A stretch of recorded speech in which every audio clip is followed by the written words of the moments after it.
Okay. What do we gotta do?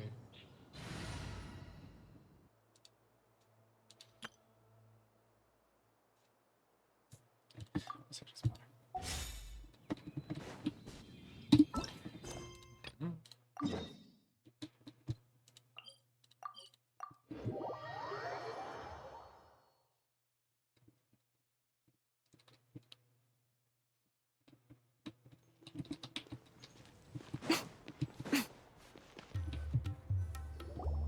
Good caravan rebot. Now let Paimon think. What were we up to the first time we came here? Oh, Paimon remembers. Nahita's consciousness had been trapped by the doctor, but we followed the clues she left behind to help her.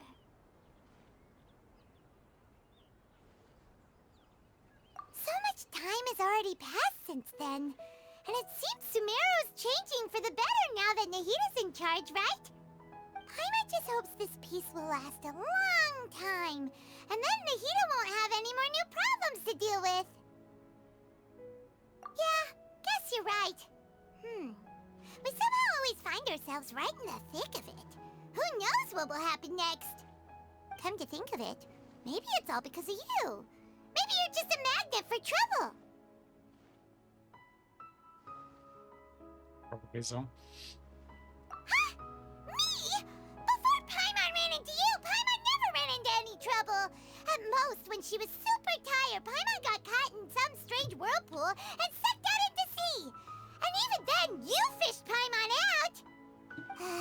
Anyway, for Nahita's sake, maybe we should think about heading to our next destination for now. Ah, Okay. look who Let's it go. is. Running into you in a place like this? I can see you two still love wandering around. Oh, it's Dia! Since when are we just wandering around? We're usually taking care of some serious business. Even though it may have nothing to do with our journey. But never mind that. What brings you here? I just finished a commission in the desert for a usual client of mine. Nothing too interesting. Just escorting a shipment of goods. I'm on my way to report back. That's when I saw you two all the way over there, chatting away.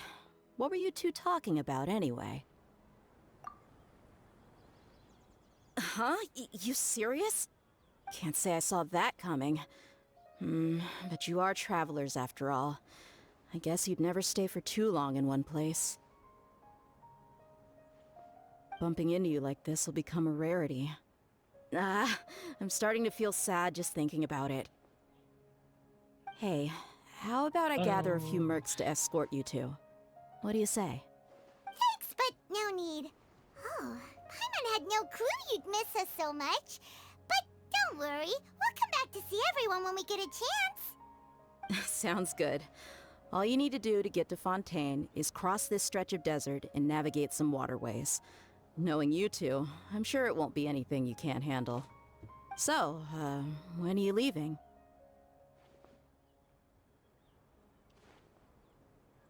Hello to each others. Oh, wait a sec. Paimon just remembered there are still a few dishes in Sumeru that Paimon hasn't tried yet. Now, where's that list Paimon made?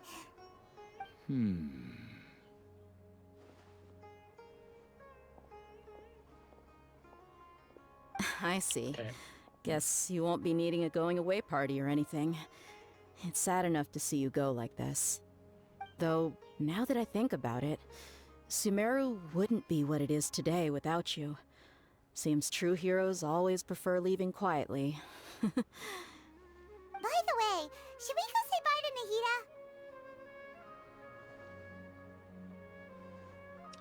Nice to meet you, Tiffany. Oh, good point. Then there's no need to bother her in the real world. Then, I guess this is goodbye for now, Traveler in Paimon. Whether as a client or a friend, you're always welcome to come find me.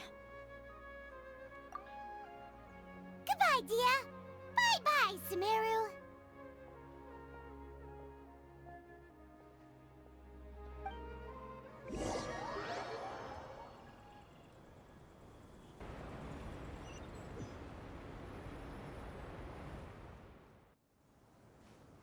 actually getting teleported there.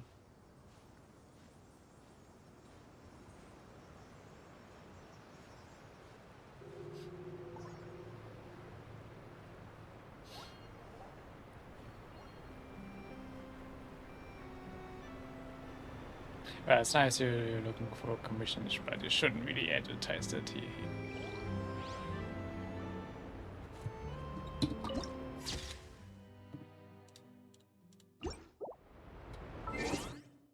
Yeah, nope.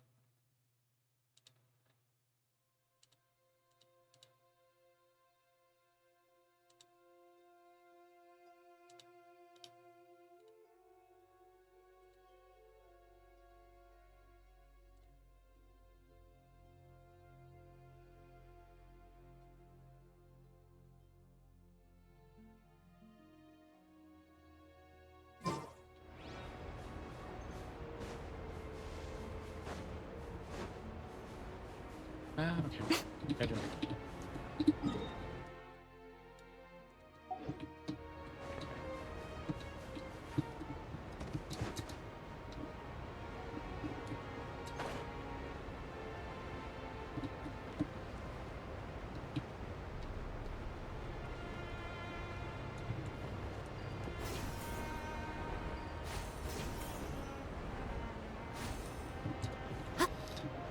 Yeah, true, Pyro can be cute, but also annoying sometimes.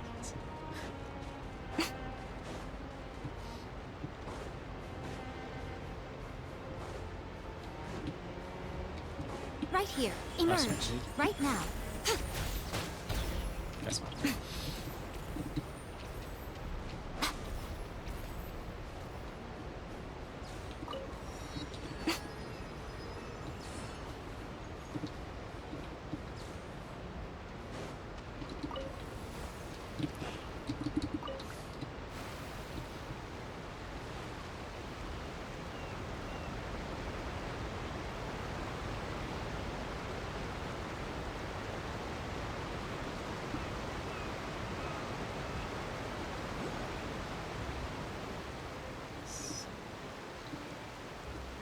Structure was just and we say.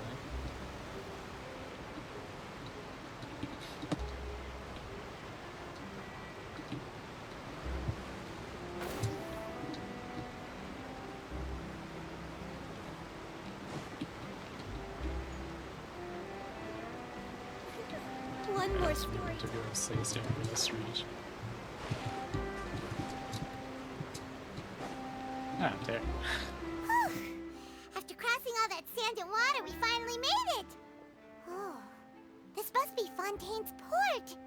Wow! Everything looks so advanced in Fontaine! Paimon's heard that the industry here is extremely developed, and there are all kinds of unusual machines!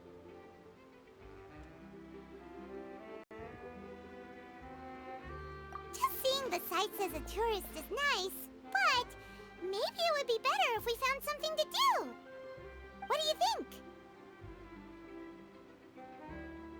Yeah, we didn't have Good idea!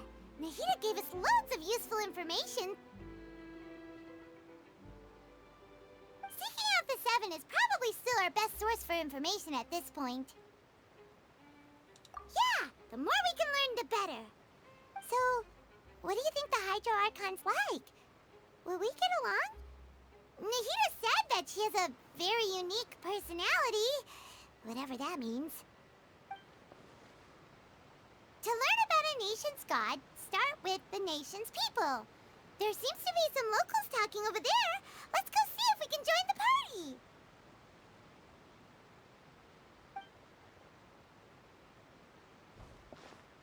Let's go there. If you ask me, it's a tragedy how things ended for him.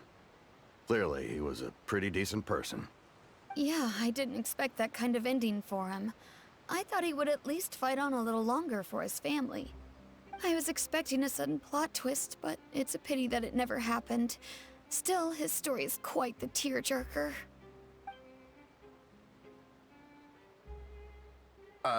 Excuse me. Can I help you two? I couldn't help but notice you standing here listening. Hi.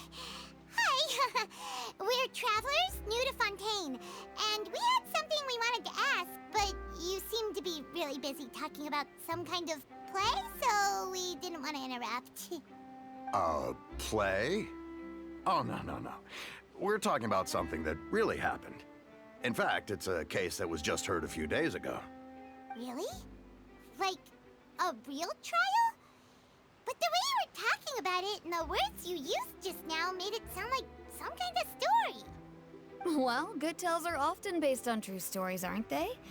And what you see in reality may also be someone deliberately putting on an act while harboring ulterior motives. Whether something is true or not simply isn't that important. The main thing is whether the story being acted out on the stage is splendid enough. Oh, but it looks like you're not from around here. You probably don't know that the Fontaine Court of Justice is called the Opera Epiclese, or more commonly known as just the Opera House.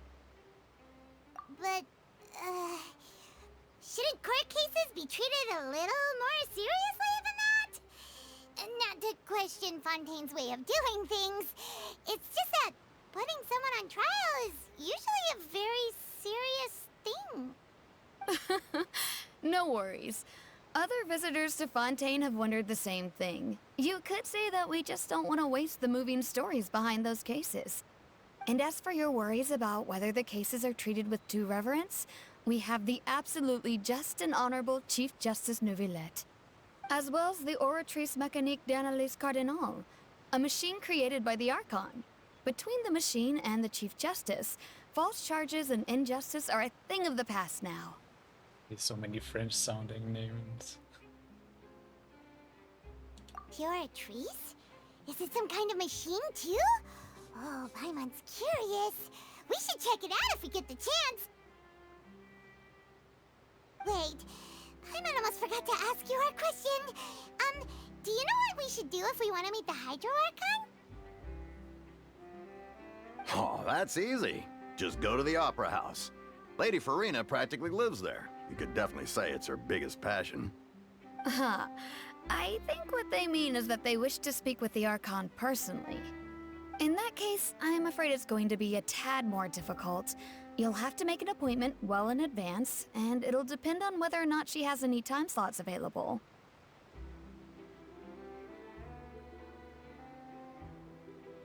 Huh. Is the Hydro Archon super busy taking care of official stuff? Wait, didn't you say that she's always at the Opera House? No. Lady Farina seldom takes an interest with the nation's affairs. The reason it's difficult to make an appointment is simply because she's incredibly popular. That's right. After all, she is the Archon. Though she may tend to get a little dramatic from time to time, people can't get enough of her. Huh. First time Paimon's ever heard of an Archon being described that way before. Wait! Paimon gets now! The Hydro Archon is kinda like a big celebrity here, right? Yeah, I suppose you could say that. Perhaps you could even say our mascot. Hang on. This is still Fontaine's Archon you're talking about. You should show some more respect. Yes, you're right. I guess I should at least try to be a little more respectful in front of visitors. Otherwise, I might get arrested and find myself face to face with Monsieur Neuvillette.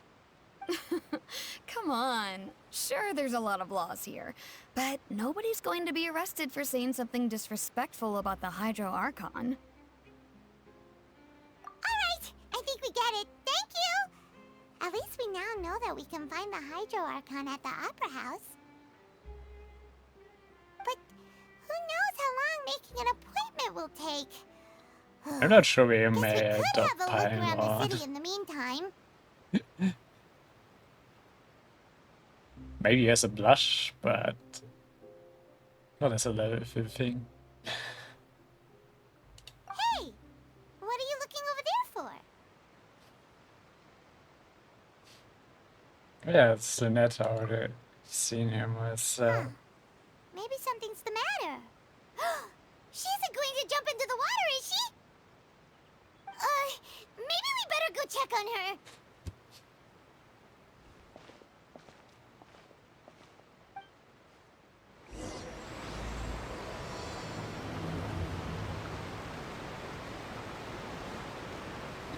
Hello, Lynette.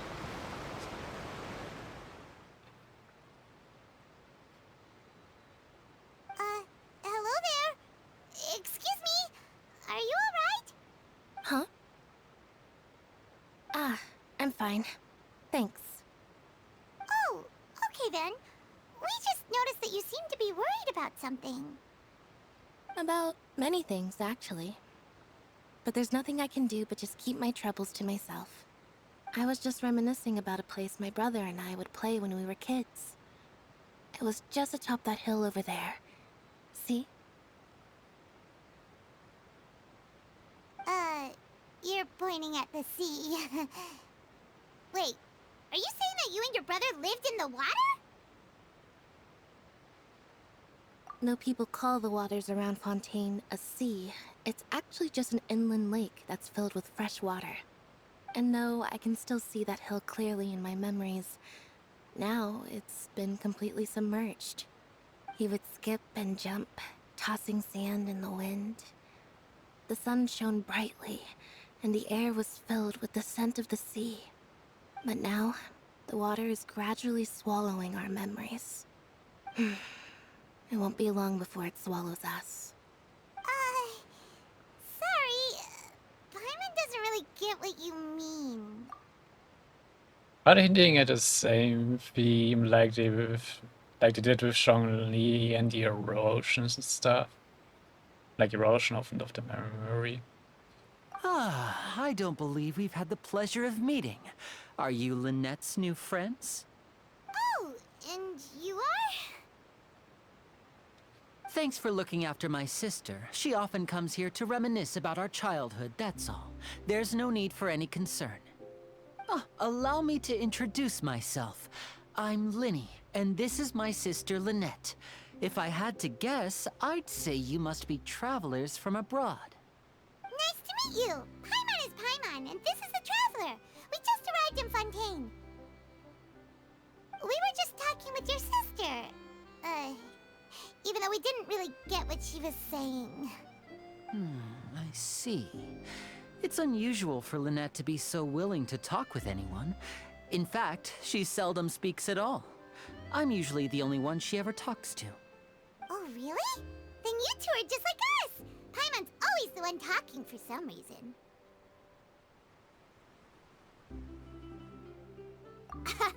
So that's how you think it is? I also think my brother can be too talkative at times. Seems you were right, Paimon. We are quite similar. So, what did Lynette mean just now when she said that the water is engulfing your memories, and that it won't be long before it engulfs you too? Oh, that. It's from a prophecy that's been circulating in Fontaine for some time now. Well, I suppose prophecy isn't exactly the right word, because that implies a certain amount of uncertainty. There's no doubt about what's happening in Fontaine now. Where to begin?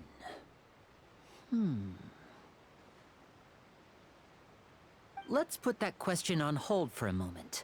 We still haven't formally greeted each other yet, have we? Did all the introductions earlier not count? Hello, traveler.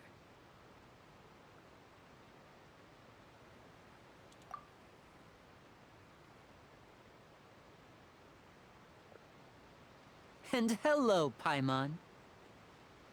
Hey! Why didn't Paimon get a handshake?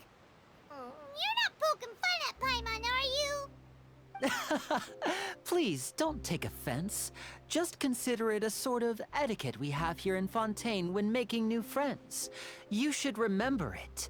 It might prove useful. Did he plan something on us? Alright then.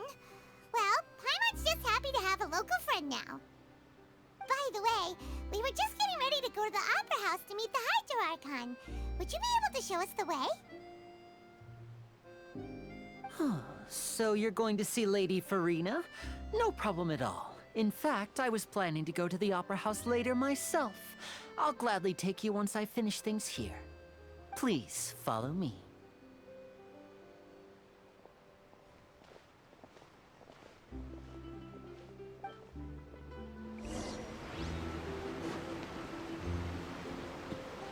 maybe if I followed him, I saw something I missed. Oh,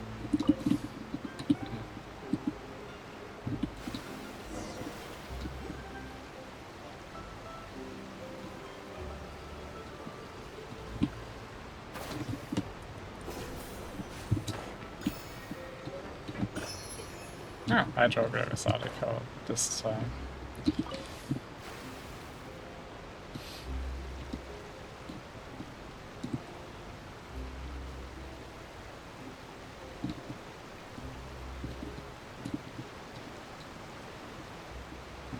They're walking back.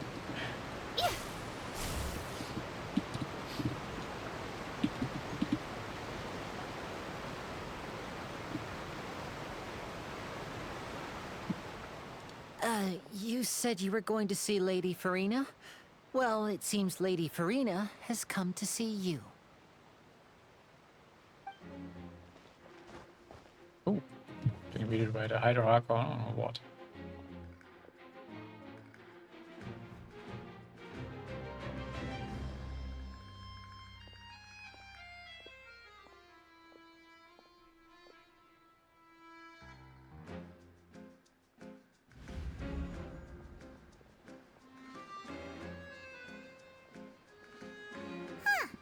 So, she's the Hydro Archon? But how did she know we were looking for her? My dear people, rich and poor, those with cup in hand and those with nothing at all, raise your glasses in celebration. If you don't have one, then just raise your hand in lieu.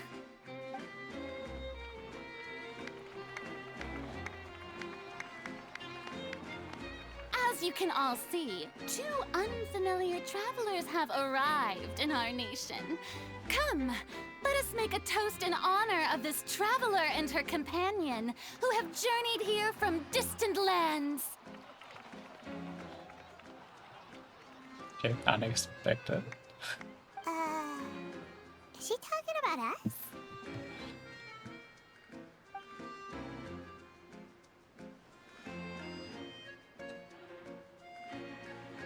I've long heard of the turmoil and chaos you've left in your wake as you visited other nations, but I welcome you nevertheless.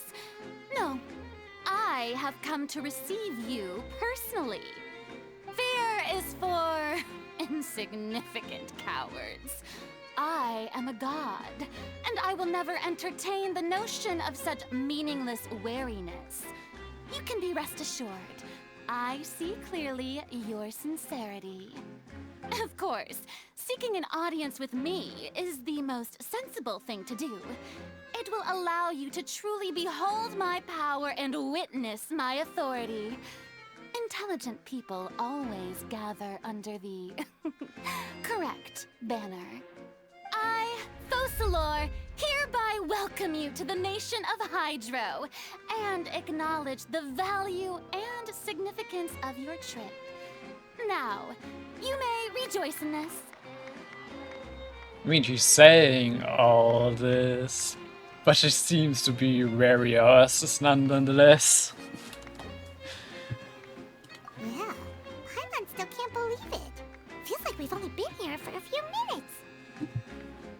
But the Hydro Archon's entrance was, how should Paimon describe it? A little over the top? Ahem. Miss Hydro Archon? How did you know we were coming? Good question. I see. As Outlanders, you inevitably lack even some of the most basic understanding. Don't forget that even the gods can be divided into the mediocre and the excellent. I suppose it's only natural for you to be awestruck by my abilities. You had best stop and consider. Do you really have the noble qualities and etiquette necessary to communicate with a god? All it takes is a flick of my finger for me to know everything about you. Whoa. Talk about sounding high and mighty. Yep, you're right, Paimon. Oh? What's with these looks? Perhaps the welcoming ceremony still isn't enough? What else should I say then? Is she waiting for us to start talking? Wow, I didn't expect to see Lady Farina here. What a surprise! Wait, does this mean they're the legendary blonde traveler? How did I not notice before? Hey, what's all the commotion? Oh, is that Lady Farina? Is there some kind of drama going on? Of course. That's the blonde traveler. The one all those stories are about. Lady Farina came here to personally see her. Oh, I bet this is going to be the duel of the century. Ooh, I've got to see this. I knew Lady Farina would never disappoint.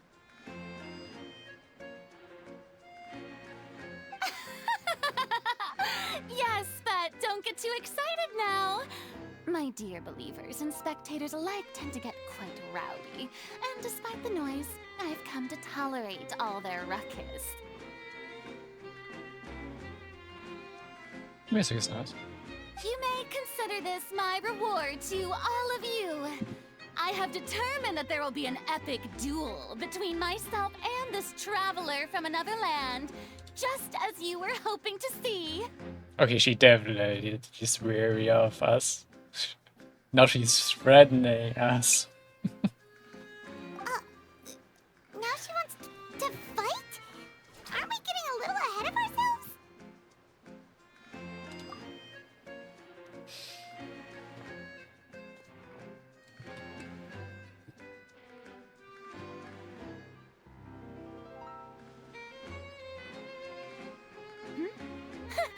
Are you not afraid? Might I remind you that this is a duel against the divine? You already fought like 3 years, so god, so no. What are you trying to do, traveler? Provoking a god in front of her people? Stand down, Clorend. I admire her bravery. Few have the courage to draw their sword against a god. She is obviously a true warrior. Unfortunately, people nowadays only crave to be thrilled, and a mere duel will not slake their thirst for excitement. Oh, yeah, she's right. Just a duel wouldn't be all that interesting. On Araneus, criminals are always requesting duels to defend their honor. Oh, she's Getting bailing a bit out. old, to tell the truth. You see. Then, as the god of justice, I shall face this traveler in another kind of duel. A duel in court! Whoa, all right! Now that'll be worth seeing! Right. This is Fontaine, after all. Such a grand opera house, it would be a pity not to use it. Why do you care so much about the crowd's reactions? Seems you've spent a little too much time in the opera house. Besides, how exactly do you plan to have a duel in court? You mean you're going to put us on trial? Yeah, we haven't committed any crimes. Oh, we have reason to put you on trial. It's obvious, isn't it? Sure. According to Fontaine law, no one is permitted to release any flying objects within Fontaine city limits during the first 3 days of each month. You are clearly guilty of violating this law, no? Oh, so that's what they've done wrong. Really? That's all Lady Farina. No one knows Just because the laws of Fontaine Paimon. like she does. You call that obvious? What kind of law is that? Wait, flying object? You mean Paimon? Precisely! Now, if you two have no objections, then in the name of the Hydro Archon, I order your arrest. My apologies, Lady Farina. I don't mean to spoil the fun, but if you would allow me to interject, I don't think that Paimon here meets the definition of a flying object. You tell her, Linny! Finally someone who's not crazy. How could anyone call Paimon a flying object? I mean, she is flying. Ah, great magician Linny, my beloved citizen. I'll permit you to object, but how exactly do you plan to prove your claim? As a magician who just rained on your parade, I naturally should shoulder the responsibility of saving the show. So, with such an audience gathered here, allow me to perform a trick for everyone.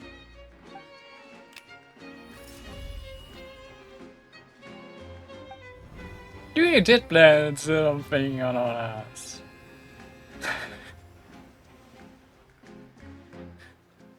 Ta-da! What's that on Paimon's back? Hey, when did you do that?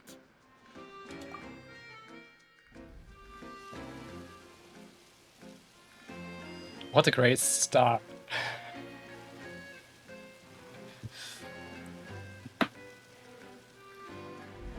There.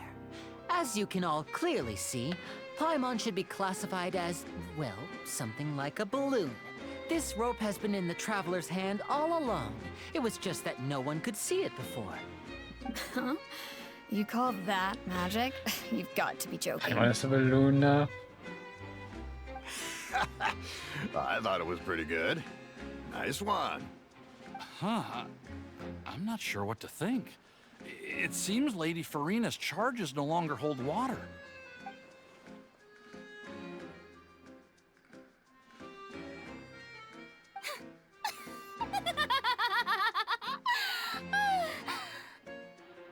Amusing. Very amusing, Linny. Just the sort of unexpected twist that I enjoy. With you here, today's performance can finally be called complete. Performance? You see all this as a performance? In which case, consider the matter of your trial resolved. The god of justice will not bring charges against an innocent person. But when there are valid grounds, I will not only judge travelers from abroad, but even the gods of other lands. Okay. I look forward to seeing your upcoming performance at the Opera House, Mr. Linny and Miss Lynette. That's enough for now. Toodaloo!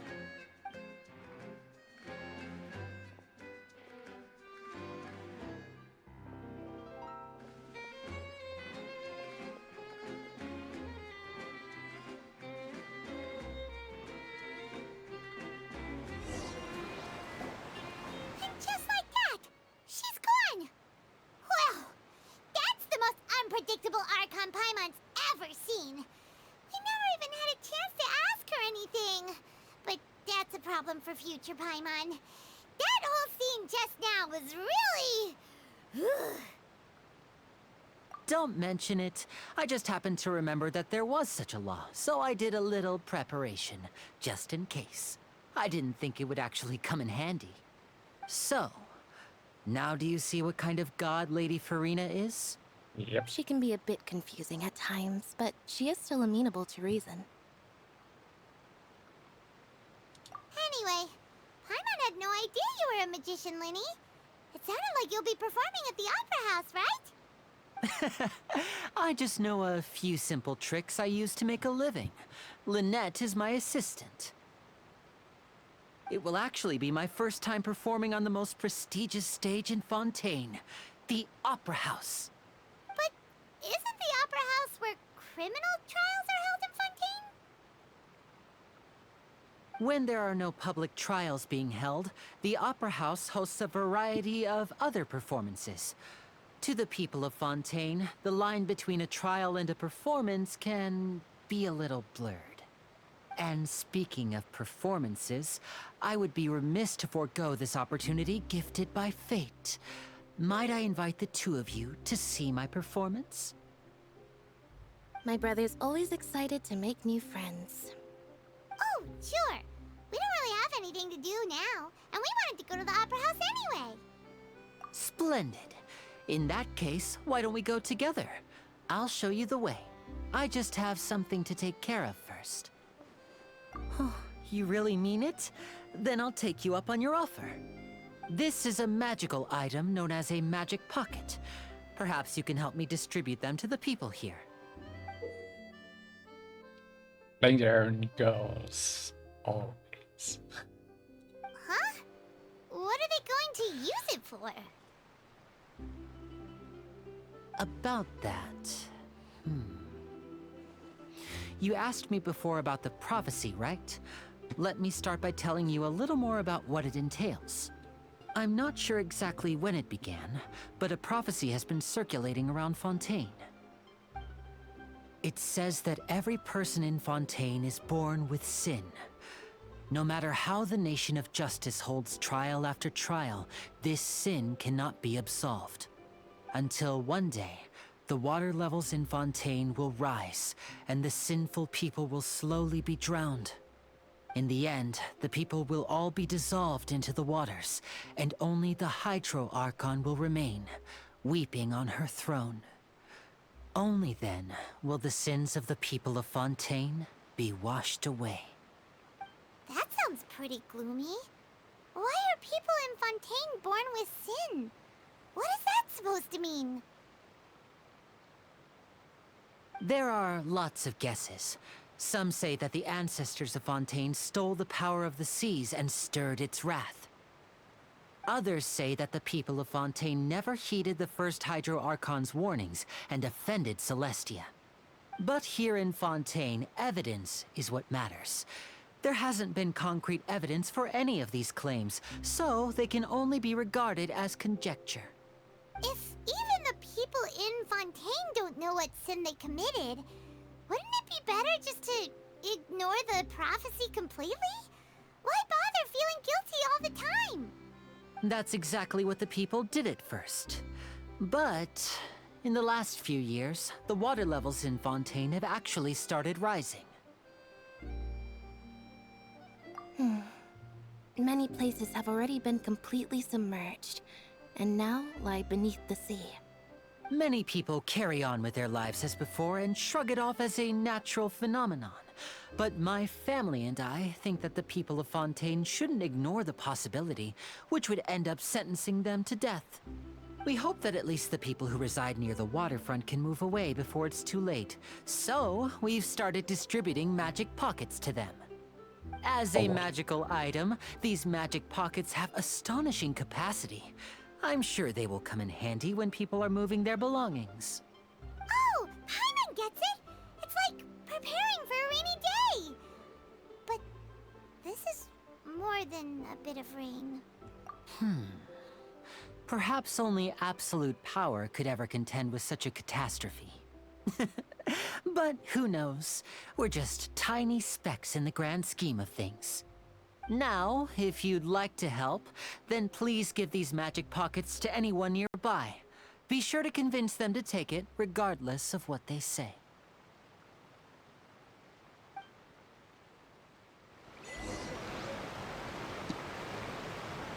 All right.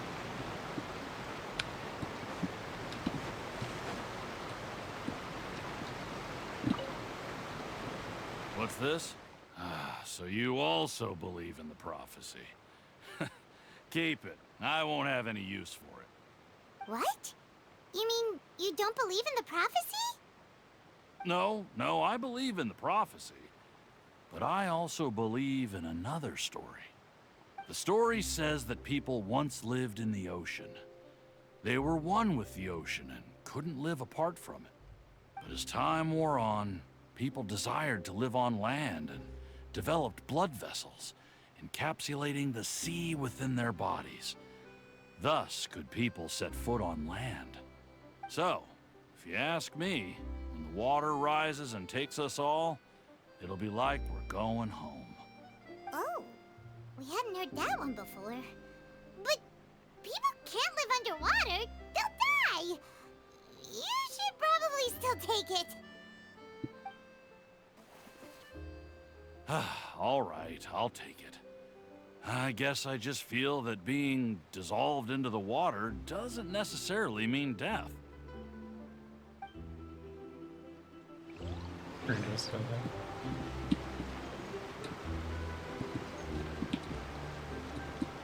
Gold foil looks really cool. Oh, wait, that's different. So you're the blonde traveler that everyone's been talking about. My apologies for not recognizing you earlier. Oh, a magic pocket? Seems you really thought of everything. I guess it's better to prepare for the worst and hope for the best. Thanks. Please, also thank the magician on my behalf when you get the chance.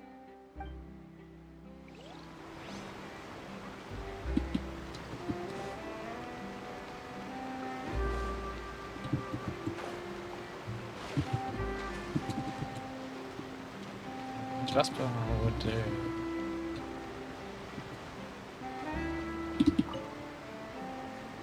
Huh? I don't want that thing. Way I see it, if the prophecy's true, it's still gonna be a long time before the water can cover everything. Life is all about living in the moment.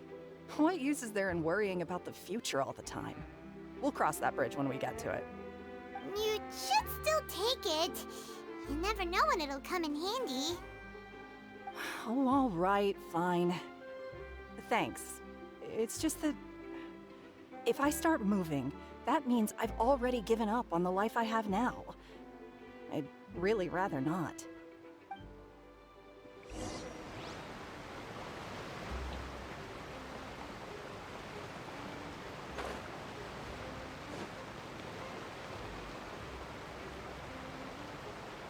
Oh? You already handed out all of the magic pockets?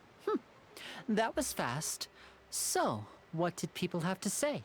I bet you heard some, interesting opinions. Yes, but that will change once disaster strikes. I know they'll change their minds, so it's only right to help them prepare. Is there anything else you need to do before we leave?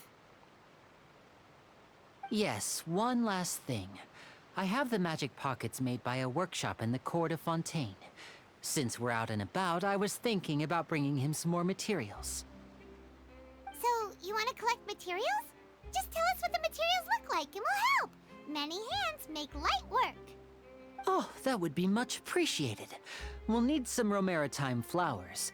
I remember seeing them near the waterfront on the east side of the harbor.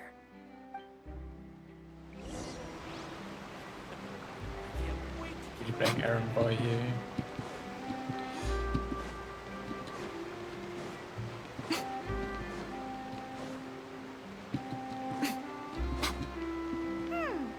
It seems we have to use Hydro to collect Romaritime flowers. Switching part down.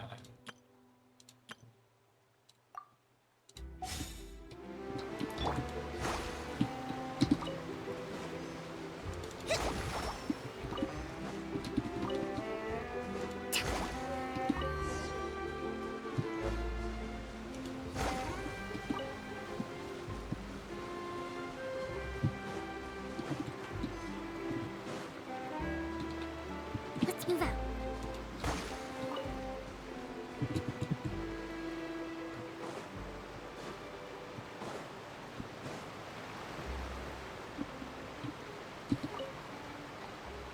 You made quick work of that. I can tell you're an experienced traveler. I've also finished collecting a few here. Maybe next time you'll feel like helping too, Lynette. No way. I'm in power-saving mode today. Otherwise, I fear I may not have any energy left for the performance at the Opera House. Fine. Though the performance is still a long way off. Now that we're finished here, we should get ready to head back to the court of Fontaine.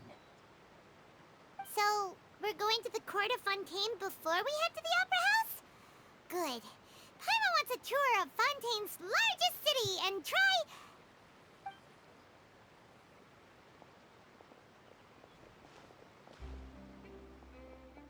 Wait, shh.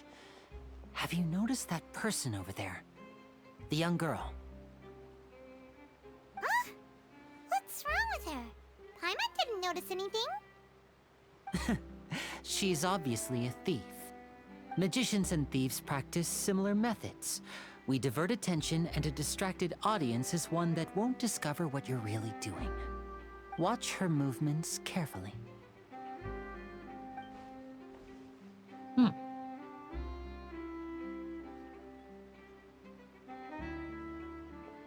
Oh, he's right!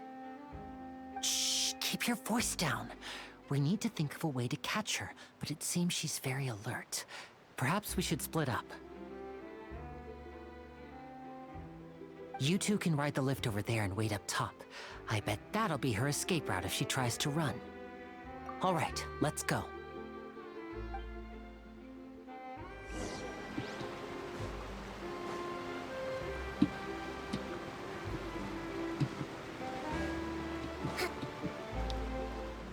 Guess so left.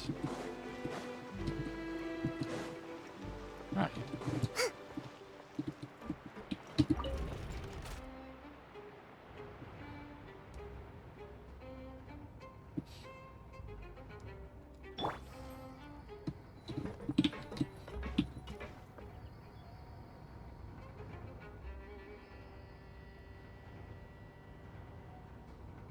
How long does this lift go? A blade embraces its duty, as a jeweler cherishes their gems.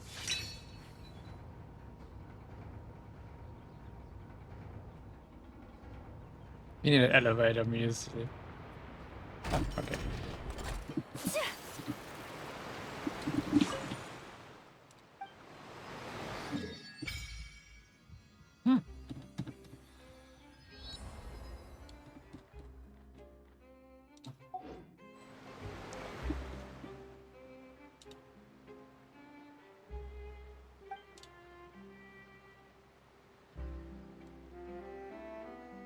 Some light. Didn't notice that.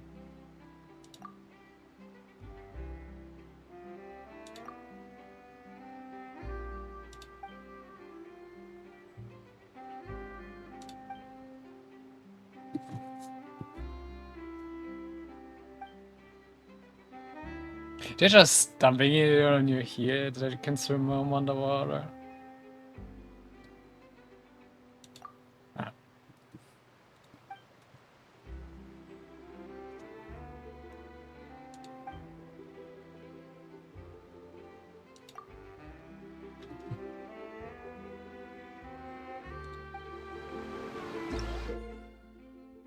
Ah, great.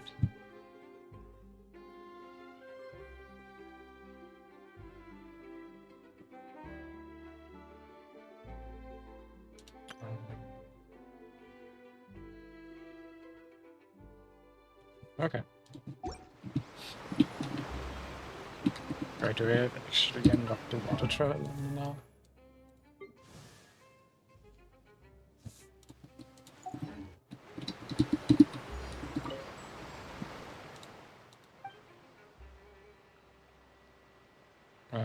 Apparently not. No.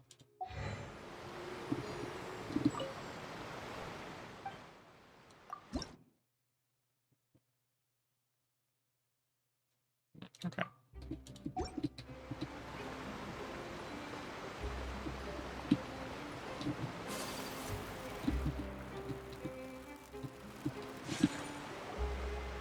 This is the spot where Linny wanted us to wait.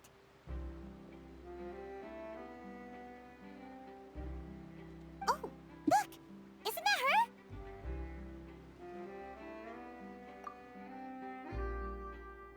Oh no! Did she notice us? She started running the other direction! What should we do? Should we chase her?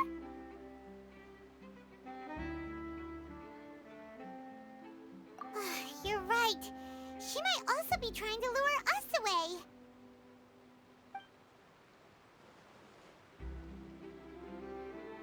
Nothing's happened for a while now. Paimon wonders if Linny caught the thief. Yeah, let's go.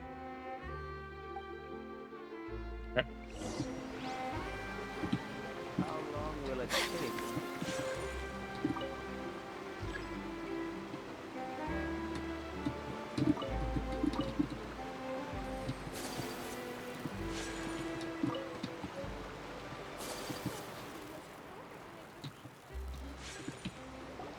Are you sure that's all she took?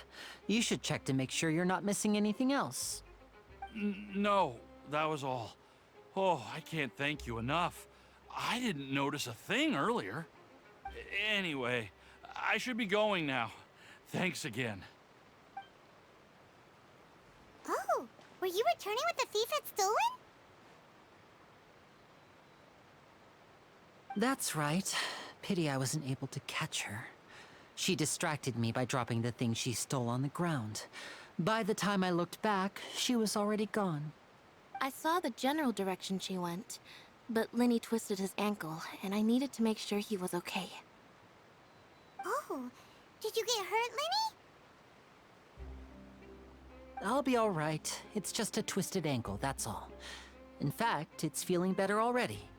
If you want to play at being a hero, at least try not to get hurt doing it. Imagine what would happen if you managed to derail our performance as a result. You're right, you're right. Sorry, Lynette. I have to admit that the thief was even more skilled than I had anticipated. But at least we were able to get the stolen items back, so it wasn't a complete failure. What a slippery little thief. Guess things turned out all right in the end, though. Lenny's initiative paid off! All right, let's put this little detour behind us. We should go to the court of Fontaines now.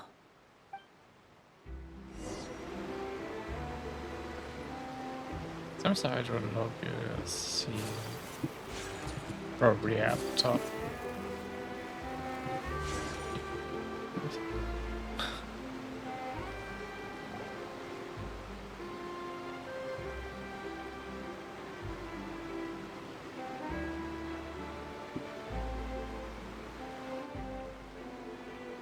So, we ride this thing to go into the city? What an ingenious way to get around! People in Fontaine really know how to use water! This is an aqua bus. It allows people to travel between several key locations around Fontaine. It's pretty convenient, but the ride can become a little dull after a while. The scenery is always the same. That's why it's better to travel with friends. So you mean it's still boring even when I'm riding with you? No, that's not what I meant. It's just that, well, you don't really talk that much. Besides, it doesn't really feel like a real trip when it's just the two of us. It's the same as being at home. Whatever. Guess that's what it's like to be an older brother. It's about time for us to leave. Let's get on board.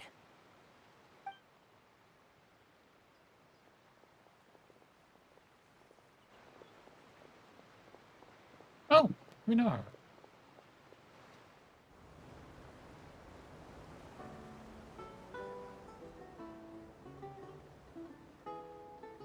Huh? What? Traveler! Paimon! Charlotte! Oh, I'd never guessed I'd bump into you while riding the aqua bus. In the story of my life, this is big news. What are you doing in Fontaine? I didn't hear anything about you paying us a visit. Yeah, it's quite the coincidence, but as travelers, we're always on the move. It's not surprising that nobody knew we were coming. Though we still have no idea how the Hydro Archon knew about us. Oh, let Paimon introduce you to our new friends! Oh, no need for introductions, Paimon. I would recognize the great magician Lenny and his assistant Lynette anywhere. I wouldn't be much of a reporter if I didn't know who they were. It's a pleasure to meet you. I'm Charlotte, a reporter for the Steambird. Nice to meet you. From the Steambird, huh? We've often relied on your paper to promote our performances. It's an honor to meet you. Now that everyone knows each other, Fontaine suddenly doesn't feel like such an unfamiliar place. So, what have you been up to lately, Charlotte? Any big news? Not too much. When there isn't any breaking news, I mainly cover the trials at the Opera House. You could still manage to keep readers' attention as long as you tell things from a clever enough angle, even if it's the same old topics. For example, reporting on how a scammer once deceived vulnerable girls into relationships, or how a financial criminal was once so poor that they ate a single piece of bread for 5 days.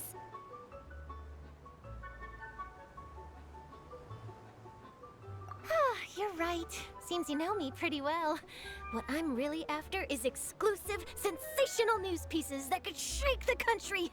These smaller stories are a waste of my talents. Oh, I just remembered.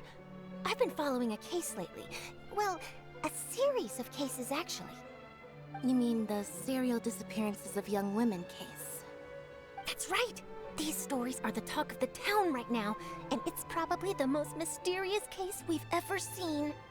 If I'm the first with a draft ready to publish when the case is finally cracked, and it's the headline story in the Steambird, oh, when that happens, I bet all the other reporters will shed tears of envy.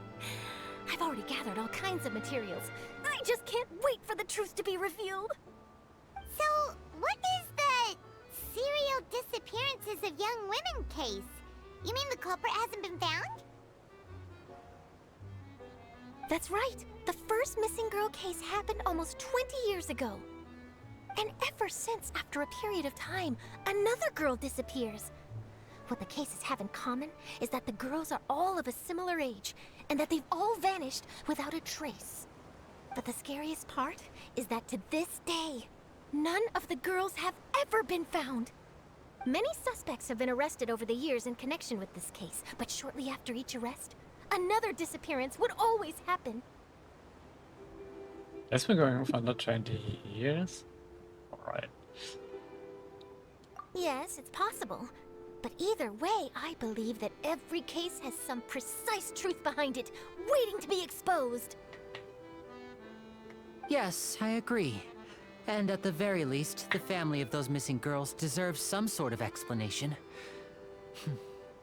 I just imagined for a second what I would do if Lynette were to suddenly disappear. I'd pay any price to get her back, and then find a way to track down the culprit. Please don't imagine that, Linny.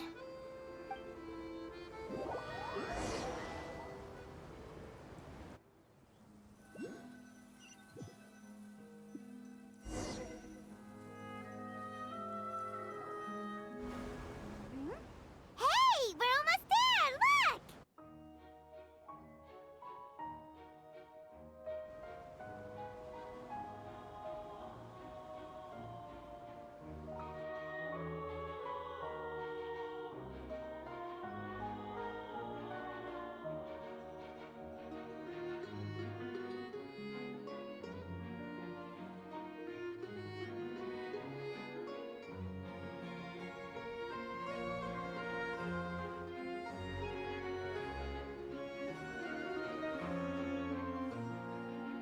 It's not even pretty, not gonna lie. Almost like a world of a theme park or something like that.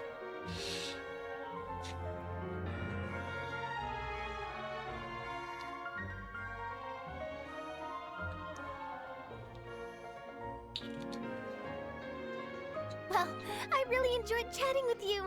Life should be full of pleasant little surprises like this. Yeah, us as well. The ride went by too quickly. I have an interview to get to. I should get going before I'm late. Okay, Paimon hopes we can chat again soon, Charlotte. See ya! Bye now. Oh, be sure to stop by and see me at the Steambird when you have time. What a tough job. Always running around and interviewing everyone. Well, where should we go now? If you don't mind, how about we stop by my home first? Besides, I still have all the materials we collected. Sure, we wouldn't mind at all. This city is so huge, Paimon wouldn't know where to start anyway.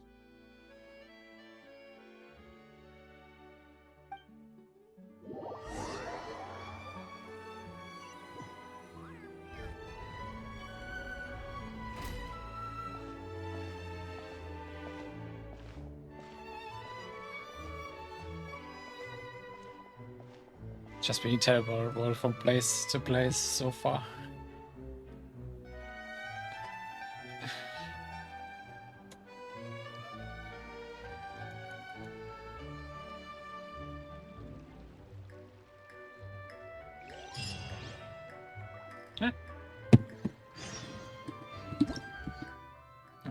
about swimming. Okay.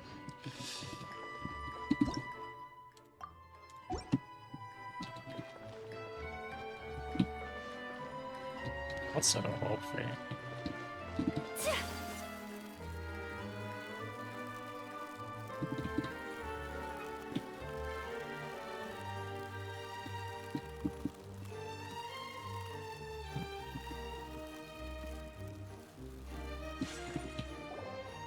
This is our current abode. Ah, Fremine, you're home. Where did everyone else go? I have some new friends that I would like to introduce. Oh, they all just went out a moment ago. I see. Everyone is getting busier now that Father will be returning soon. I suppose that can't be helped. Allow me to introduce you to my little brother, Fremine. He is a phenomenal diver. Hello. Nice to meet you! Paimon is Paimon, and this is the Traveler! Oh, you sound very proud to have a diver as a brother, Linny.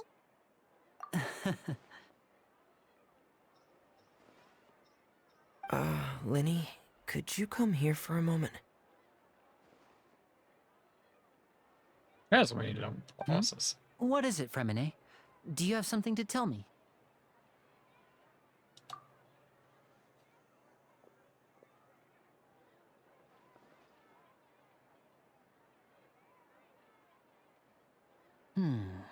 Okay, I see. Is everything all right? Oh, it's nothing. We were just discussing a little housework. Sorry for the interruption. Oh, Sure, before I housework. forget, the Traveler and I collected more materials to make magic pockets. Were you able to get any, Fremine? Yes, I went diving and gathered lots of materials. I was about to give them to you. That's our Fremine, always quick with the underwater work. All right, I'll take these to the workshop.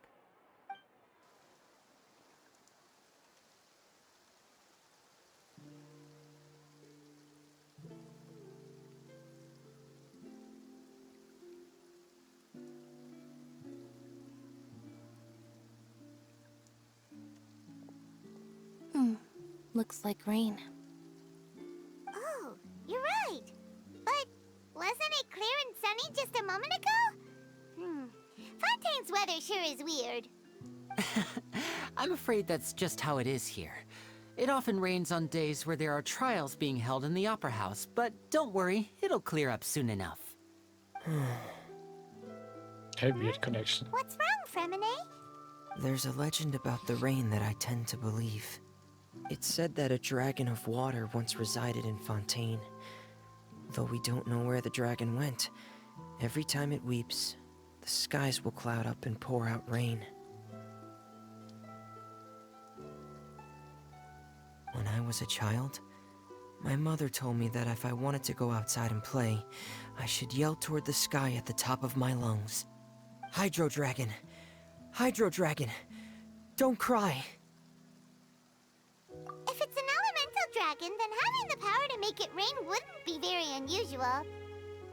Let Paimon try something. Hydro Dragon, don't cry!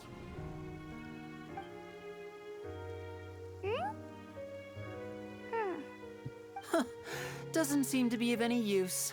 It is just a legend after all. I don't think so. You know, you might be a more popular magician if you understood the concept of romanticism. Or could at least play along. Sorry. It might be because we've never met the Hydro Dragon.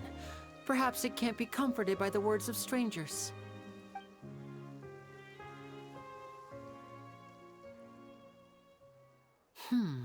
It rained for longer than I suspected. Oh, it's already getting late. Was there something you needed to do, Linny?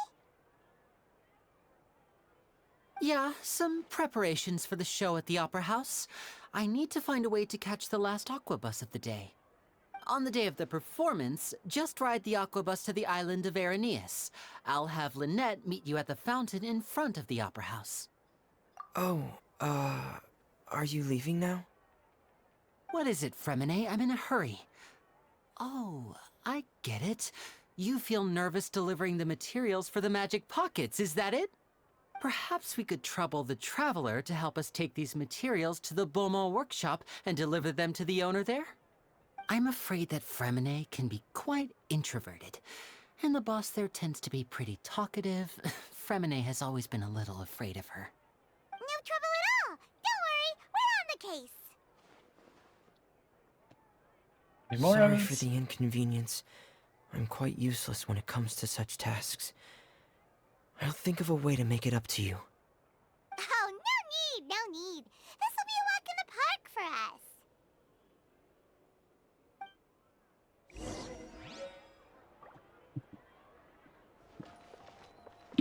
Okay, rest. Okay, we got teleported far.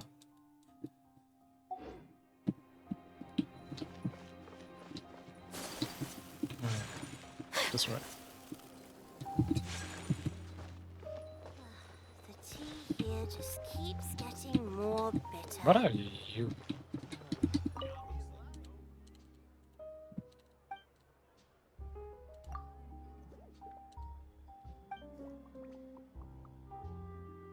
They do look you.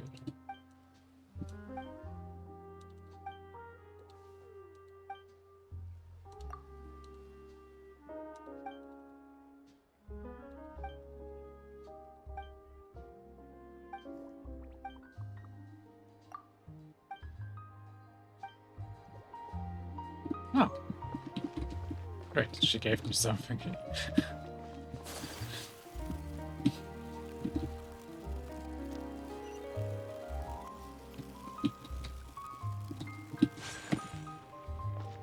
Oh, that's rude.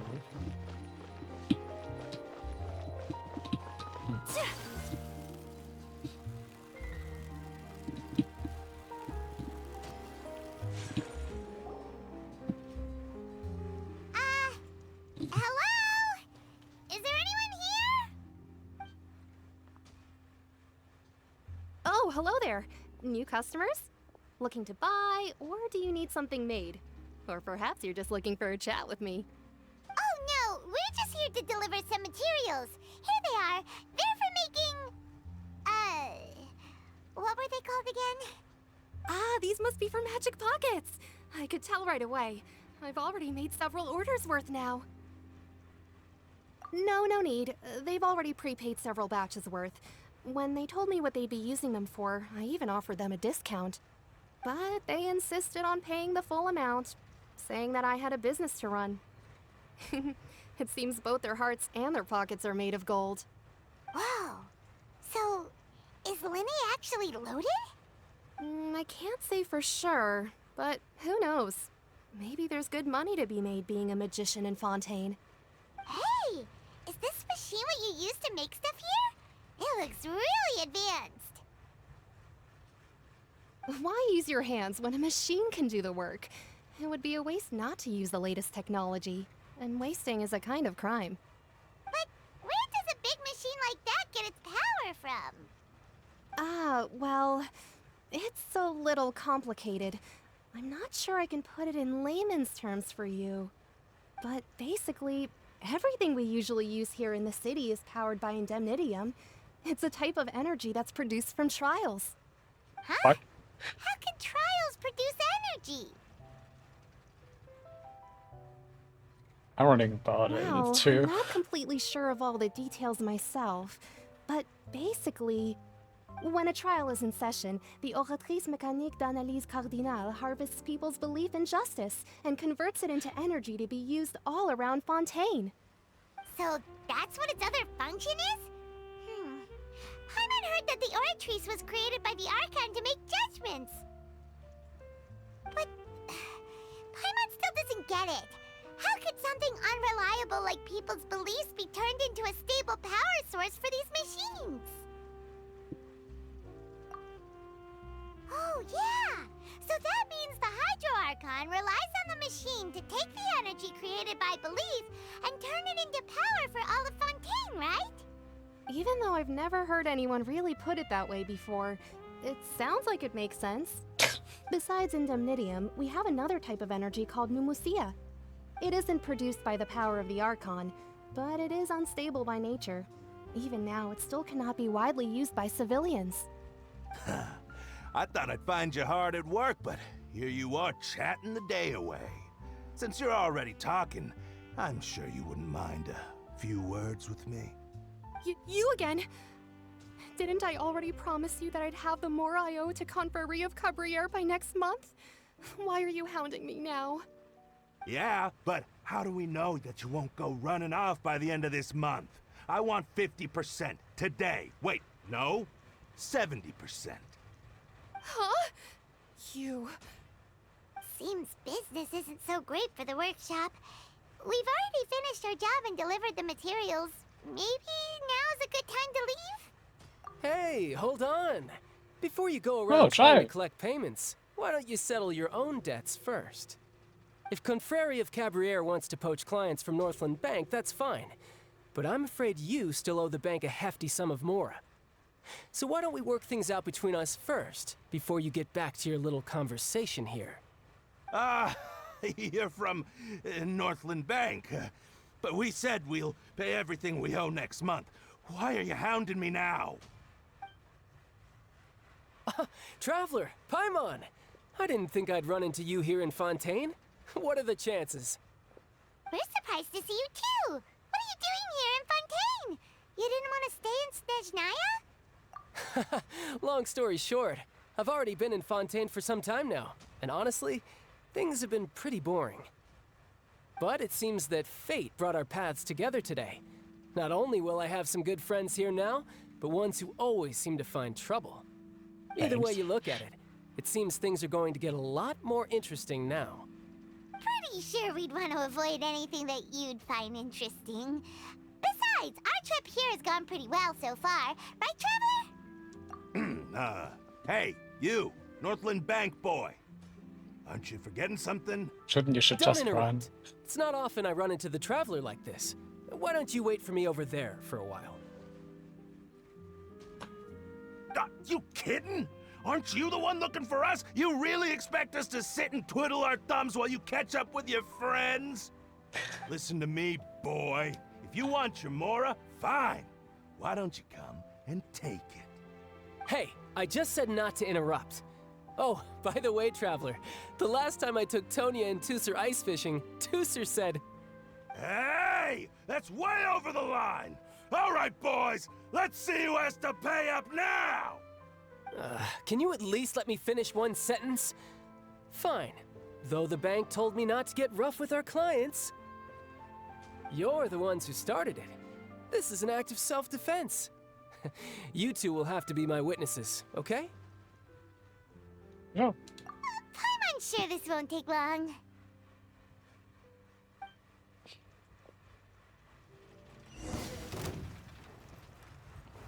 Oh, we're actually playing it. Tidal wave. Yeah, yeah, ta, yeah. Yeah, yeah, yeah. You can run, but you can't hide. Ta, ta, ta, ha, ha, ta, yeah, yeah, ta, da, ha, yeah, ha, yeah, ta, yeah, yeah, ha, yeah.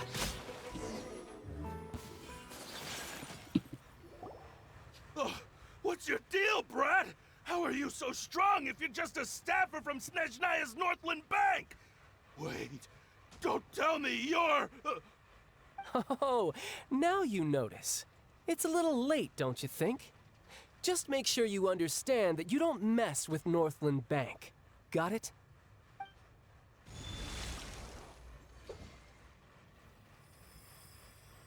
Huh? Now's my chance!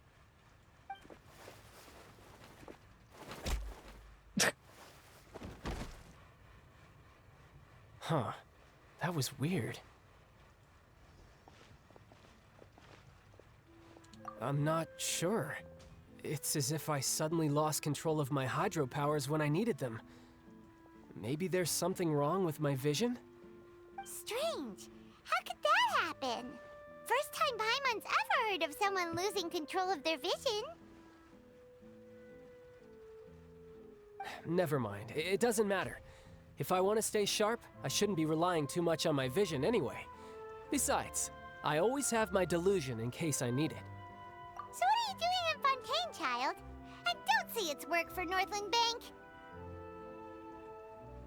Well, I guess it's because I've been in a bad mood lately. Huh? What kind of reason is that? Wait, since when do you feel down about anything? I don't know. Maybe I still have a lot to learn about myself. But recently, there seems to be some sort of restless power stirring inside of me. And I don't know why, but every now and then I feel like I'm in a terrible mood. Maybe you losing control of your vision just now is connected with that power you're feeling inside. That is a possibility. I can't remember if I ever mentioned it before, but when I was 14, I fell into some unknown abyss. It was during that time I learned nearly all of my abilities. The one who took me under her wing and taught me was named Skirk. She was always quiet and very mysterious. Nobody knew where she came from or what she had been through, and she was always very strict when teaching me combat techniques. One time, I asked her why she was willing to take me on as an apprentice. From what I could make of her answer, it was because I had awakened it, and traces of it remained on me. She said that all my combat training would be useful in the future. But what is it? What did you awaken? She never explained that, but my guess is that it's related to a dream I saw when I had just fallen into that abyss. In my dream, I was in the deepest depths of the sea, and the boundless seabed was all around me.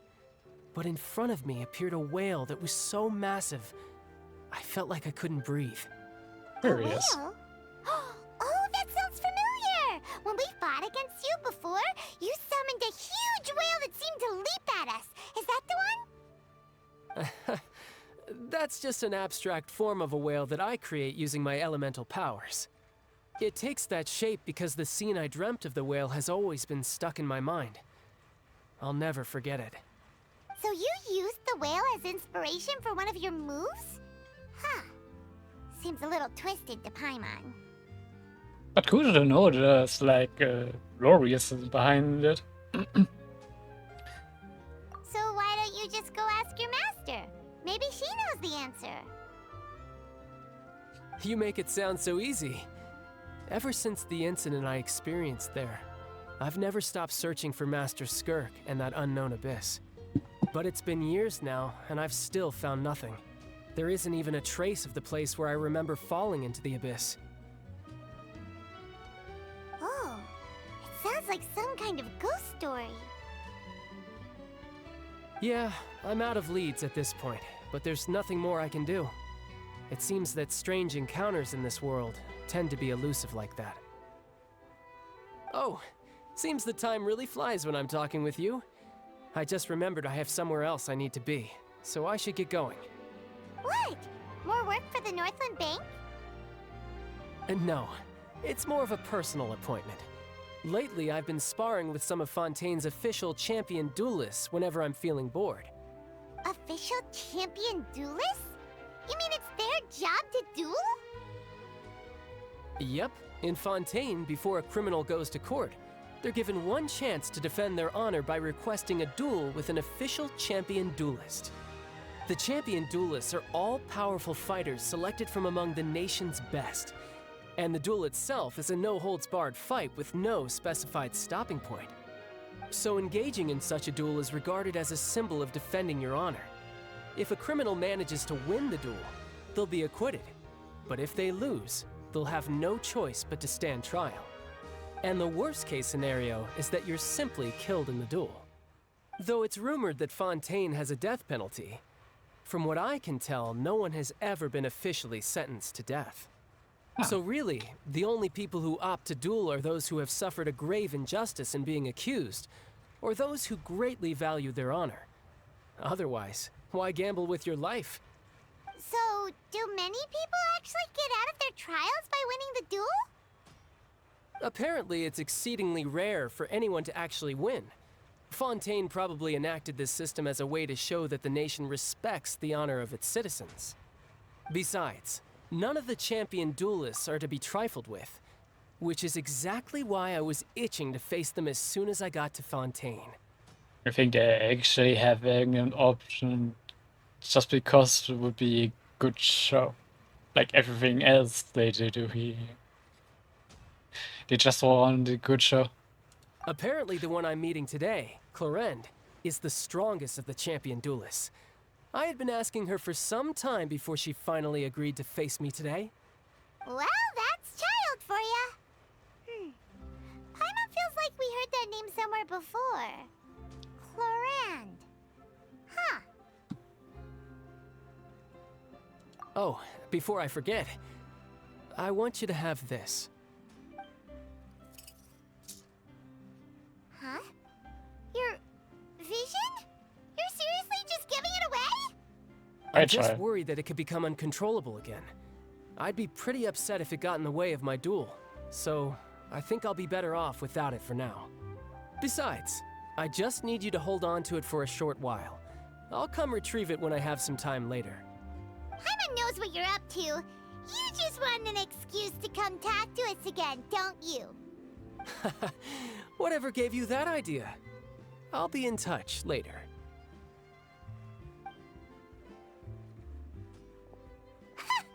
That sneaky guy.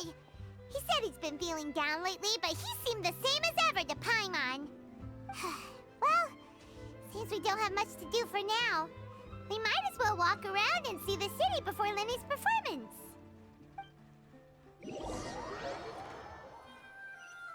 Maybe teleported again. Wow! Who could have seen that coming? The reporter who was barely around for most of the story was the murderer all along! Okay. Sorry. Paimon was just surprised, that's all. Whew. Paimon never saw that twist coming. The murder mystery novels here are amazing! The whodunits here in Fontaine are a lot different than the light novels you see from Yai Publishing House. Both have their merits, but Paimon thinks this style of novels are more, well, novel. It's so exciting to reach the moment when the mystery is uncovered, especially in the one Paimon was just reading. You should buy a copy and read it too. Oh, sorry about that. Paimon will be more careful next time. Hey, shouldn't we be heading to the Opera House to see Linny's performance soon? It's almost time for the show to start, so we should get going. Linny said that the Opera House is on air in ES, so let's go right back. Okay, before we go, I'll be right back. Heading to the restroom, grabbing something here to drink. See you in a bit. Get yourself some.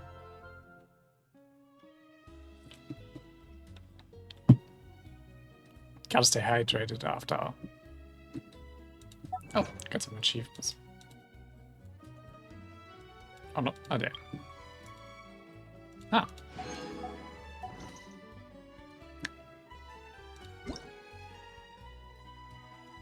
Oh.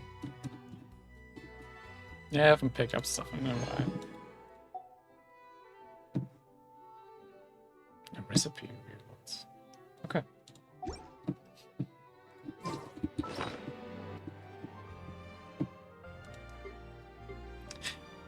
We stuff that's been accumulating for a week or so.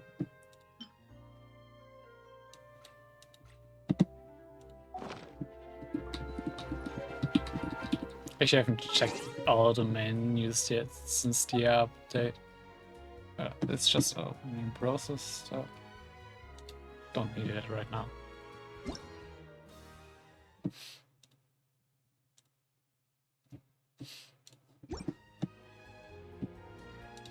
Wait, where was I with Ben? Just skip through that.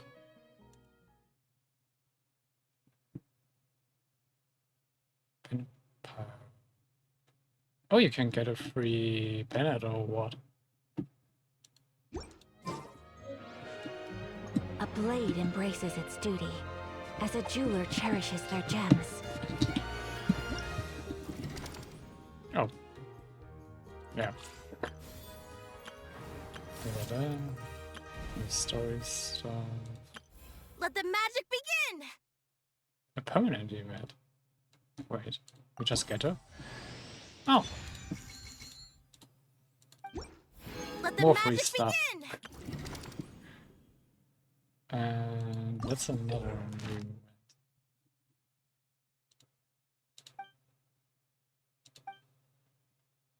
Okay. I'll do that a bit later. Story comes first.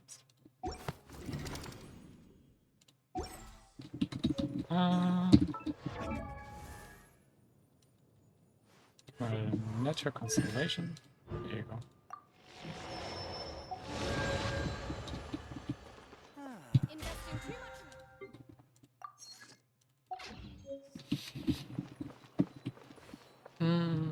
So, where do we go next?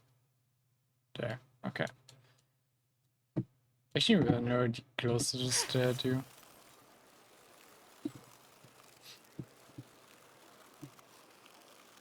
I wanna grab that first. I don't like it, it's just the map blacked out by the series. Where's it though?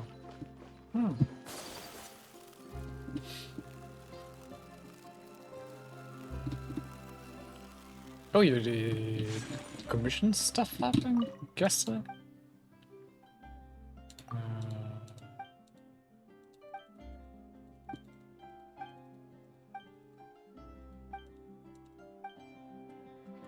Okay. Need some story progress for that, I guess. Actually, I wanna check some.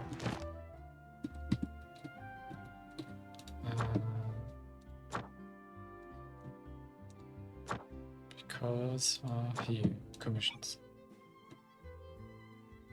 I can't set them to Fontaine yet.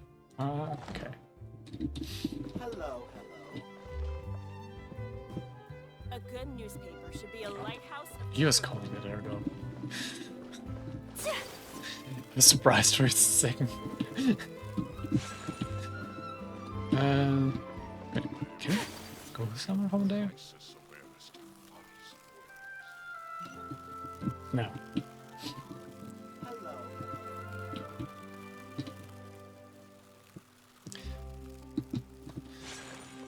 It's bird.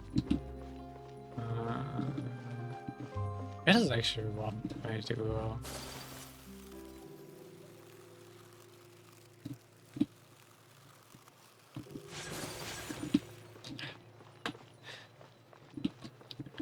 Stairs and dice for anything.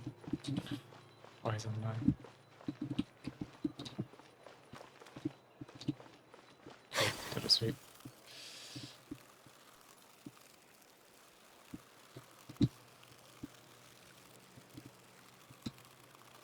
Hey, no, teleporter. Mines.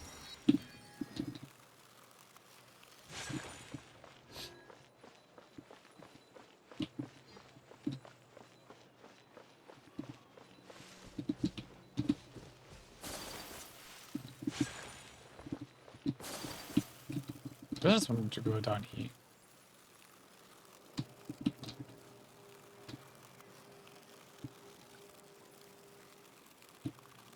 Oh, thank you.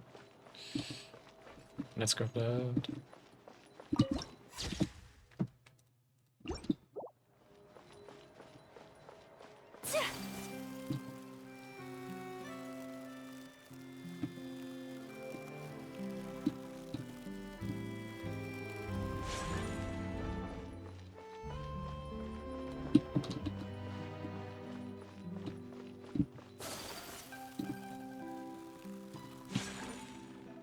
Oh, okay.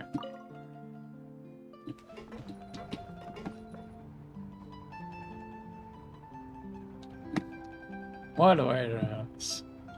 Welcome to the court of Fontaine. Please watch your step. Long elevators. There.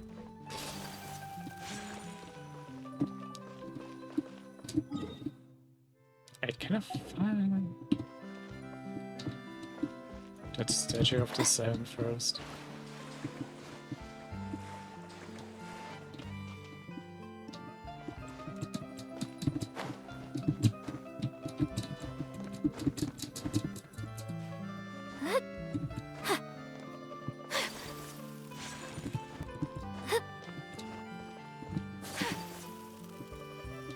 Now there it is.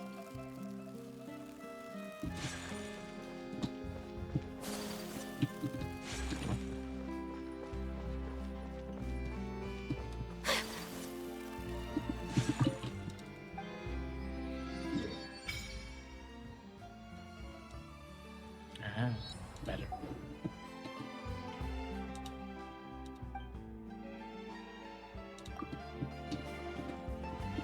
Okay, looks like it's due.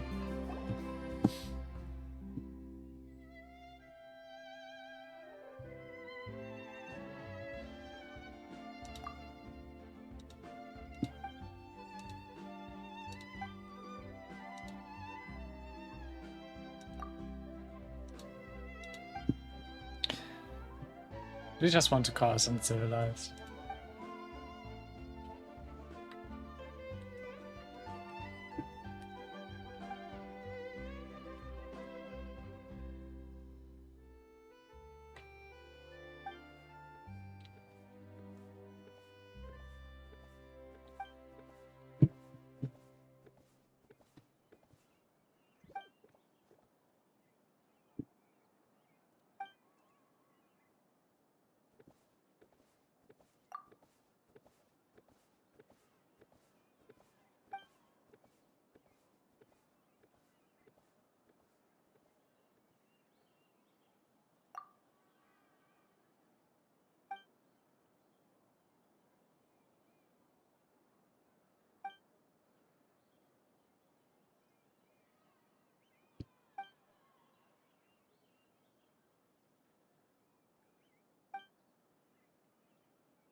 I did a background music in the game cut off.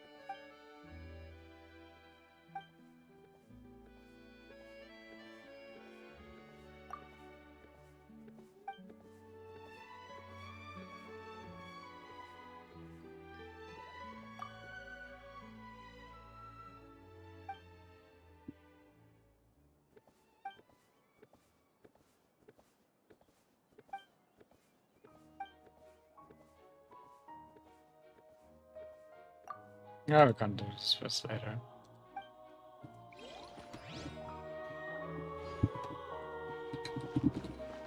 This doesn't even get added to the journal. Come on.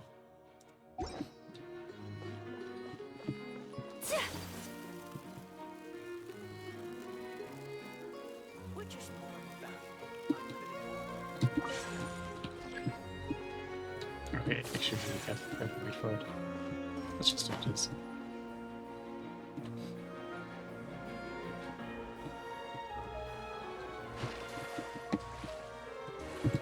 I'm not waiting.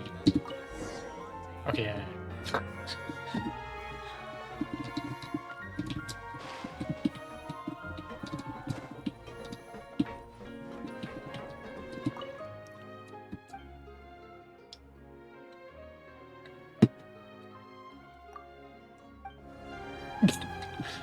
Immediate indeed. Welcome to the Navia line. I am Elfan. The boat will be departing imminently. Please do not stick your head, hands, or other body parts outside the boat. The Aquabus operator is not responsible for any accidents or injuries resulting from doing so. Also, please remember to buy the Steambird, though I don't read it myself. Shameless advertisement. The destination of the current tour is Erinias. Points of interest worth visiting include the Fountain of Lucine and the Opera Epiclese. If you look to the left in the direction we are currently traveling, you will see the famous Fontaines Research Institute up in the sky. An experiment gone wrong turned a new sightseeing opportunity. Human ingenuity truly is a wondrous thing. It does look interesting.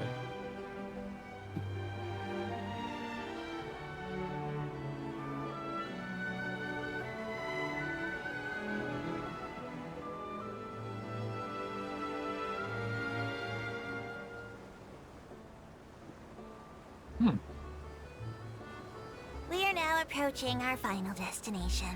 Please be sure to bring all your personal belongings with you as you disembark. Even though I will take any forgotten items to the lost and found, the paperwork is rather annoying, as Melusine hands are not suitable for grasping pens. Please be careful when disembarking. It has been my honor to be your tour guide this trip. Thank you. I mean, you do have arms, so you can ride a bit at least. Oh. I didn't want that.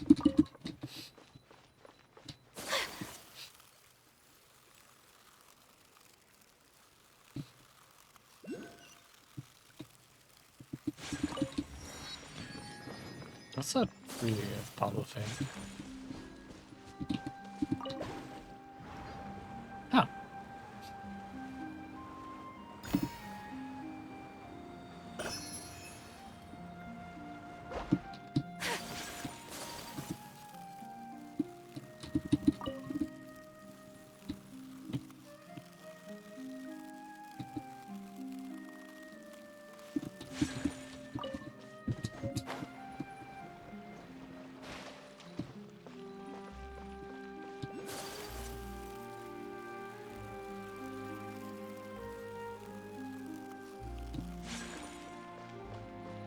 Nice and easy hiding place.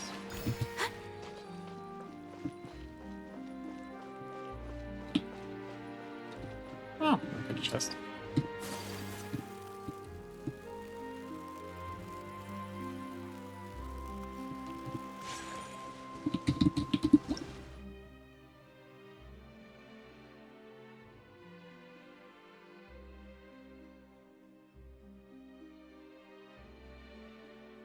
Continues the effect by jump. Oh.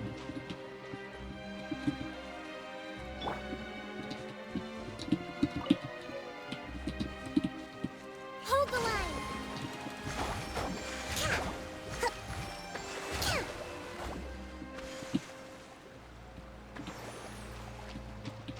Oh, you can move them.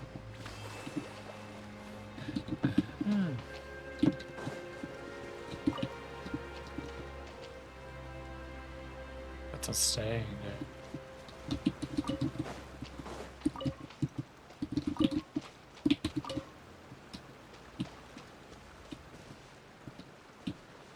Ah, I see.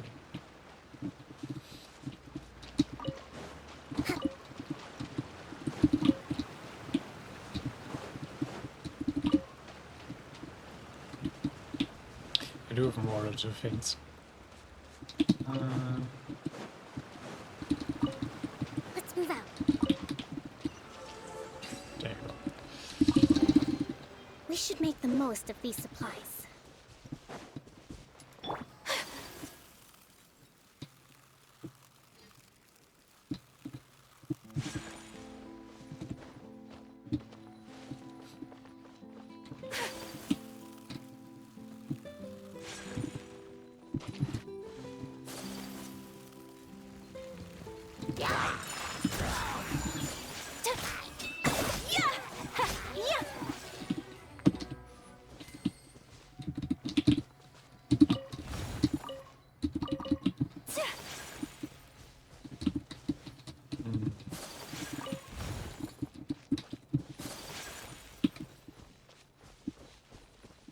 Do you have an idle character that can do permanent height over large area?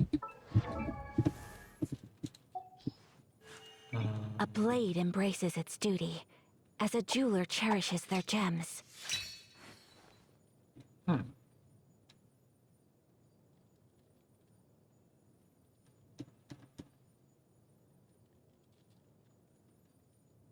Guess I had to put.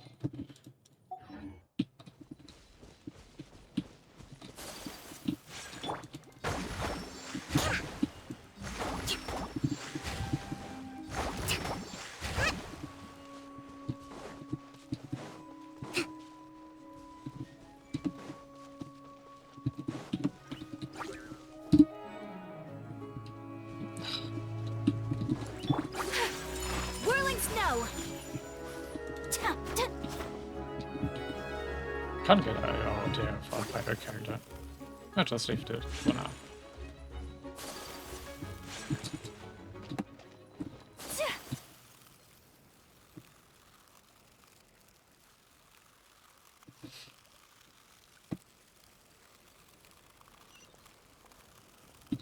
What are you? Are they here for the show? Or something else? Why do I trust that dog so weirdly?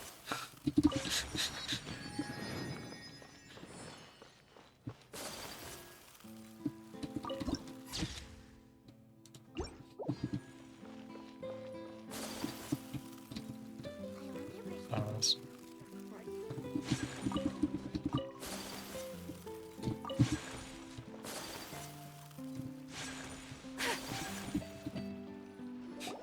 Whoa! Now this is fancy! The Opera Epiclese. What a place to hold a performance! No wonder Linny and Lynette were looking forward to it. Huh. Looks like there's a lot of people standing around the fountain up ahead. Oh, Archon, please bless us with a bright and healthy child. We pray. I don't know why you always feel the need to ask so much. I'll be happy as long as our child is healthy and lives a peaceful life. I guess if they're our kid, then there's no doubt they'll turn out smart. Maybe this is one of the customs in Fontaine. There sure are a lot of couples here. Vache. Weird voice. Alright. What's wrong? Vache. Vache. I don't speak French. I don't know if it is French or not. It sounds like French. No, Paimon didn't say anything. Are you hearing things? Welcome to the Fountain of Lucine. All the water flowing through Fontaine converges here. It's customary for newlyweds to come here and wish for children. Oh, Lynette! You scared Paimon! When did you get here? Lenny asked me to wait here for you, remember? Right.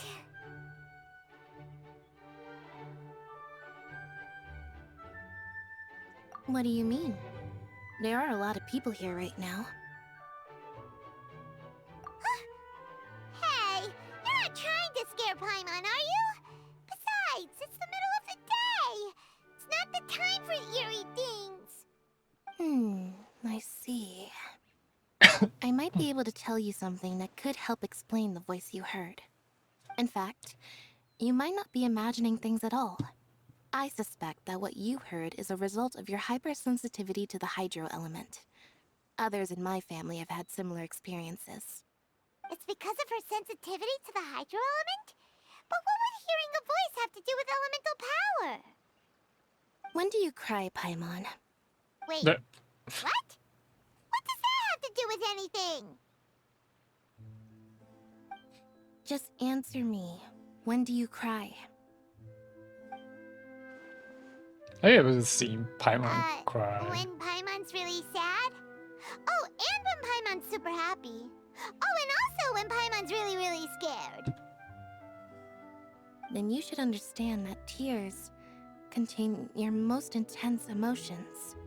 Like I just mentioned, the Fountain of Lucine is where all the flowing water in Fontaine converges.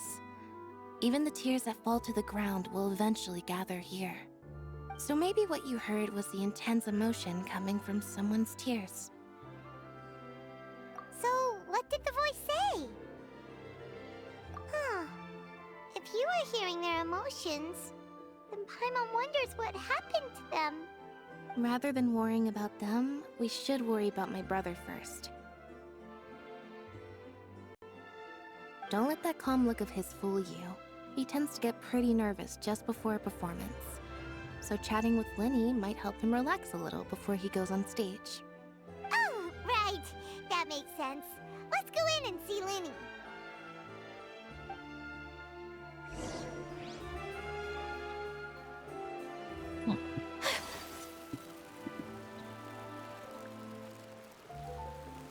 Honestly, I'm not a big fan of opera. Cases are alike. Welcome to the Opera Epiclese.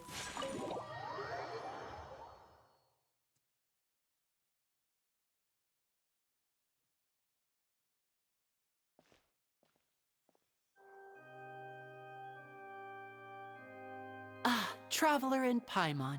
Good to see you. I knew you two would come. Are you kidding? We wouldn't miss it for the world. We've been looking forward to it. I can tell, judging by how early you've arrived. But you're actually right on time. The audience still hasn't started entering the venue yet, which means now is the perfect chance for us to take you to the best seats in the house. Wait just a moment, I'll fetch the tickets.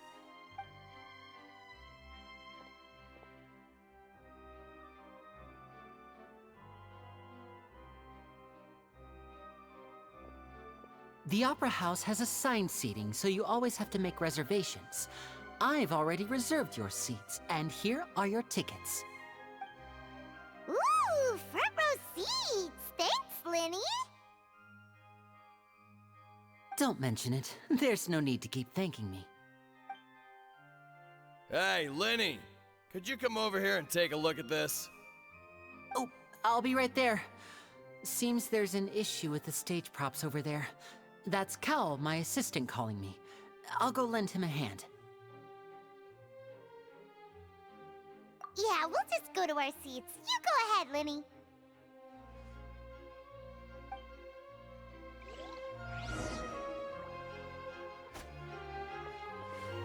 Pharmacies. Let's go.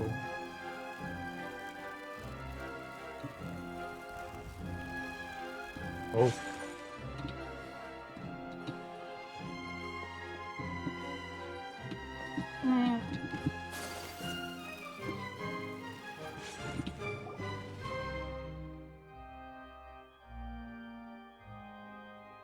Oh, these should be our seats. Come on, let's sit down.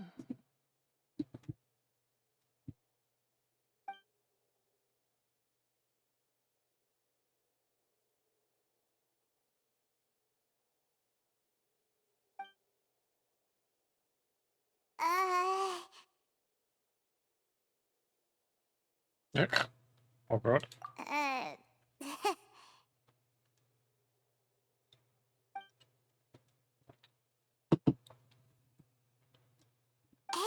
Traveler. Maybe we should strike up a conversation with the person next to us. Since we're sitting together and the rest of the place is practically empty still, it's kinda awkward if we don't say anything. You're the target from Paimon. Of course you put this on Paimon. Excuse me, I did not realize you felt awkward. I am terribly sorry. I would be perfectly happy to chat with you if that is what you would like. Oh, so you heard all of that, did ya? Boy, you sure have good ears. Paimon thought she was keeping her voice down. Wait, that's not it. Paimon's sorry. Paimon's the one who was being rude, talking under her breath like that.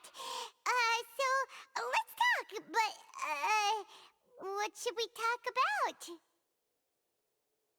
Oh, Paimon's got it. You're also here early and sitting in the front. Are you a friend of Linny's too? A friend, you say? Well, if Mr. Linny would like to be my friend, I would be more than happy to reciprocate. Oh, so you're not friends with Linny then. Oh, this is getting more awkward by the second. Paimon nearly forgot to make her introduction. Nice to meet you. Paimon is Paimon, and this is the Traveler. We just arrived in Fontaine. It is an honor to meet you two. I have heard of your deeds across Teyvat. And as required by proper etiquette, I will also introduce myself. I am... Oh, Monsieur Nervillet. What an honor it is to have you here to see my show. Ah, Mr. Linney. I should say it is in fact an honor for me to see your performance in person. Wait, Nervillet? Could he be... I saw you all chatting just now, but it seems you still don't know who Monsieur Nervillet is. Allow me to introduce you to Fontaine's Chief Justice.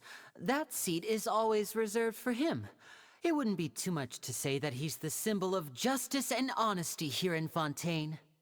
Whoa! Sorry for being so rude just now. Paimon had no idea you were such an important person. No offense taken. Being Chief Justice is merely what I do for work. Nearly every person has their usual reserved seat, so I'm not so special, really. And by the way, I should probably let you know, even though I would prefer not to. There's someone sitting up there in the VIP seats that has been striking a pose for quite a while now.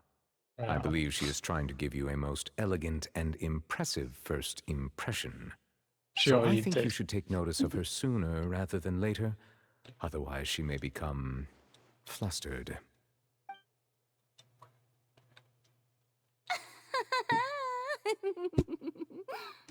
Huh? Oh, it's Farina, the Hydro Archon. Huh. She sure has a smug and satisfied look on her face. Guess she has no idea that you saw right through her act. Very good. That is for the best. No need to pay her any more attention. You may now enjoy the show. Huh? So is this what things are like between the Chief Justice and the Hydro Archon? All right, please wait just a moment longer. I've pretty much finished my preparations, and the performance will start as soon as the audience has made their way to their seats. Yay! The show's finally about to start! Paimon can hardly wait! Paimon's never seen a real live magic show before!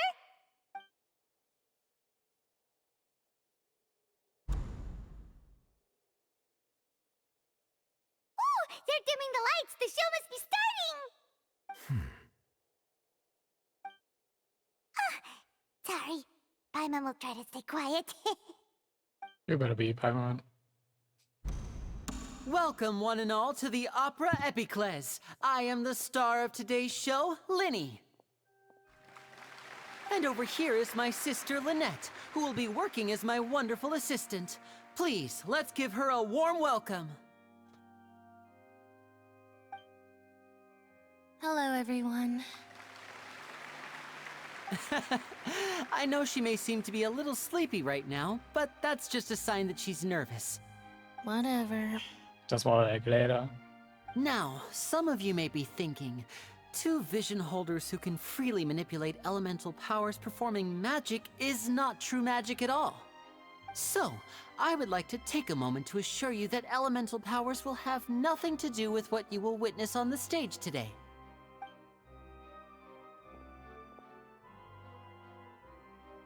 Both Lynette and myself have removed our visions for the show. That way, even the gods won't be able to help us. Oh, good point. That's what makes the show real magic. Now, without further ado, let the show begin. Lynette will now exit the stage to make some preparations. I know you might miss her, but don't worry. She'll be coming right back on stage momentarily. Perhaps in an unexpected way. I'm sure she'll be stealing the spotlight soon enough. Oh, and before I forget, there's one more thing I should say. You never know what can happen in the blink of an eye. A magician's greatest skill is making things disappear proper cutscene. or appear. The possibilities are endless.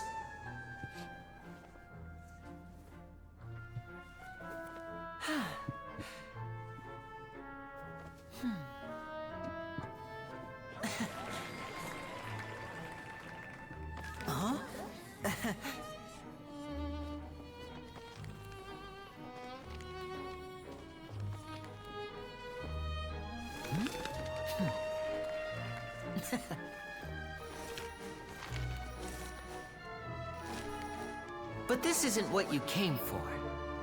These little tricks, you've seen them all before.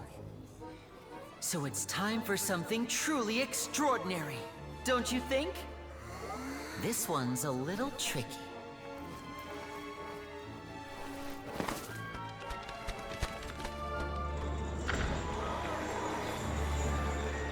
Using this water tank, I shall make my sister vanish completely, right before your very eyes.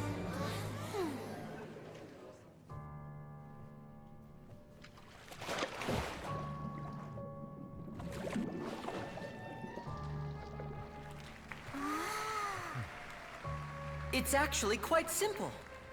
She'll just turn into air bubbles and float right out of the top.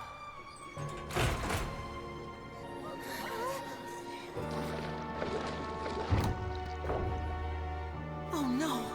I told them to check all the props carefully. With the lid on, even air can't escape. An amateur magician would be getting very nervous right around now. Luckily, it's me on stage, so let me show you what a true virtuoso can do.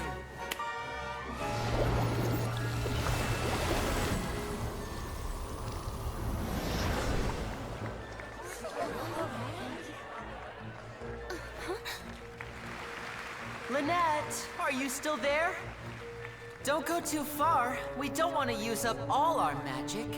Hi, I'm back. Uh-huh.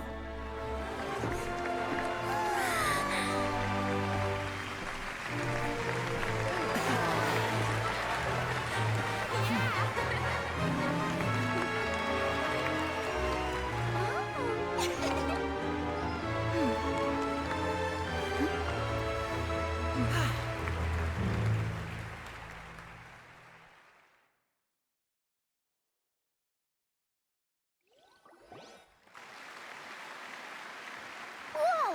What in the world just happened? How did he do that? Paimon didn't see him do anything! Wasn't Lynette inside the water tank? How did she disappear and then reappear out of nowhere? If we could see easily through his tricks, then that would mean that his skills are still lacking. Have any of you actually watched a magic show before? To appreciate magic, you should focus on the show happening on stage, rather than getting caught up in trying to see that which has been intentionally hidden. Guess you're right. Paimon couldn't believe her eyes when Lynette reappeared. Amazing! Thank you everyone. I'm glad you enjoyed that performance. But our magical journey has only just begun. I've prepared even more astonishing surprises for everyone here. The magic of transformation and disappearance can go far beyond what you've just seen.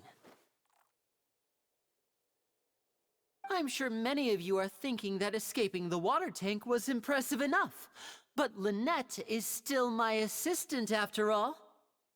In which case, I have ample time to make all necessary preparations.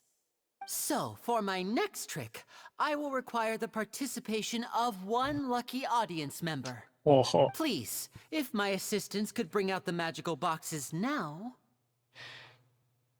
Yeah, clowns often seem to be traumatizing.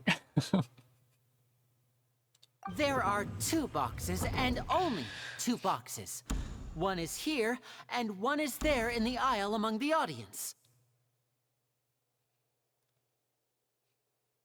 I'm sure many of our clever audience members have already guessed our next magic trick. A swap! Our lucky audience member and I will each enter a magic box. After 1 minute, we will each emerge from the opposite box. Now please, everyone pay very close attention to the box you see here. Don't give me any chance to make a move. Wow! How's he gonna do this? Hey, do you think this is all magic tricks, or does Lenny have actual superpowers? The lucky audience member will be generated by this random number selector.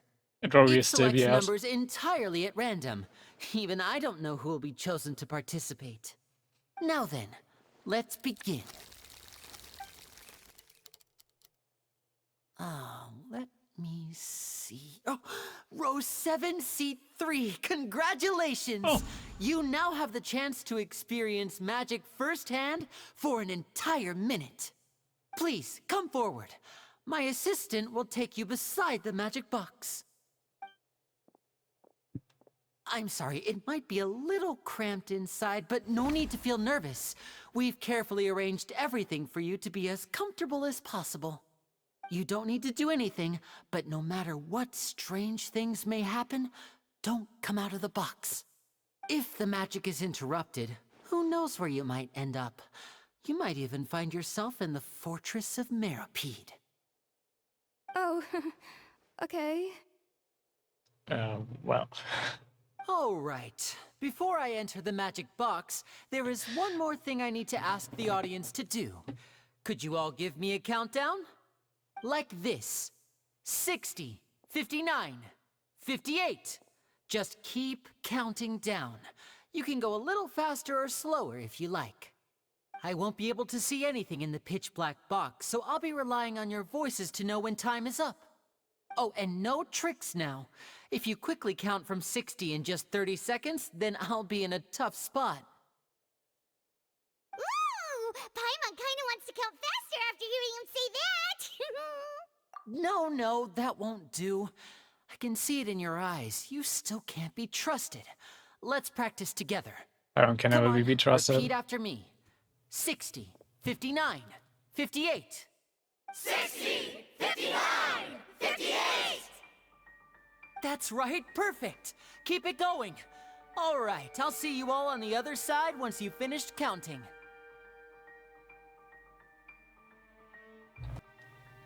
54, 53, 52? Huh? Why aren't you counting, Neuvillette? I am counting in my head. I think things are exciting enough in here as it is.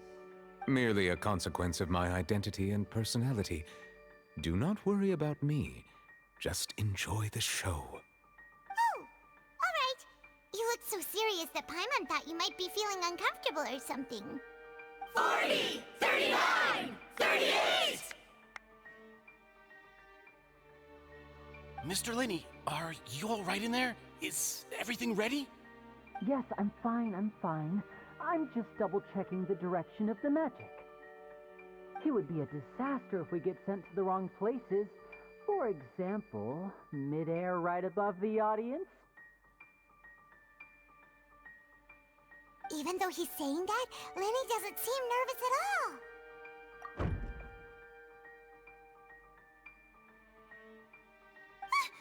What was that noise?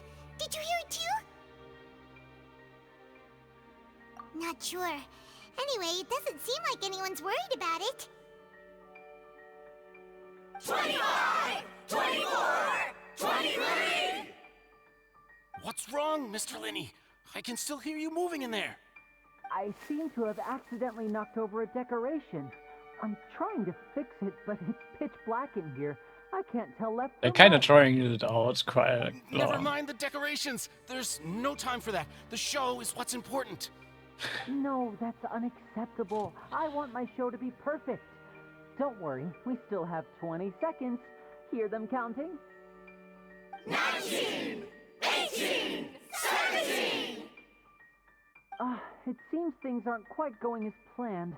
I apologize, everyone. It feels like you're all starting to count faster, but that's all right. I know it can be tiring to do such a long countdown. 10 seconds and change is still plenty of time. 10! Almost there now. Whew. Swapping two people is harder work than you might think. Even a master magician like me can't guarantee I'll get it right the first time. Hey, wait! Is this the back one? I can't tell. They both look the same inside. Huh? Nope, that's not it. I'll try again. 7! Hey, slow down! Honestly! 5! 4! 3! Whoops! That doesn't count! 0!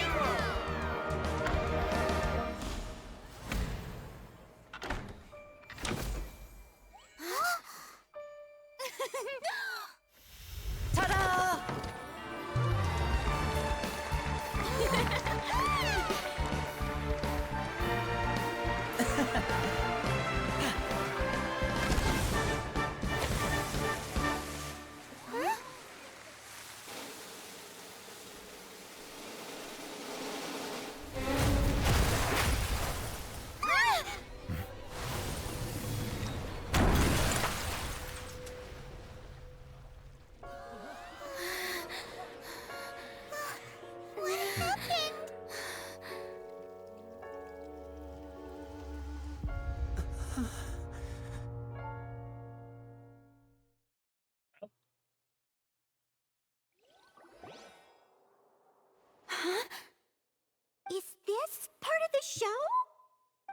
Mr. Lenny, you're going to use magic to fix the stage now, right? What happened? Oh no. Maybe this isn't part of the show. The girl was still in that box, right? This performance is over. Medical staff with me. Guards, secure the scene and detain all the performers. Seal the exits. No one is allowed in or out at this time. Yes, that's right. If this was just an accident, then we must investigate the cause. But if this was all part of some scheme, then those accountable will not escape the judgment of the God of justice. Why does she not No sound need so to be confident? alarmed, you two. We'll get to the bottom of this soon enough.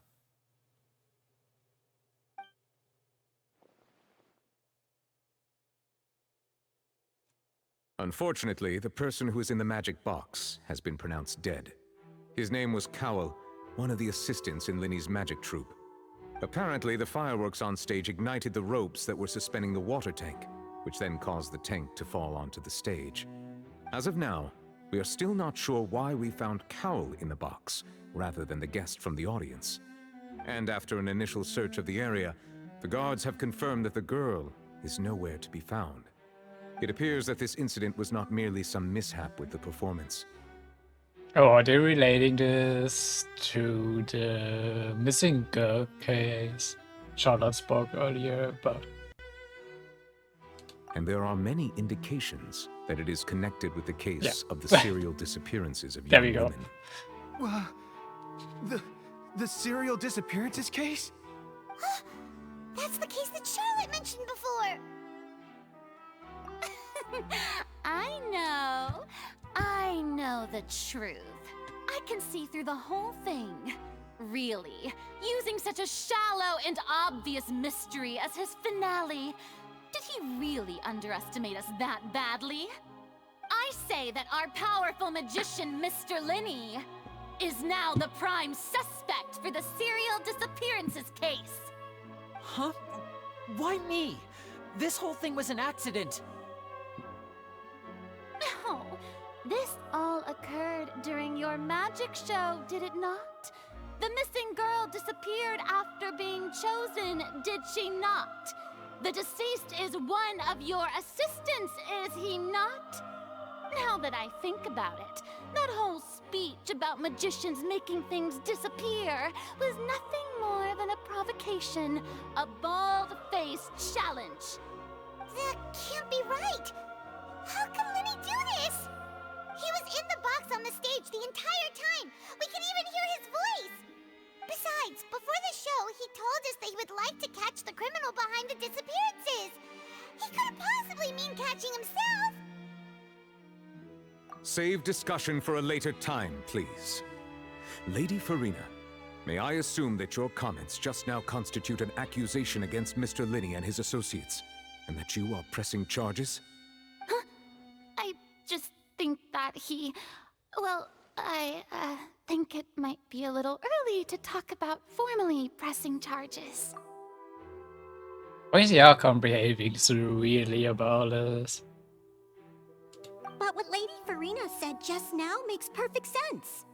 Looks like she's gonna personally deliver justice. A kidnapping and murder carried out under the cover of a magic show. Lady Farina said it all. I mean, of course, my dear people.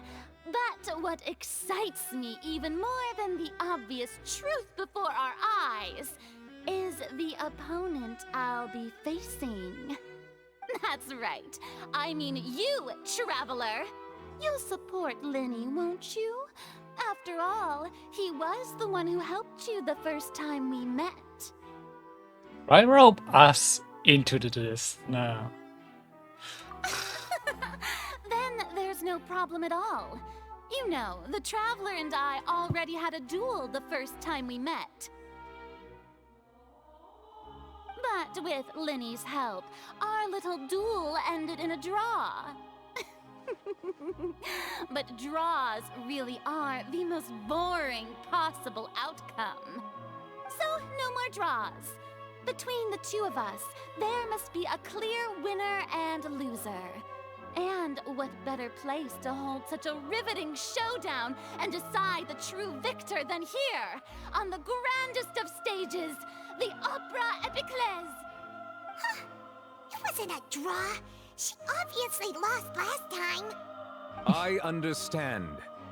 Charges have now been pressed, and as such, a trial is in order.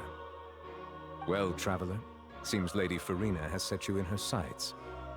But putting her dramatic rhetoric aside for a moment, I would like to ask you, are you willing to act as Mr. Linney's attorney and defend him in this case? Are we even qualified to be an attorney? I guess we could do it. Very well. The trial will be held a day from now in the Opera House. Both sides may investigate the scene to build their cases and search for the truth. Linney and his troupe are all potential suspects, and shall remain within the Opera House. The audience may begin to leave in an orderly fashion once they have been cleared by the guards. A day isn't that long. Let's see what kind of case this big-shot outlander can build in such a short amount of time. I'm really quite looking forward to hearing it.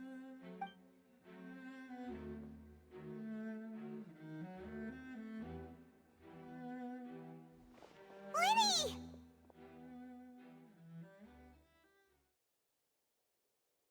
Sorry about everything that happened just now. Were you frightened? Of course! Who wouldn't be scared after witnessing an accident like that? Yeah, I'm a little shaken up myself. How could this happen? And poor Cal. I know you already claimed that you would defend me, but now it's just us talking. Tell me, do you think I could possibly be the murderer? I understand. Even I'm not sure what happened, so I can only imagine how difficult it is for you to grasp the situation. I'm sure everyone sees me as the biggest suspect at this point. But, if you ask me, the whole thing is mysteries layered upon mysteries, such that all that's left is confusion. I don't know whether what happened there on the stage was purely an accident or not, and I don't know why poor Cal was in the box. As for how that girl chosen from the audience could suddenly disappear, I'm afraid I don't have any answers either. If someone tampered with my performance, then we need to figure out what they did. Even a skilled and knowledgeable magician like myself couldn't pull all that off in just 1 minute. But you knew how to trick her to begin with. So that might be the lead. Which is precisely why we need to investigate! As this book says, the impossible could not have happened. Whatever happened must have been that which is possible. Where did she get this girl for fun? Wow, Paimon. Paimon bought them when we were reading at the bookshop in the city earlier. Pretty cool, huh? Don't worry, Paimon used her own savings to buy them. It wasn't from our travel funds. I think sure. they look cute on you, Paimon. You have good taste, Lynette. That's the right attitude. Feeling depressed isn't going to help me now. I need to get back to my normal self. But with the guards watching our every move, it's going to be especially difficult for Lynette and I to prove our own innocence. Good thing you agreed to be our attorneys. Thanks for that. We'll be counting on you. Yes, thank you so much. Yeah, just leave it to us. Oh, since we're going to start investigating, Paimon has a question first. Where did Lynette go during the performance? Ah, well, I'm afraid that would involve some of our essential trade secrets as magicians. The secrets behind our magic are past saving, Linny. I suppose you're right. The truth behind our tricks is going to be important evidence that will be weighted during the trial. 'Tis truly a pity. As a magician, our magic show is a work of art. We've poured countless hours and spared no effort in perfecting it. But if revealing our secrets will help you uncover the truth behind what happened, then it will be well worth it. We should go somewhere else if we're going to discuss our magic tricks. We'll go speak with the guards, and in the meantime, you can go investigate the stage and the seating areas. Alright, let's go have a look while the investigation teams are still here. Detective Paimon is on the case! How long is Paimon gonna wear those? They look too silly on her. Hello, officer. How's the investigation going? Yeah.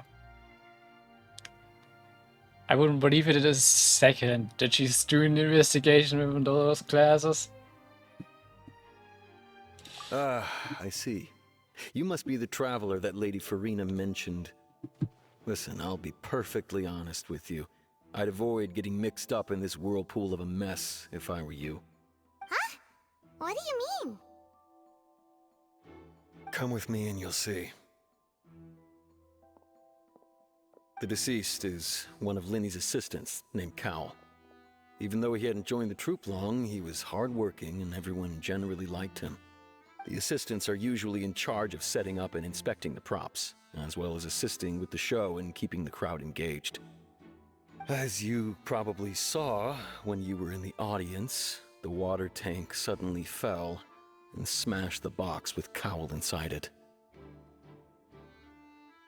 This is the real mystery. We've already searched the scene and were unable to find any traces of the girl. However, if you look carefully, the box was positioned directly under the water tank. The ropes holding the tank were then burned by the pyrotechnics on stage, causing them to snap. All these factors lining up so perfectly makes it hard to see this as a mere accident. I don't believe they were snapped due to the pyrotechnic. I think they would check that before, if they would reach it or not. If anything, the more logical explanation is that the whole incident was intentionally planned, and Linny is the most likely person to have access to all these areas. But he doesn't have a motive. Are you both good friends of his? Well, you can't say we're good friends, but we've known each other for a little while. So in just a short time, he was not only able to win your trust, but even convince you to act as his attorneys. I know there's no such thing as magic. The real trick of a magician is holding the audience in the palm of their hand. I've seen a lot of cases, and I can tell you that people are the least reliable kind of evidence. Sorry, I tend to be pretty straightforward. Just know that I'm warning you for your own good. Anyway, you may investigate the scene of the crime yourselves if you're curious. Who knows, maybe you'll be able to come up with some new evidence.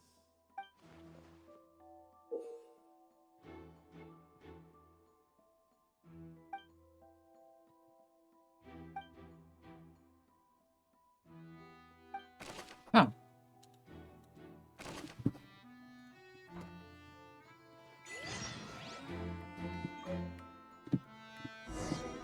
Guess we're investigators now.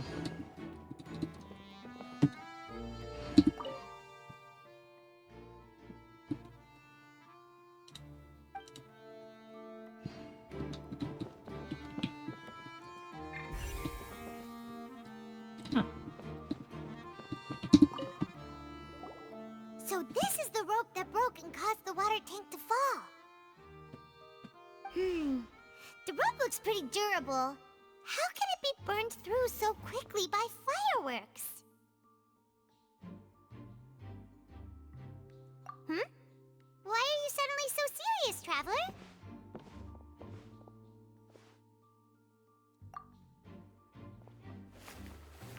Whoa.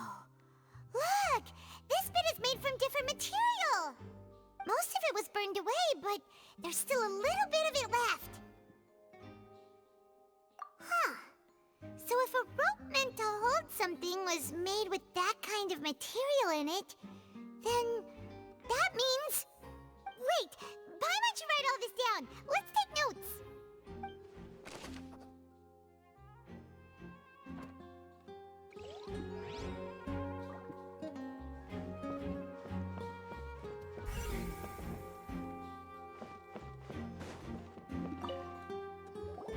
Hello there! What are you investigating? Oh, this location is also...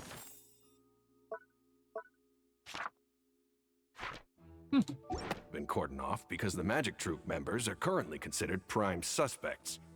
The investigation team is still collecting evidence. The seats were all booked in advance, so we were able to deduce the missing woman's identity by checking the guest list. Sure, it's not like this is confidential information. We will publish it later anyway when we petition the public to help us find the missing person. Her name is Halsey. She's a painter from Fontaines who's made a bit of a name for herself. Apparently, she wasn't a regular at the Opera House, but she'd been feeling some pressure with her work lately, which made her decide to come see the magic show. The Magic Troop members all claim not to know her. We have looked into her social connections. It seems that she has no personal grievances or conflicts of interest with the suspects. Simply put, she wasn't related to the Magic Troop at all, which matches the features of the previous serial disappearances. Were the victims of previous cases also chosen at random? That's how it seems to us, in any case.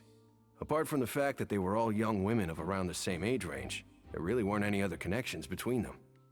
Okay then. No need to be so formal. If you do happen to see the missing girl, please be sure to contact us. It is of utmost importance that we get to the bottom of these disappearances.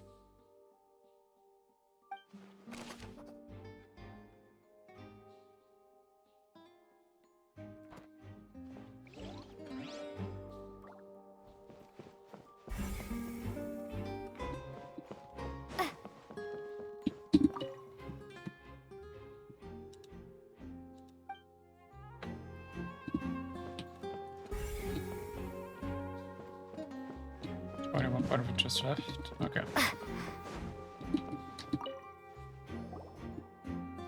The investigation team has some new findings. Turns out there's an issue with the random number selector after all. See, I told you.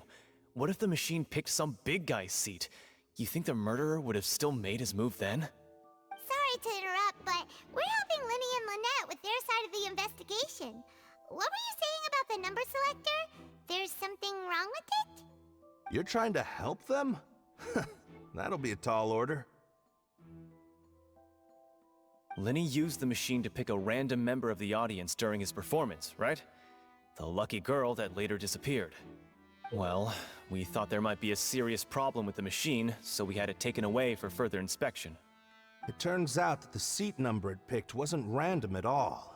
The machine picks that same number every time. I'm sure you already know that you have to make a reservation in advance to get a seat, regardless of whether it's a trial or some performance.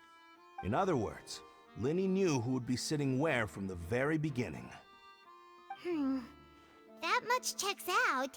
Linny reserved our seats for us too. Bet you see why I was saying it'd be tough to make a case for Linny. Even though it's bad for Linny's case, Paimon had better write it down.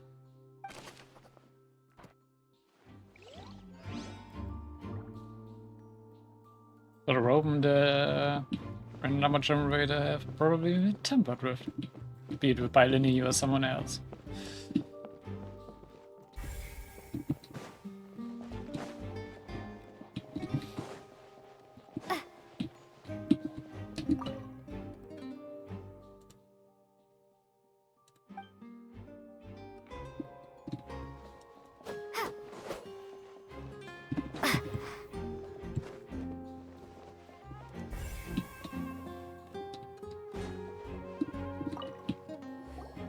I see that you're investigating the area. Well, it just so happens that I'm interested too. If you find any new and interesting leads, be sure to share them with me, all right? We don't have too many thoughts yet.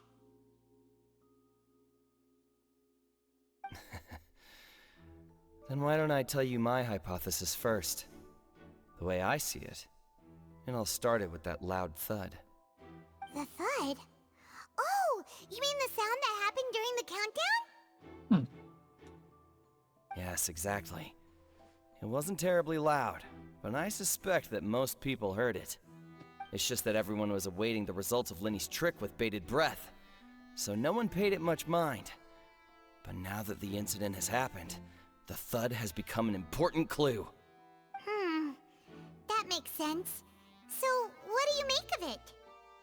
I'm of the opinion that it may have been the sound of Linny's accomplice. Lynette, perhaps. Jumping atop the water tank or something like that. And when the pyrotechnics went off, she cut the rope, sending the water tank crashing down. But wasn't the noise we heard too loud for that? Perhaps the balance wasn't right, leading to a particularly rough landing. Oh, that's true.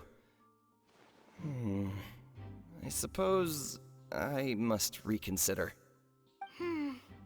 That does remind Paimon, though. What was with that sound?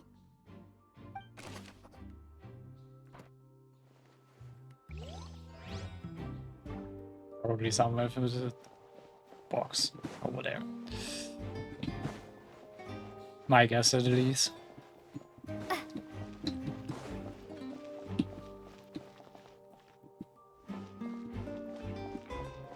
Is it upstairs or? Yeah, you're not really helpful, map. Thanks.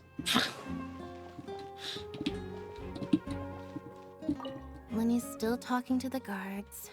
It seems he'll have a lot of explaining to do. I think someone will be assigned to monitor us later, but that's alright.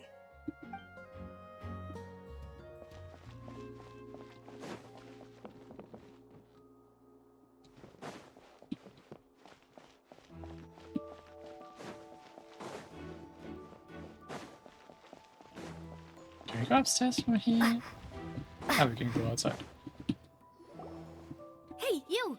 Yes, both of you! Over here! I've been keeping an eye on you for a while now. Oh. Huh? You mean us? That's right. If I'm not mistaken, you're also among those who wish to cut down the thorns and pursue the truth. No? And by the looks of it, you're not from Fontaine. Well, you're right on the more about that one, but who are you?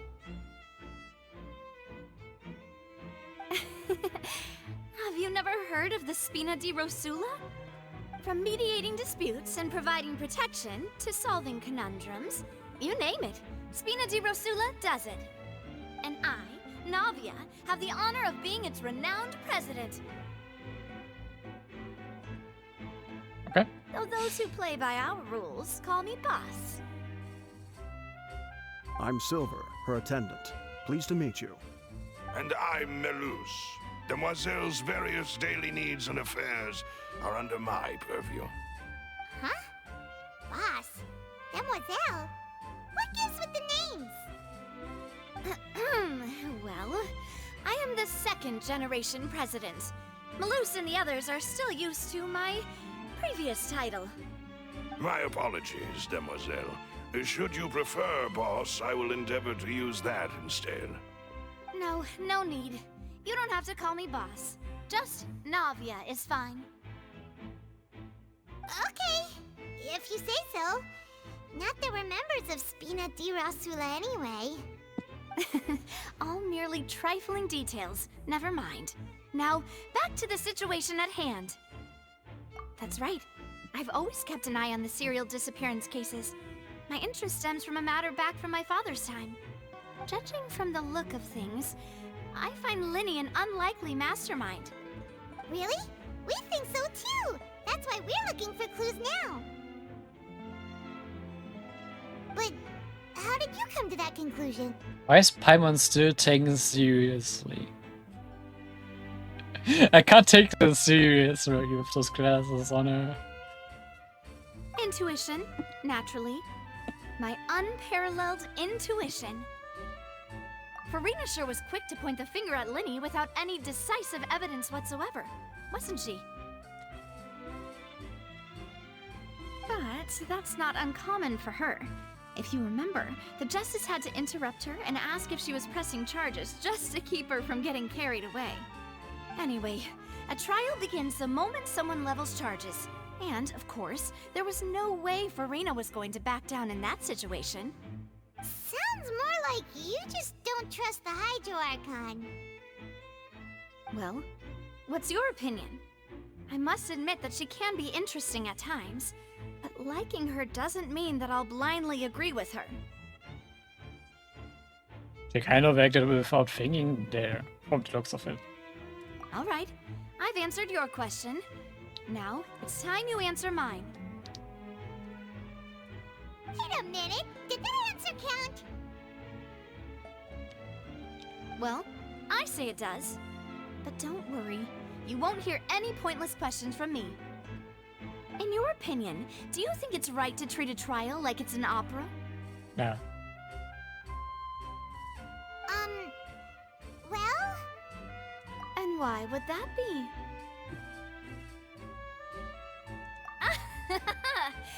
See, Silver and Maloose? I told you they'd be different. Most astute of you, demoiselle. I too think that the traveler's response was most excellent.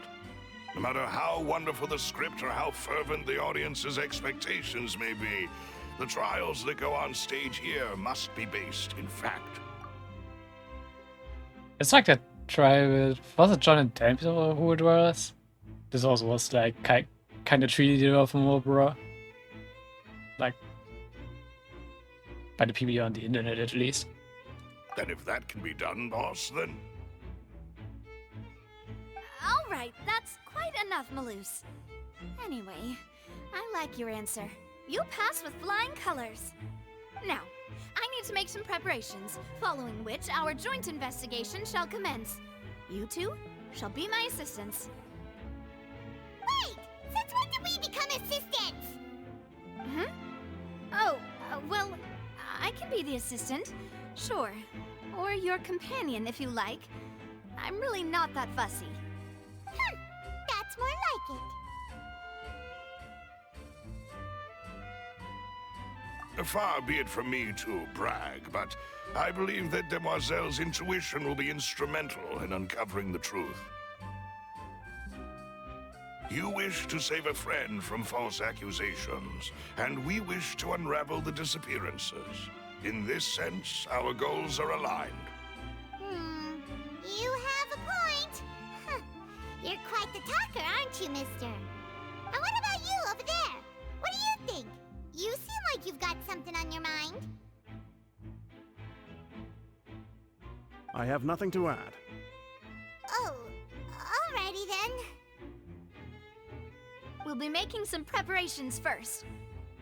Just be sure to let us know if they start revealing Linny's tricks. Thanks! Okay.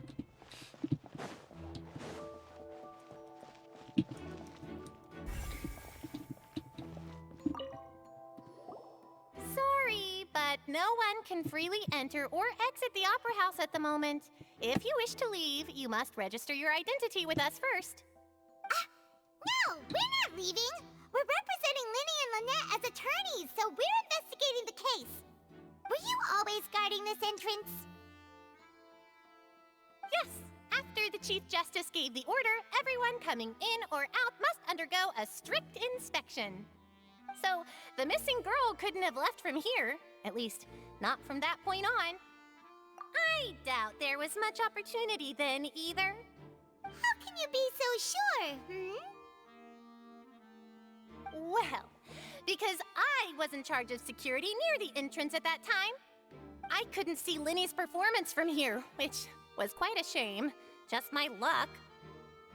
But still, I did not abandon my post, and I stayed put no matter how loud the applause was. If someone had so much as even approached the door, I would have noticed it, let alone if they had tried to leave. We Melazines are good at that sort of thing, you know. I mean, at least you didn't get to see a person getting squished by a water tank. So, it's safe to say the girl couldn't have left through here. Alright, thank you for your help. This'll be useful info.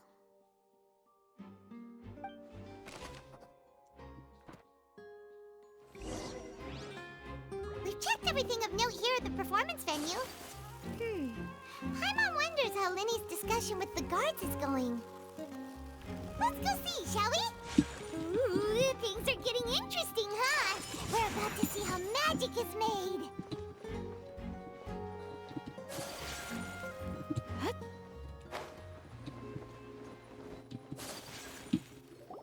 Understood. Then I will be going with you. Just so you're aware, I will be monitoring your actions and making notes as necessary. Very good. Thanks for being so agreeable. I'd pull a rose out of my hat as a gift for you if I could. You may spare the pleasantries. I'm just doing my job. You've arrived. Who's this? Me? I'm Spina di Rosula's guardian angel. If you've got a problem, I've got the firepower. Sorry, I got a little carried away there. Call me Navia. I'm a partner of theirs, and will be helping investigate this whole situation. And these are my companions. Would you mind if they join as well? Fine by me. Oh, new helpers? I would be most grateful. Well, let's just say we're tagging along. It's not every day you get to see the secrets behind magic performed on such a large scale. I appreciate your kind interest. Come with me. We'll be heading below stage.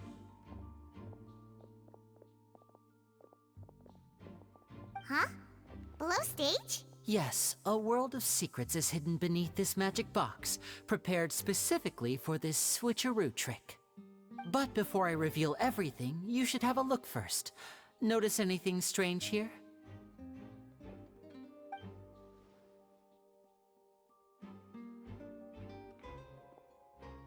I'm not trying to be dramatic. Remembering the details of a trick will help you understand the methods used to perform it more easily.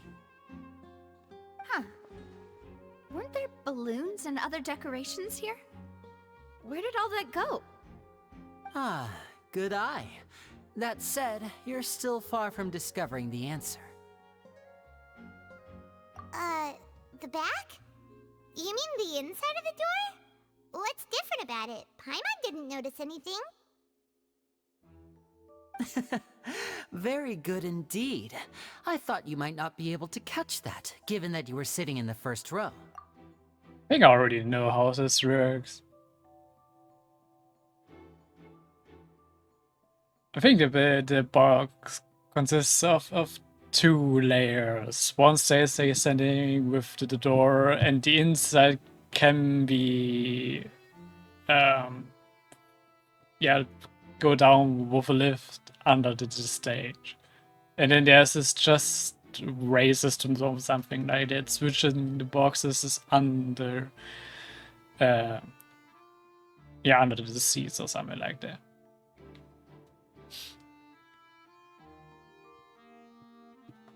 It never really is.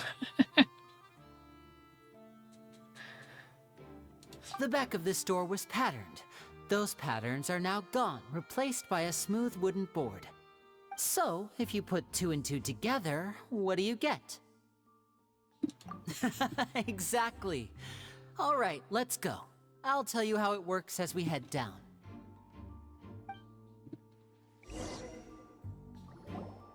Oh, Yeah, so tricking there was you. a passageway under the magic box. See, I told you. I knew you'd figure out most of it as soon as you saw this place. The 2 magic boxes are positioned right above the 2 entrances of the tunnel. See this flatbed trolley? Called The it. box with the lucky audience member in it would be shuttled over to the other side using the trolley. This trolley can raise and lower and even rotate, ensuring that the box will face in the right direction. I see. So that's the purpose of the box inside another box. Precisely. The inner box would descend after the audience member was put inside and be moved along the trolley, all while the outer box would remain on stage as if nothing had ever changed. And the weird sound we hear probably was a person knocking out the assistant and then switching out the people inside the box. And then they kidnapped the girl. So that's how you did it!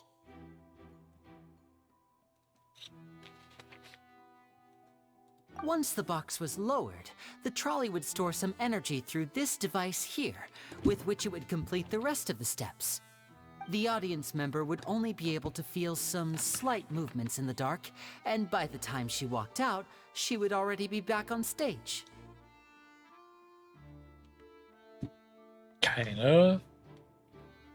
I mean, by now you go into magic shows knowing there's like a trick behind it.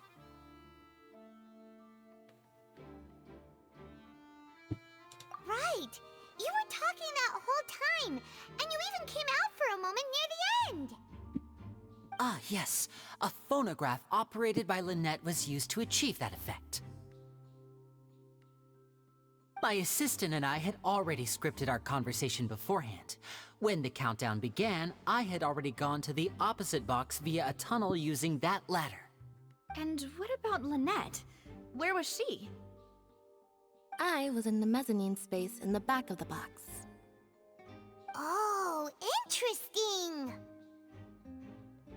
That's how we were able to coordinate Linny's lines with the assistant.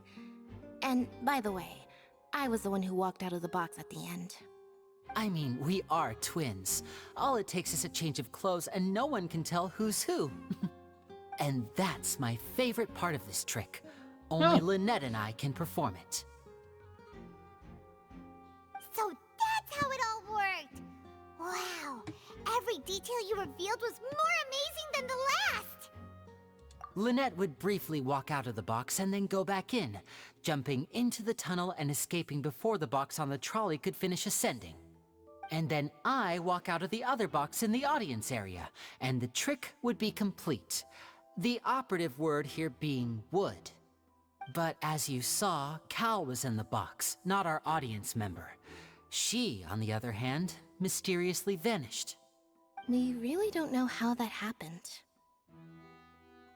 If not for that interlude, this would have been an astonishing trick. I probably never would have figured out how you pulled it off. And yet, to think that someone was able to use this magic trick to commit a crime. Could we have a look around? I think we can come up with some more leads. This is the scene of the crime, so Linny and Lynette are not permitted to stay here. I'll escort them back up. Yes, of course. No need to be so strict now. I won't disappear into thin air, you know. Thanks, everyone. We're counting on you.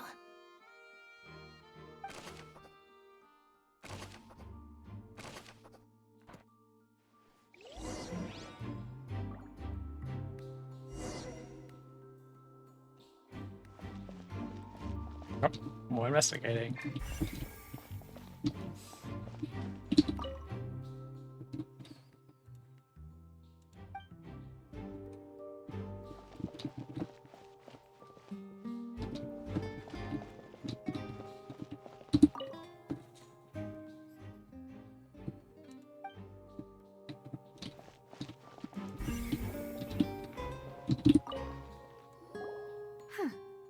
What's this? Looks like a hook tied to the end of a rope. Huh? There's all kinds of odds and ends here. Perhaps it was a prop for a different trick. But why would it have been left here? Whatever it is, let's make a note of it first.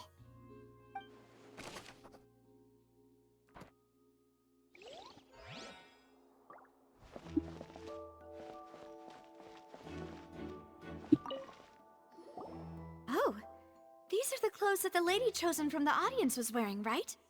Her clothes are here, but she's nowhere to be found. I perhaps stripped her.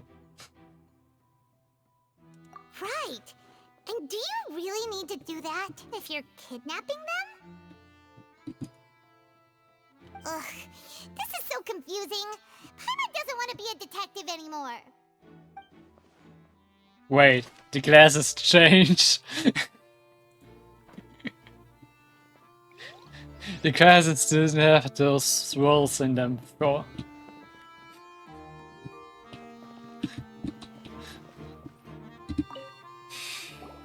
The floor is wet. Please be careful not to slip. Speaking of which, Why would there be water here? Now the castles are back to normal. Why Paimon? Oh, Paimon knows!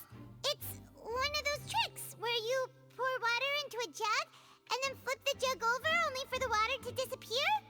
And here's a broken vase. Huh. Did the trolley knock it down while moving? That can't be. The trolley moves along tracks from start to finish. It couldn't have hit the vase at this distance. Or like Paimon trolling. Let's note this down too and think about it later.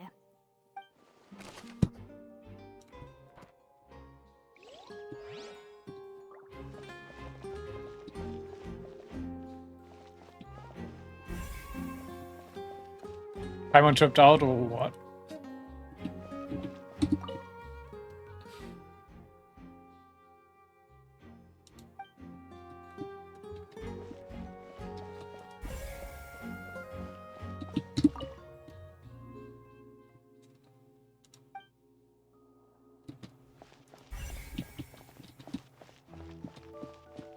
No. What is this place? It seems someone could fit through here. Huh. Could this have been the suspect's escape route? Alone, perhaps. But if they had to pull another person with them, the space would be too narrow. But there are no other ways in or out of here.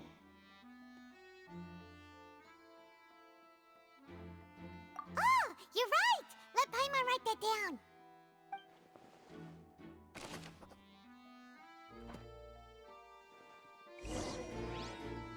Seems we're just about done investigating down here. Yes. Let's head back up.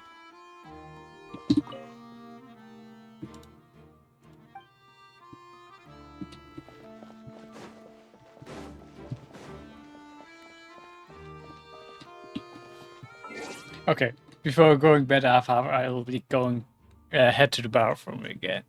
See, see you in a bit.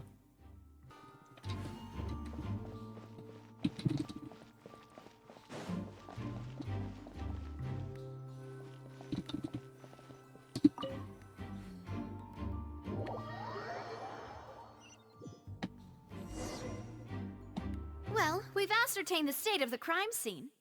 Let's find a place to sort out our findings once Malus returns. It seems to me that there are several things that don't add up here. Apologies for the wait, demoiselle. So, what did the guards say? Did the criminal escape through the vent? They believe the odds of that are very low, since the vent leads to the Opera House's basement. The guards have checked the area carefully. No one left through the basement during the performance or after the incident, and no one was found hiding there.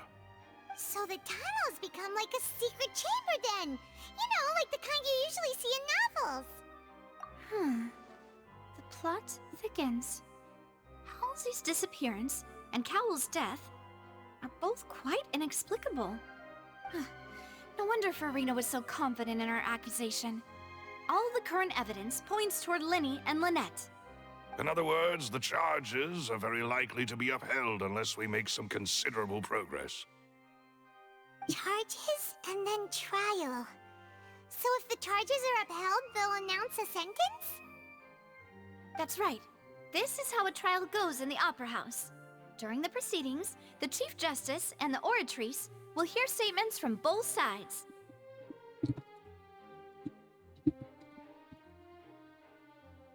That's right. This is how indemnitium is produced. The statements from both sides, the defenses from attorneys, witness testimonies, and even the audience's emotions will all be projected on the Oratrice. To put it simply, it's as if the Oratrice has its own will, and is a judge in its own right.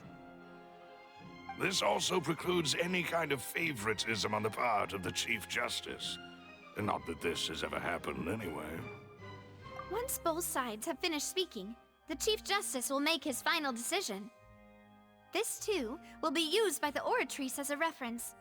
Then, finally, the Oratrice will be consulted by officials. The result it returns is the will of justice itself. Huh? So that machine is the one that actually decides? whenever Let called the shots. In practice, there is very little difference. Both have always come to the same judgment, which is why people have great faith in the Chief Justice. Ah, yes, the guards also asked me to convey that none of us will be allowed to leave this place before the trial. Is the Chief Justice just like a puppet? And he's actually not the one judging it?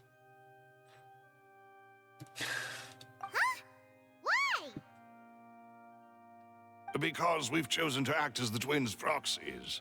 That makes us persons related to the case. They're concerned that we might be colluding with outside parties, or that we might find outside help to disrupt the case. And even if that were not so, it could prove problematic if we happen to spread key information about the case ahead of time. I'm ready to break out at any time. Wow. Whoa, there's no need for that. Paimon thinks they have a point. That said, are they providing food? Of course, Paimon. Of course. Only thing about food. I just hope you don't mind the lack of options. I'm afraid that catering to all tastes is not in the cards, nor is any guarantee of balanced nutrition. In that case, let's just sort out our findings together here. Pity. I was hoping to take you to try some of Fontaines' famous desserts, too. I mean, what better way to properly think through our findings than over some tea and sweets? Huh. Breaking out suddenly doesn't seem like such a bad idea after all.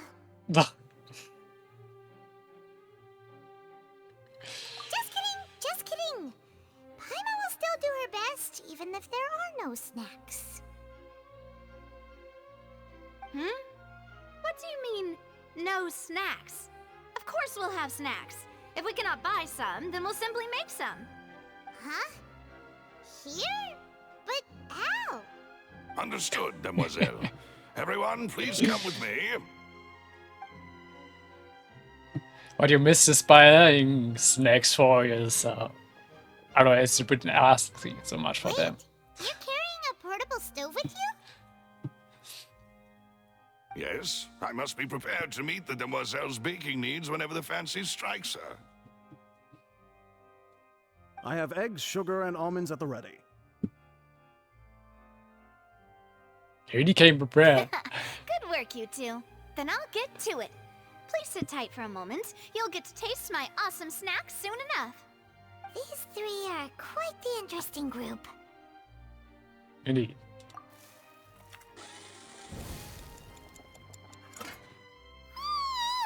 And Paimon thought it smelled good while it was still in the oven. Oh, it's even better now. Paimon can't stop drooling. From the way you had these two guys carrying all that stuff around, Paimon thought you'd have them do more during the baking process. I mean, they do look tasty. I would love to try them. But you ended up doing the entire thing by yourself. Beating the egg whites, grinding almonds, everything. I was applauding. And I was giving encouraging smiles. Good job, you two. Paimon was just thinking. Aren't you worried about getting your fancy dress dirty, beating egg whites and baking like this? Well, I don't think it's carved in stone anywhere that fancy ladies can only read books, sip tea, ride horses, and play the piano. I just really enjoy making snacks. I mean, Paimon is emergency food. So she's always a snack. I guess. Don't underestimate beating egg weights, by the way. It's a real arm workout. You also need to beat them to just the right consistency, or your macarons will crack. Anyway, give these a try, fresh out of the oven. There's 3 for each of us. Only 3? Oh, come on, Paimon. Well, eating too many sweet treats might send all that sugar to your head. You wouldn't be able to think clearly about the case on a sugar rush, would you? Tea is ready to be served as well. This is Demoiselle's favorite, strong black tea with a floral fragrance that clears the mind and lifts the spirit. Wait, is tea and macarons actually like a British thing? kind of clashing with all the French streaming that's been going on. No need for concern. I'm merely doing as I should.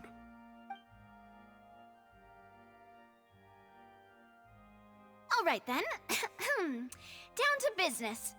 As Paimon mentioned previously, the tunnel seems to be something of a secret chamber. Yeah, British. Like, having like team macarons is like often a thing like in the UK. As far as I know. However, we can assume that Linny and Lynette were Yeah. not alone within it. Some criminal also occupied its sealed confines. The magician twins could have committed the crimes, of course, but they lack any logical motive. At least that's what I've heard. I'm not from the UK after. Exactly! Why would they do such a thing right when everyone was watching? The flower vase and the thud we heard during the performance could indicate some altercation between Halsey and the criminal in the tunnel, resulting in the shattering of the vase, the discarding of her clothes, and her abduction. Perhaps the criminal thought that since she was chosen from the crowd, she would be too easy to identify if she was still wearing the same clothes. Paimon thinks that makes sense, but the real trouble is... I think it's British. I mean, it's often memed about when it comes to British people. True. None of the clues we found thus far support the existence of this third person. And like beans and toast.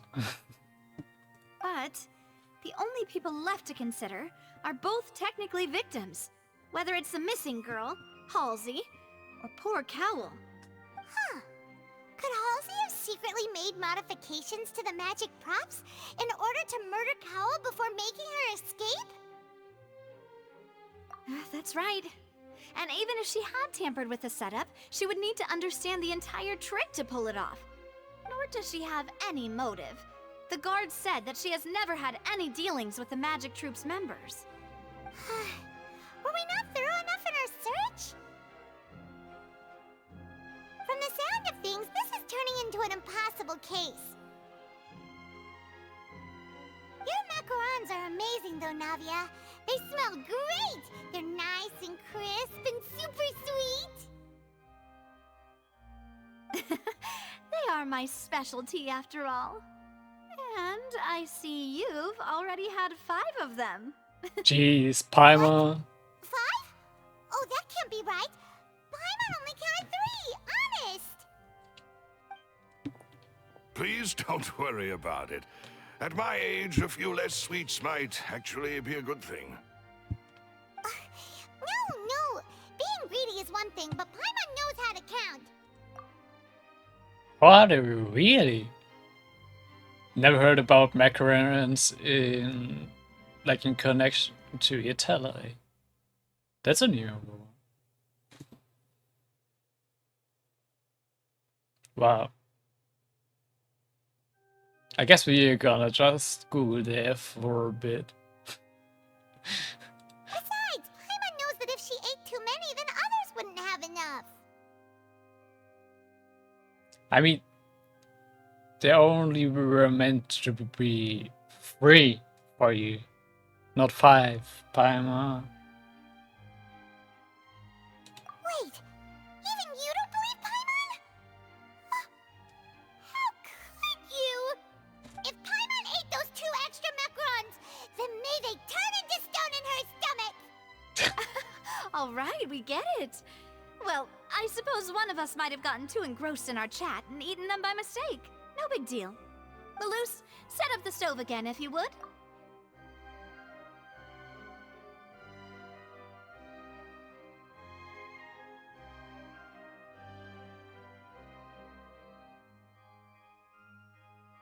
Okay, interesting piece of trivia.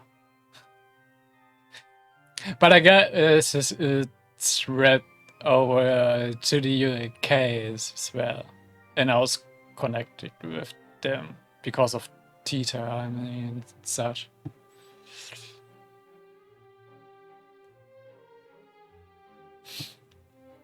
Huh? What are you doing? Making sure everyone gets 3 macarons, of course? Exactly. We don't want to trouble you. As you wish, demoiselle. I guess it do. And I have the egg, sugar, and almonds. Well, this really is your hobby, huh?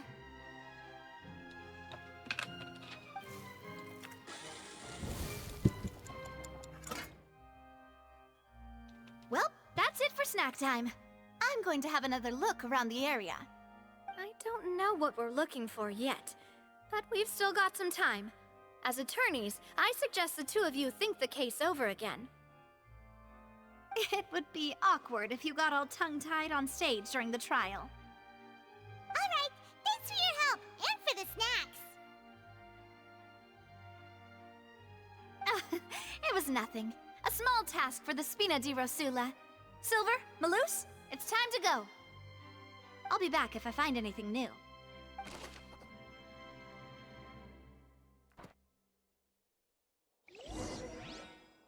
Alright, it's time to put our heads together.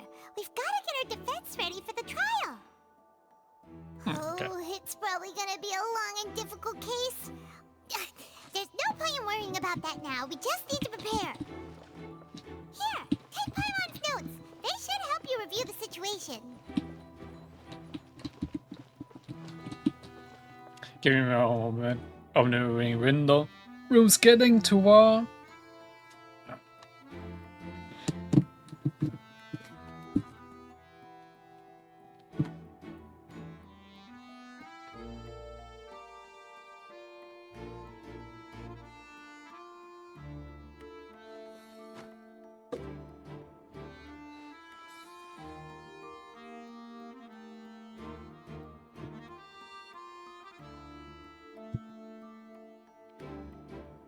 My PC is a freaking heater. Jesus.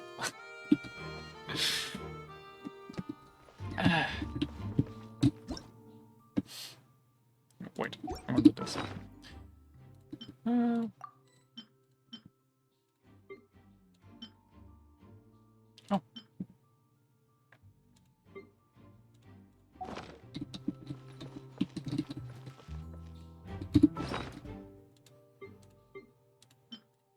Whoever the murder people needed to Direction register. ordering here. Paimon doesn't get this at all. You think about it for a bit, Traveler. Why would it be him? Gosh. No wonder we all heard that noise, didn't we? The performance would not have been visible from where the doors were guarded. If Paimon were on duty, she would have snuck back into the audience seating. Well, there was no chance Paimon could have seen that the box had 2 layers. Yeah, I call that. And that's why only the 2 of them can perform this trick. There was no third person. And Paimon didn't eat more than 3 macarons either. Digging a tunnel just for a magic trick? Whew, that must have been a lot of work. Is this missing? That size wouldn't have been a problem for Paimon.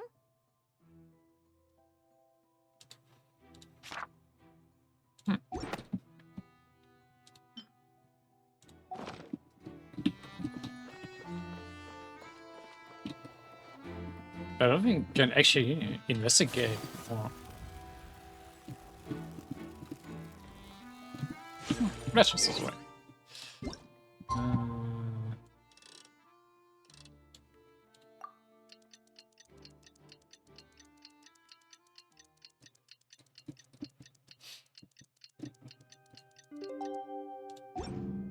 Oh, the lighting changes. Doesn't really work in waiting when you're in a room. Oh, that's new. Hello there.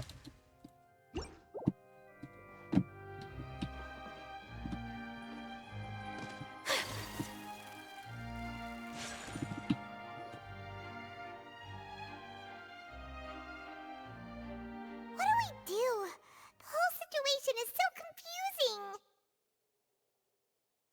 Good plan. Impossible things don't just happen. We'll get to the truth one way or another. Just relax. Even if everyone else suspects Lenny and Lynette, at least we will be supporting them from the stands. Besides, I doubt Farina understands any more about what happened than we do. Thanks, Navia. Well, we'll be going then. Best of luck to you.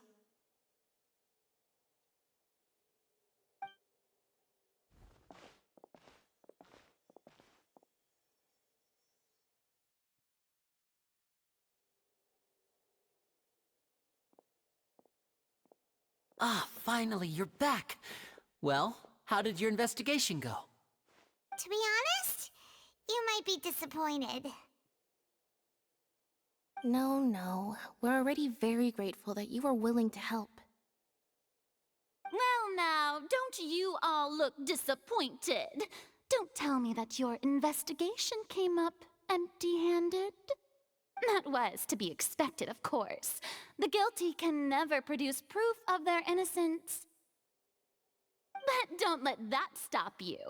I shall be terribly disappointed should you, my most anticipated foe, concede so easily. Should we get something against us? Since both parties are present, I declare that the trial regarding the magic show incident is now in session. Firstly, in order for the audience to understand the causes and results of the incident, could we please have Mr. Linney explain the trick? Yes, of course. I will explain while Lynette demonstrates on stage. All the necessary items have been prepared.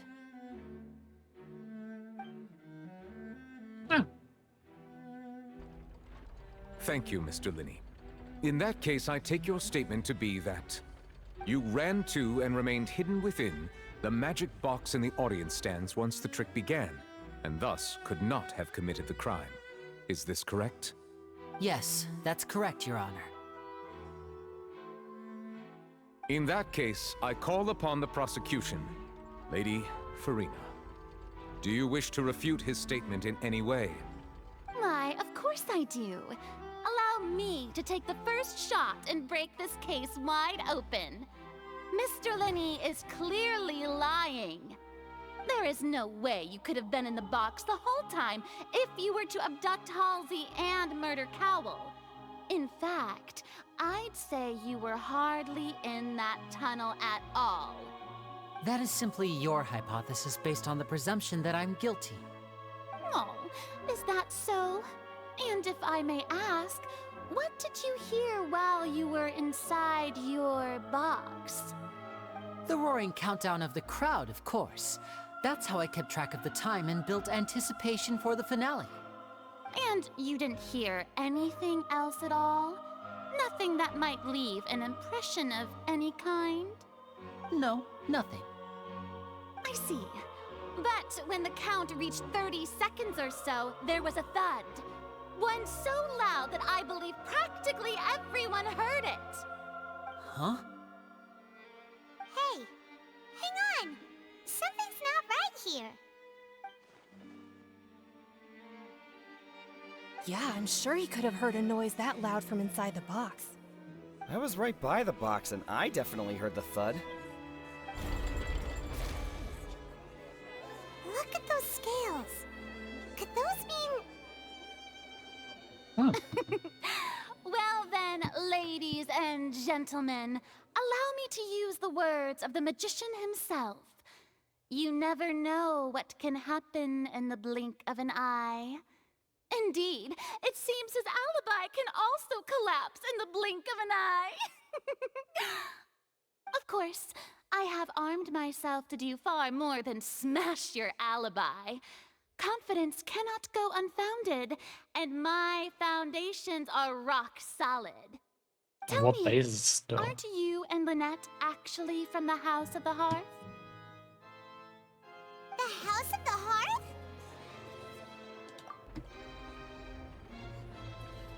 No wonder they did something like this.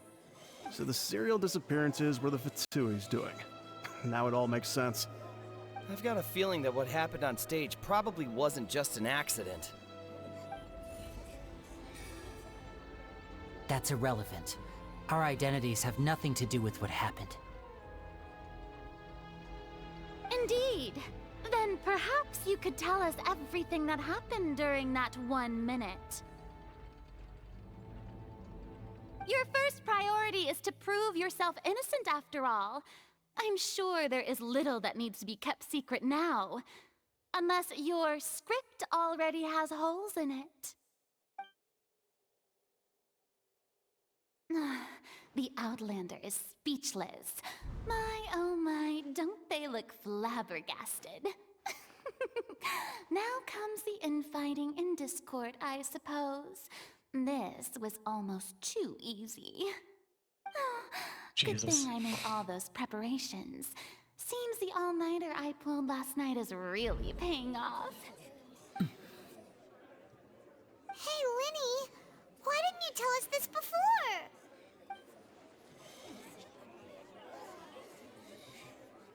Order! Order!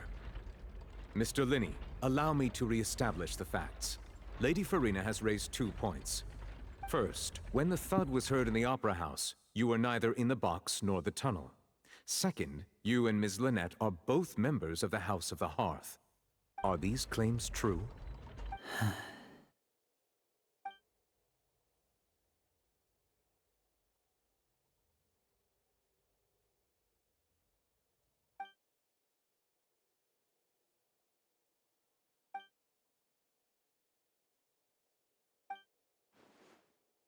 Please answer my question, Mr. Linney.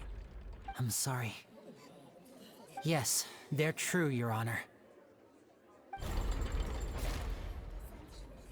I knew it! Well, that's it. We might as well move on to the sentencing already. What should we do now? Granted.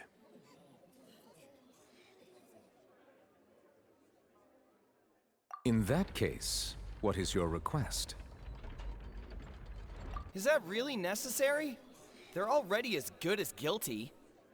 The defendant deceived their own attorneys. What is there left to discuss? Order! Order, I say! Your request is reasonable, and we shall adjourn. This trial will reconvene in 1 hour. So you would stick to Mr. Linney's defense even after knowing what you do now? You certainly have more professionalism than I thought. In that case, my dear audience, let's allow the joy of victory to steep for a little while longer.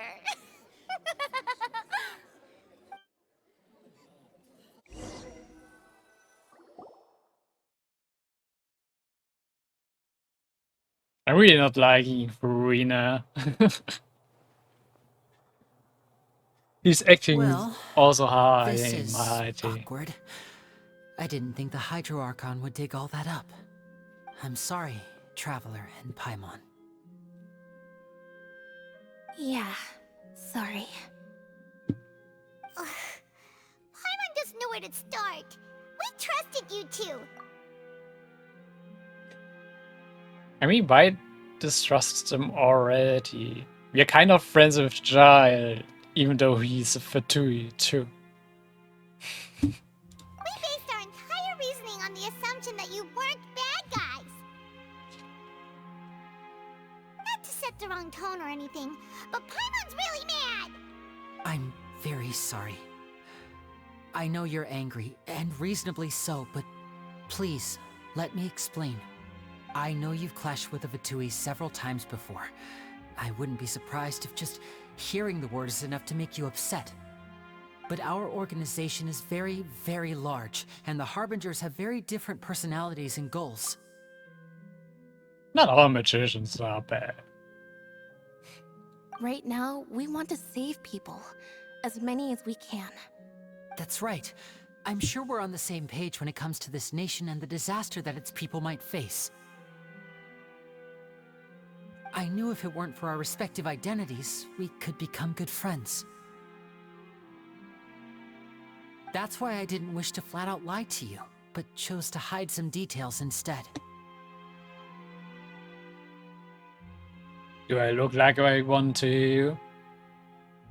Am I a magician? Ha.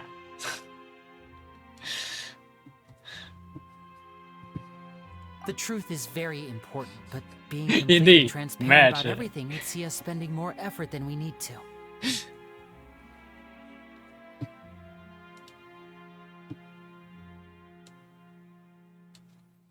Right. So, you be the judge. Heck, if I were you, I fear that I'd even struggle to trust me at this point. You met a Fatus who works as a magician, a trickster by trade. All by coincidence, too. But still, I'm asking you to trust me. I am no criminal. At least, not in this case. Sorry. Please forgive us. Well, you both say that, but... Right, let's hear your answer first, and no lies now! Of course. I'll answer any question you ask. We've been trying to find out how the Oratrice operates. We want to know why it has a consciousness. Why can it deliver sentences accurately? During our investigations, we learned that the machine's core is beneath it. From that moment on, Lynette and I have been designing this box swap trick, with the objective of getting close to the core. Is that why you needed a whole minute? That's right. In truth, the audience would take about 75 seconds to count down from 60, while I would only need 15 to get to the opposite box. So, after jumping into the tunnel, I accessed the Opera House basement via the vent, and went to investigate the room in which the core is stored. That air vent was created during the construction of the tunnel specifically to execute this step. Well, nothing. As soon as I reached that room and was about to investigate, I heard someone's voice. Curious. Which should have been impossible, of course. I was quite certain that I was the only one in the room. That voice seemed to recognize me and tried to speak to me. I chose to err on the side of caution and retreated the way I came. On the way back, I saw the broken vase and the clothes on the ground, but the countdown was almost finished, so there wasn't time to give it any thought. After that, the homicide occurred just as you saw. Well, that explains why you didn't hear the thud. Because of that prophecy I told you about, of course. We must know all we can about this nation's secrets in order to deal with that prophesized crisis. That's the only way we can save everyone. So, there you have it. The whole truth. I swear, I didn't hide anything from you this time. It was never my wish to proceed under this cloud of mistrust either. I mean, if I were in their shoes, I would also be curious about the core. But like I said earlier, you can be the judge. If you want to leave because you don't trust the Fatui, there's nothing I can do to stop you. Well, Traveler, you decide. Paimon will follow your lead however you choose.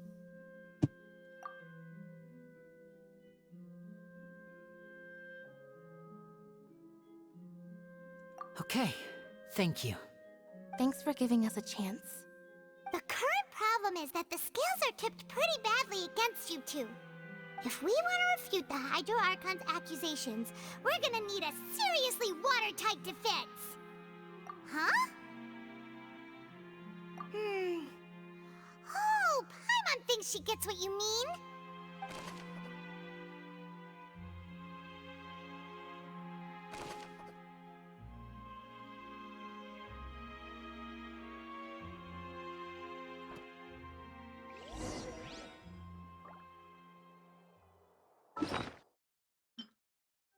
Whoever the murderer... Why would it be him? Just him was in a detail. Doesn't seem likely that any... There was no third person. And Paimon didn't eat more than 3 macarons either.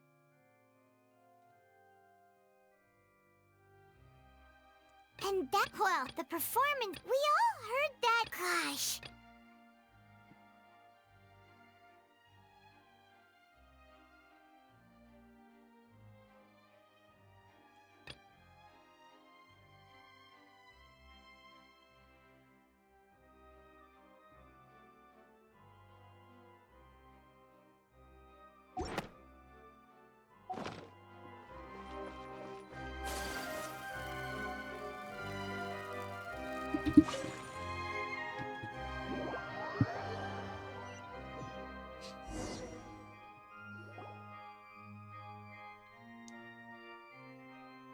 Both parties have returned to their positions.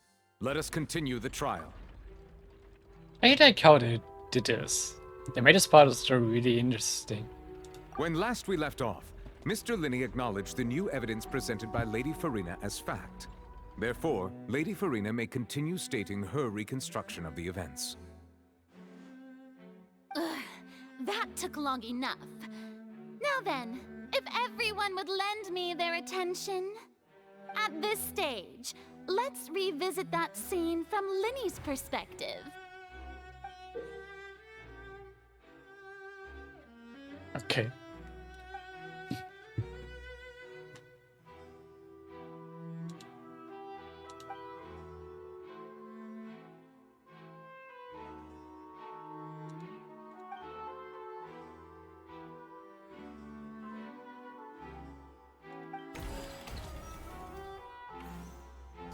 As the countdown began, he entered the tunnel. When the flatbed trolley passed, he opened the box and got into an altercation with Halsey, which caused the loud thud. He did not realize that the sound could be heard by everyone in the opera house, which is why he claimed earlier that he could not hear the sound.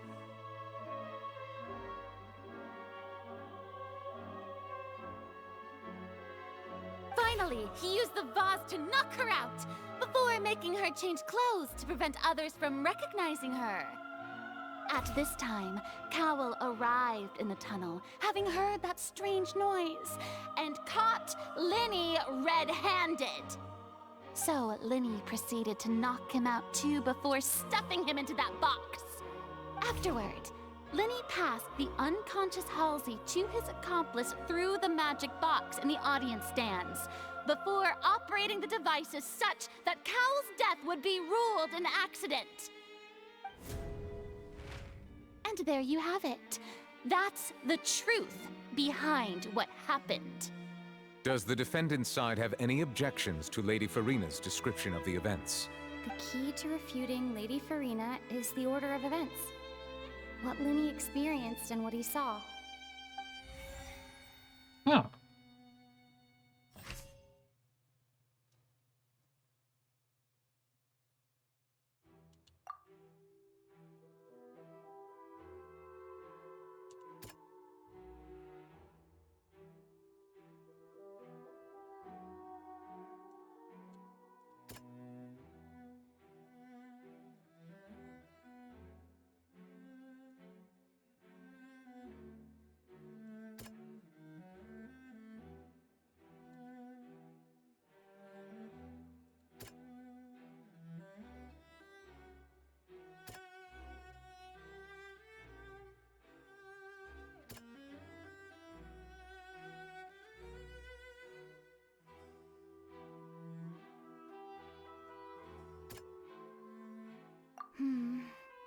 Seems this won't... Okay.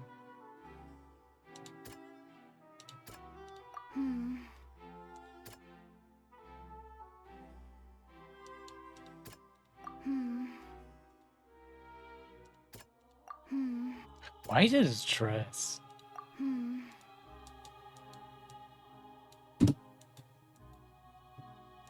Okay. It doesn't want to do it like this. Okay.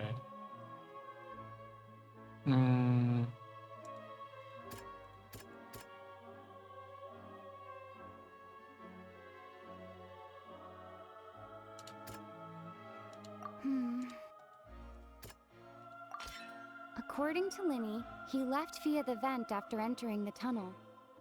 He couldn't have had that altercation with Halsey.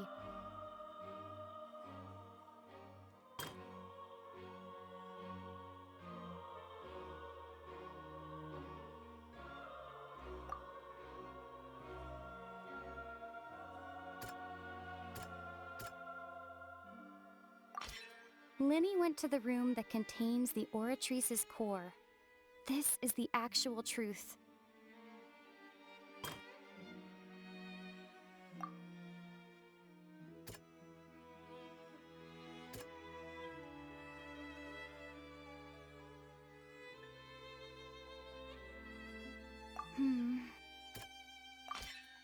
Lenny did not take part in the underground altercation. He only witnessed traces of the aftermath. Attention! Ace Detective Paimon has something to say! Okay. When the countdown started, Lenny did indeed go into the tunnel. But he immediately used a vent to access the Opera House basement, which is where the underground core of the Oratrice is stored.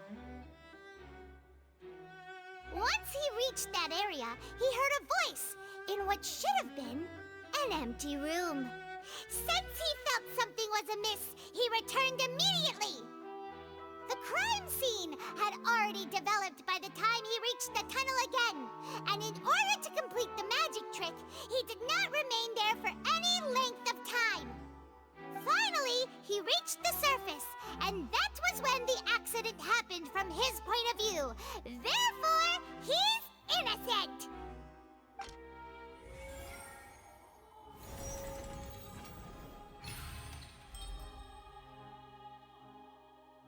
Yes, now I understood what they wanted to do.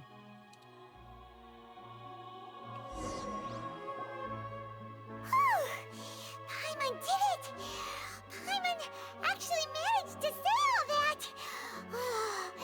Wasn't it awesome? In other words, you believe that he knew nothing of the incident? That's right! My reasoning?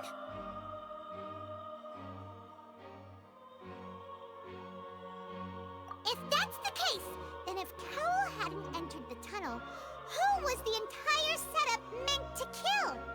Assuming that what you say is true, Lenny only needed to kidnap the young girl to cause a new disappearance case.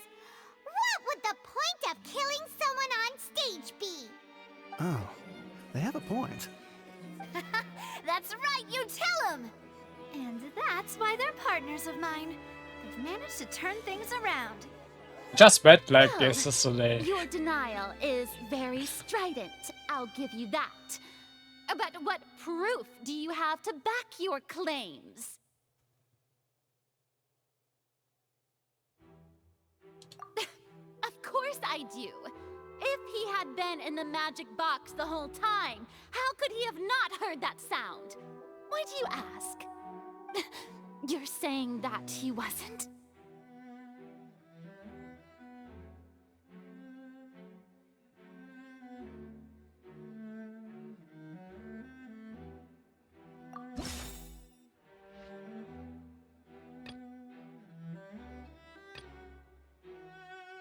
Are you sure we don't need to give this more thought?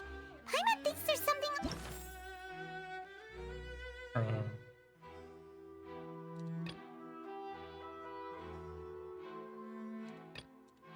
you sure we don't need to give this more... That's right!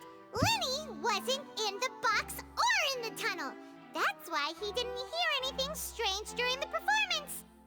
This means that when the crime happened, Lenny had already entered the basement via the vent. The same clue you used to disprove his alibi has now become the best proof! How do you like that? Kind of weird you wanted you to mention the same point that was already mentioned before. Kind of weird to bring this up as another clue again. Well played. To think you'd use such logic. Well then, if it wasn't Lenny who committed the crimes, then who was it?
The deceased's name is Cowl, Linny's assistant.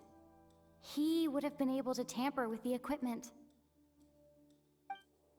Halsey is the missing person and an ordinary audience member. Or did she have her own scheme all along? Could there have been a third person involved? Is that really a possibility?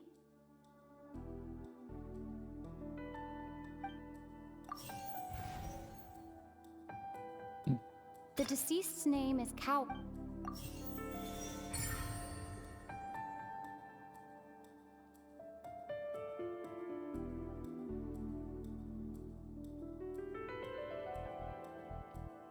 It would suggest third person's involvement in though. Because of what if because Lenny had a voice and he didn't recognize the voice. Huh? That can't be right. Are you serious? The killer was, in fact, Cowl, the deceased! Oh, is that so? How interesting! Let's hear your reasoning then. What I must do next is recreate the truth. What Cowl did, and how he went from would-be perpetrator to victim.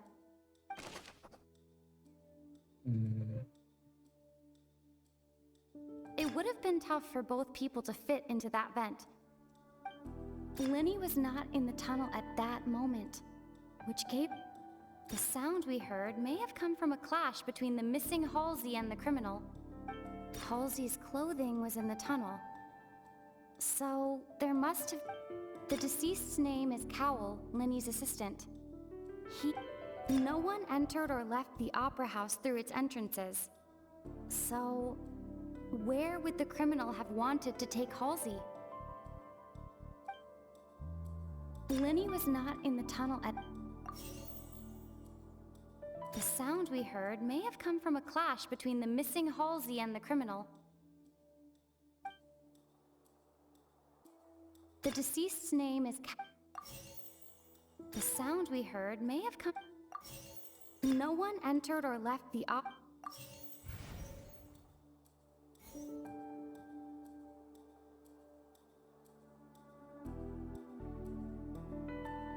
The sound we heard may have come...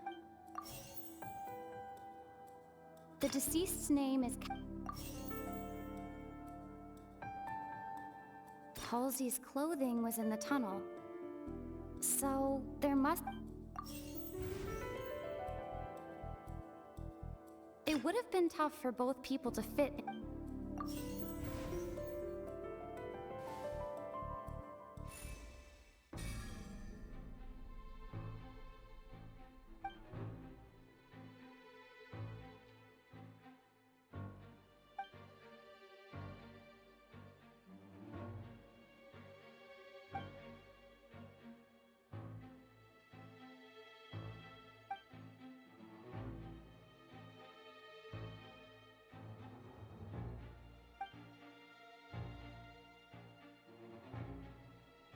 What's wrong, Traveler?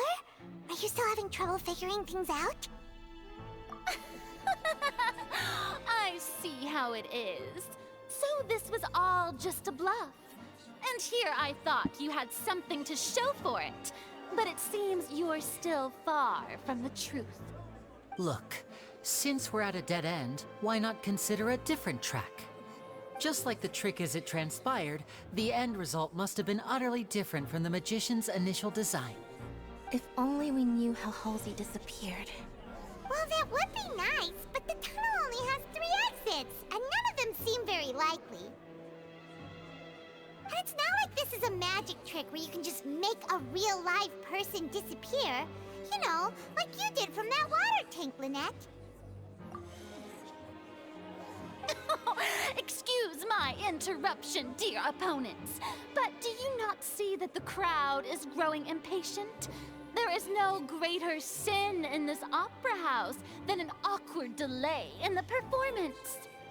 What kind of flaw, since the game is purposely leading you astray?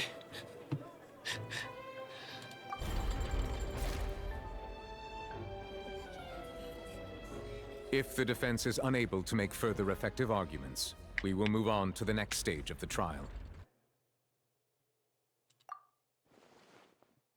Lenny was not in the tunnel at that moment, which gave our criminal ample time. The sound we heard may have come from a clash between the missing Halsey and the criminal. The deceased's name is Cowell, Lenny's assistant. He would have been able to tamper with the equipment. The vase was not broken by chance. It was used to cover important evidence. The water.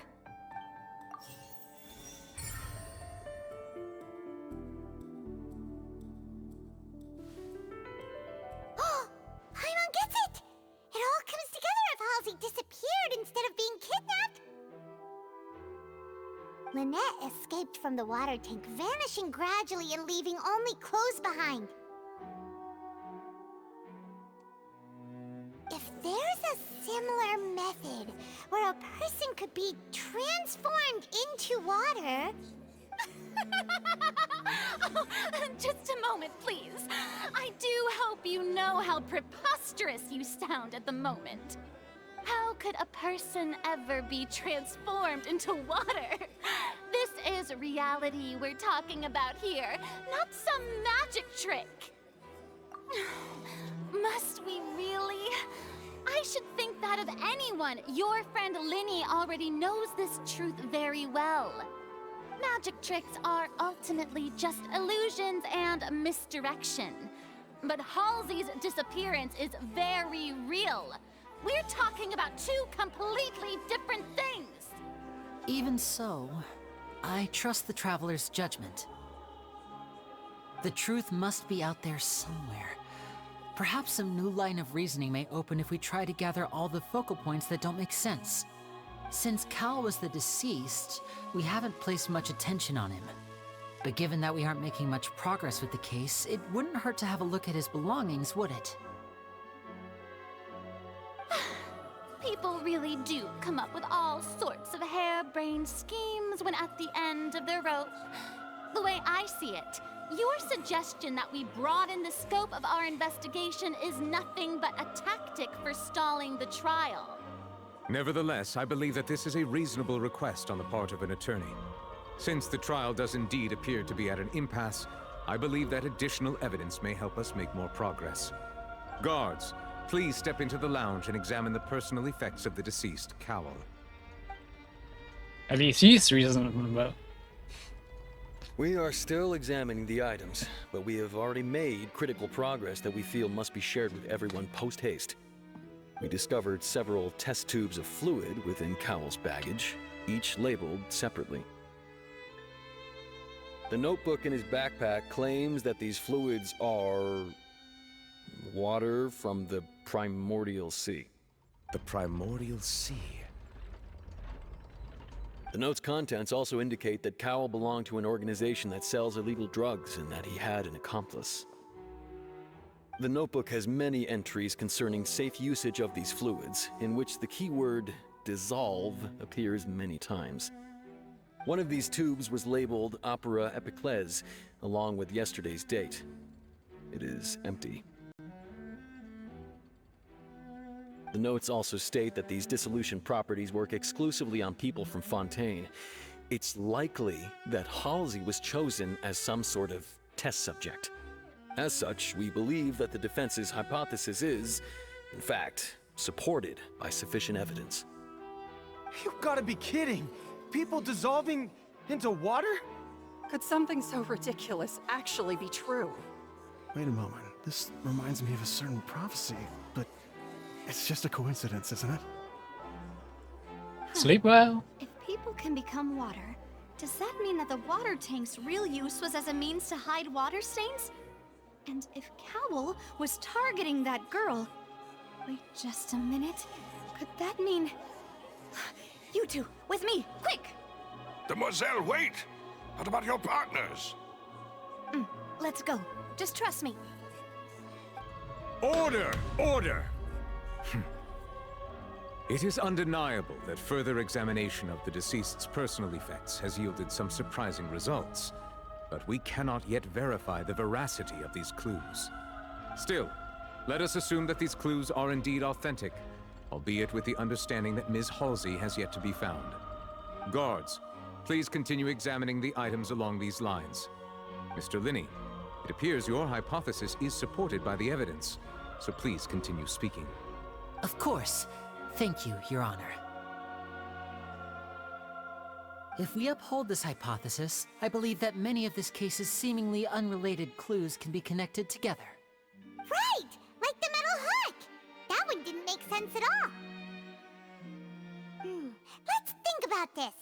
Cowell's methods must have something to do with that water from the primordial sea.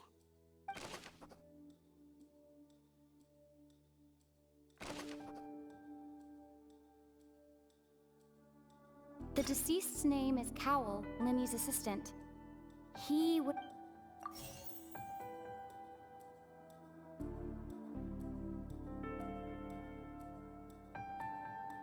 The water from the primordial sea should already have been prepped before Halsey entered the magic box.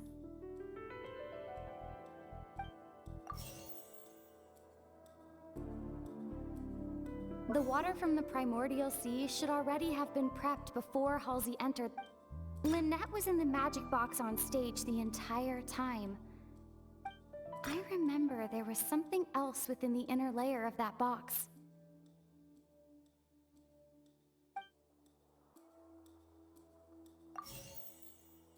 The water from the primordial...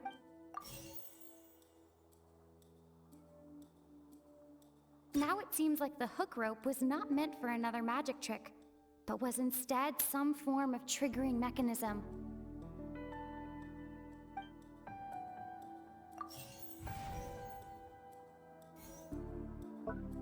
Lynette was in the magic box on... The rope that strung the... Now it seems like the hook... The rope that strung the water to... I remember there was some... Come on, Jesus. Now it seems like the hook...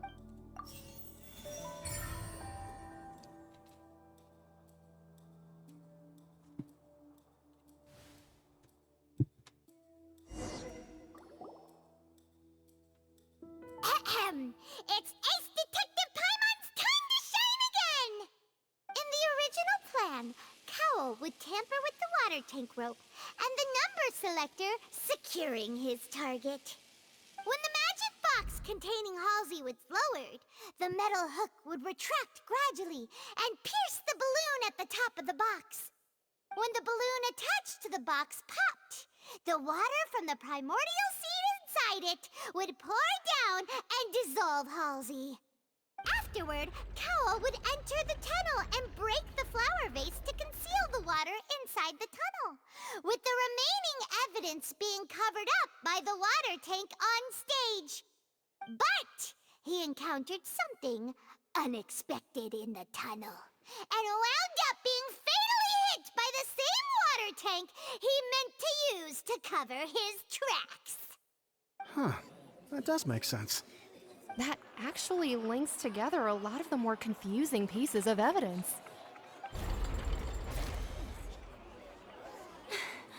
Oh dear, what do I do? Even I think they sound convincing now. Have I falsely accused an innocent person? What a humiliation. Now, it seems like the only point of contention remaining is the exact circumstances that led to Cal's death. His notes mentioned he had an accomplice who could be related to the situation. On that note, the guards have just contacted me indicating that they uncovered new evidence. I shall now invite him on stage to share it with us. Thank you, Your Honor. We were just inspecting the luggage of the other people involved in this case. And we found an identical sample of the water from the primordial sea among Linny's personal effects. What? That can't be. Oh, I see. Well, how wonderfully comedic to have your own counterattack only to come back and wound you. Huh. Does this not clear all doubt? My dear citizens, my loyal audience, allow me to present my reasoning and bring this performance to a swift close. This again. Linny did not need to take part in the dissolution of the young woman at all. Indeed, he did leave the scene via the vent. Having made modifications to the props beforehand, his accomplice Cowl then caused Halsey to vanish using the water from the primordial sea. But upon his return, in cruel avarice, Linny desired sole credit and prepared to do away with his partner in crime. Ultimately, he knocked Cowl out, and the tool meant to cover the crime up also became a murder weapon. Now, as much as I regret having come to such a viciously straightforward conclusion, it does seem that the famed Fatui is quite the cold-blooded and ruthless organization. Am I right, Mr. Linny? We've used up all the evidence we collected. There's no way for us to make a rebuttal here. Is this the end of the road?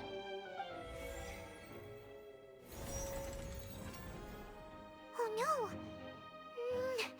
Paimon can't think of anything either. It doesn't look like there's any way around this. Seems using the water as new evidence was too good a move. Why did this have to happen now? I think we've all seen enough now, and we have ample witnesses to my flawless reasoning. I mean, there's still one point that hasn't been cleared up. I believe this is indeed the finale. Now then, my good, noble Chief Justice, should we not, in your view, move... Excuse me, everyone, but I must interject. Miss, I must ask you not to shout, and to respect the ongoing legal proceedings. Oh, come on. Don't be hasty. I have a good reason for interrupting, you know. Now, would anyone here like to take a little break from all this debate and see a little magic? I'll show you an amazing trick. One that can bring a young woman who has disappeared back in the flesh, right before your very eyes. Please, do the honors, Mr. Linny, if you would be so kind. Okay. What in the world is she saying? No offense, miss, but miracles like that are beyond my scope as a magician.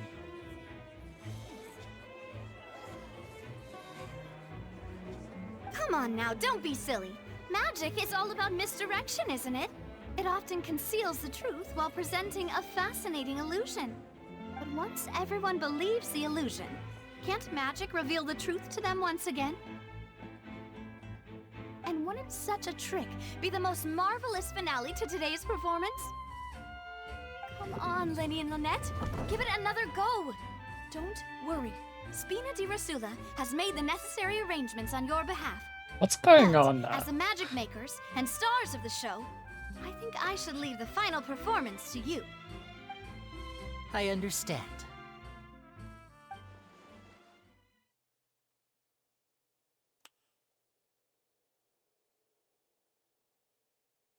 And voila!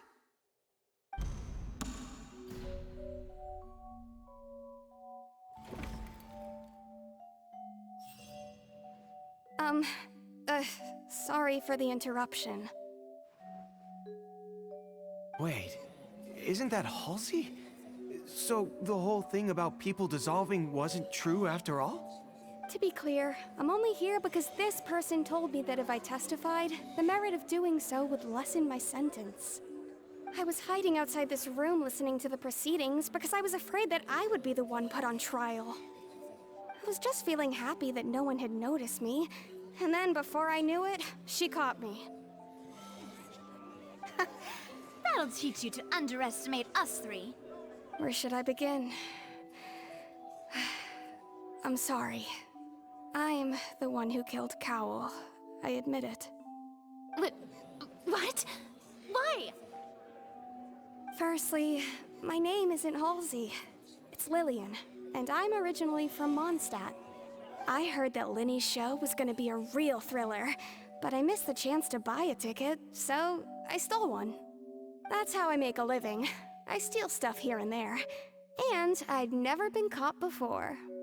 But I was noticed at the harbor a few days ago, and I barely got away. Linny was the one who caught me in the act. Hey! Oh. No wonder you look familiar. So you were the thief! Liddy even mentioned that you were pretty skilled.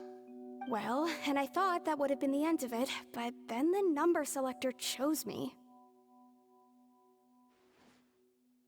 He even mentioned the Fortress of Meripede.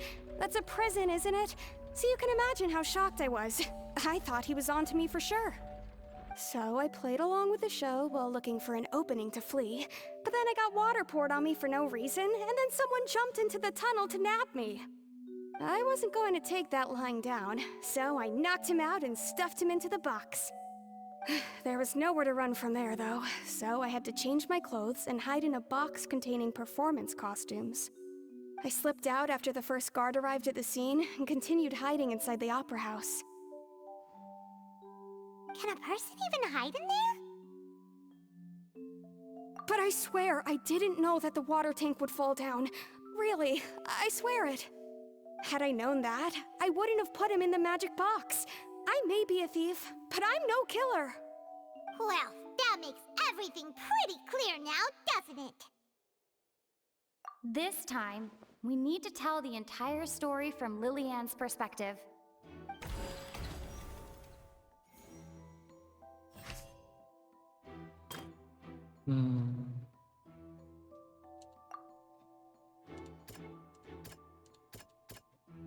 Oh, there was electors in here.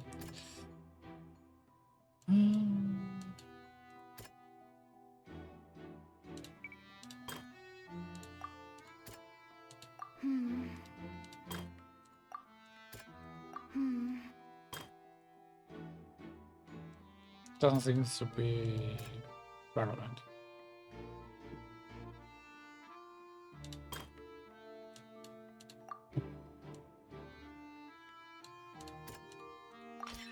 The flower vase was not broken to cover anything up, but was smashed during the struggle between Lillian and Cowl.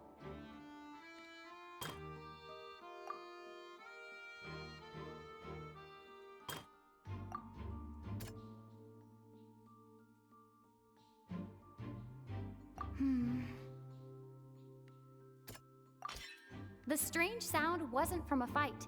It was Lillian's attempt to break out when she was frightened.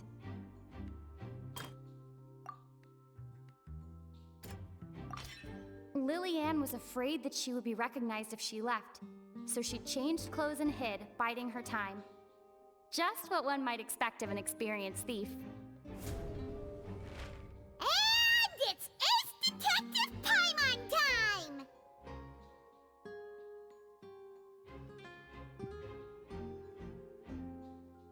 Doesn't she still wear those glasses?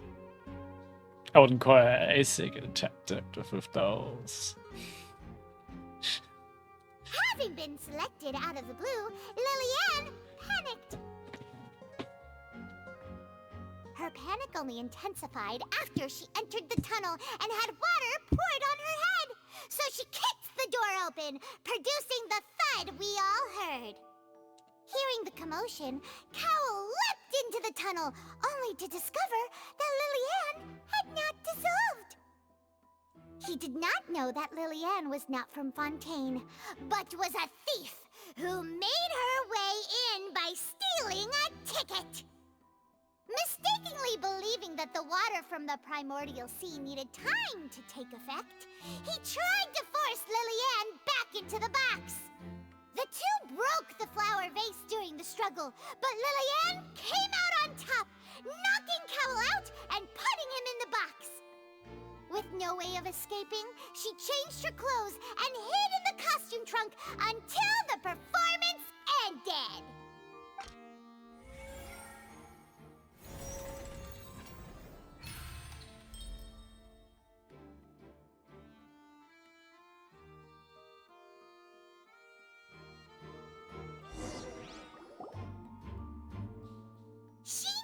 that she would have to go through guard inspection if she tried to leave afterward. So, she has been trapped in the Opera House these last 2 days. She had already become desperately hungry by the time we were chatting over macarons. So, she swiped 2 of them right under our noses. Talk about a sneaky thief. At this point, all the events that happened in the tunnel have now come to light. Ah, so that's the whole story. Bravo! Bravo! Now then, Lady Farina, do you wish to speak against the defense's statements? Please answer the question, Lady Farina. Also, if I may add, the trial has not yet ended. As such, I request that the prosecution not leave the room before the proceedings have concluded. You're stuck here. What? Are you reading my mind now? No, I have no further arguments. I admit defeat. But really, could you at least have left me with some dignity? Wow, look at that! She's like a deflated balloon now. If there are no objections, then as the Chief Justice of Fontaine, I shall once again repeat the full sequence of events. The actual perpetrator of the serial disappearances, Cowl, selected his next victim from the audience reservation list. With some modifications to the selector, he could ensure that the pre-selected young woman would be chosen. To cover up any evidence while committing the deed, Cowl thought of allowing the water tank to fall, which would conceal the water left behind after the young woman was dissolved. He also tampered with the rope suspending the water tank, using the fireworks at the end of the performance to cause the tank to drop and hide the watermarks. He poured the water from the primordial sea into a balloon during the preparation of the magic box, and stuck it to the box's lid. Finally, he passed the prepared hook on a rope through the gap in the magic box's door when bringing the young woman to said box. When the magic trick officially began, the box containing the woman was lowered into the tunnel, tightening the hook rope and bursting the balloon containing the water. If all had gone to plan, the young woman would be dissolved at this time. However, Lillian was not from Fontaine, and thus fled the box with a loud noise. Realizing that there was trouble, Cowl entered the tunnel and met Lillian. Thinking that the waters had not yet taken effect, he decided to proceed. However, his opponent was more capable than he thought, and he was overcome, knocked unconscious, and placed into the magic box, and thus became his own final victim. Lillian, according to her own statements, then changed clothes and hid until the performance ended, before hiding in other parts of the opera house. As for Linny, he was in the underground structures within the opera house, and was thus ignorant of these happenings. From this reconstruction of events, we can conclude that Linny, the accused, is in fact innocent. While there is much in Linny and Lillian's conduct that should still be investigated separately, this case at least can be handed over to the Oratrice to make the final decision.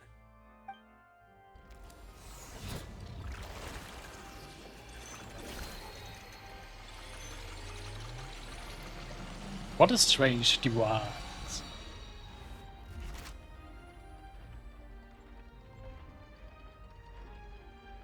As such, Linny and Lynette are officially declared not guilty.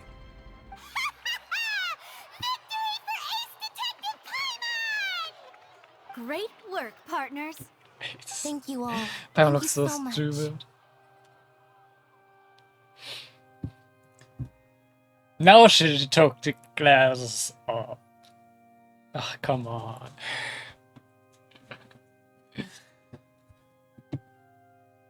Next, I think we deserve an explanation, Guard Vaughn. How did you find the water from the primordial sea in Linny's baggage? Right! Your discovery caused me to make a serious mistake, you know. Or was that not a discovery, but false evidence that you dared to bring before this court? Of course, Farina is immediately jumping at it. I suspect that the accomplice mentioned in Cowell's notes was not Linny, but you, yes?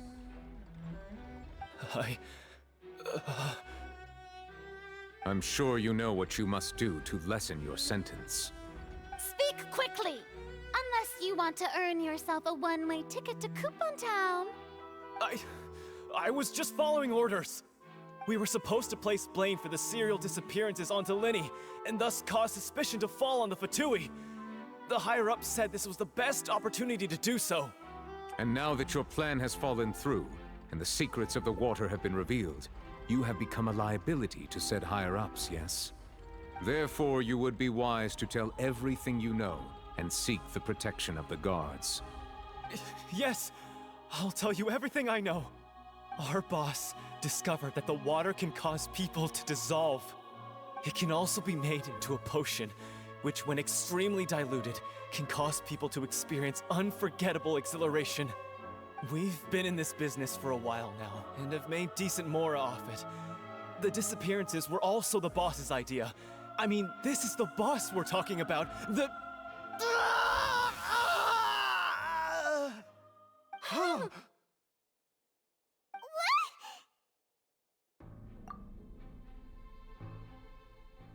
And now he can no longer talk. And who is the boss? We know only one who is called always boss in some circles. Now that's getting interesting. Such ruthlessness. I shouldn't have expected any less of them. An outrageous act. All present, please submit to inspection immediately.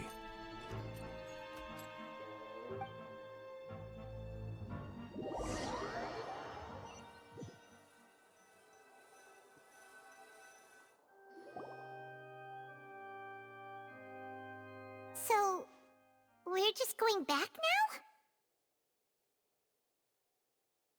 That's true, but... Traveler, Paimon! Please wait. Linny... I know you may not want to speak to me right now. Maybe you don't even want to look at me. But still, let me thank you again for defending me to the end. Even after you learned that I'm a member of the Fatui.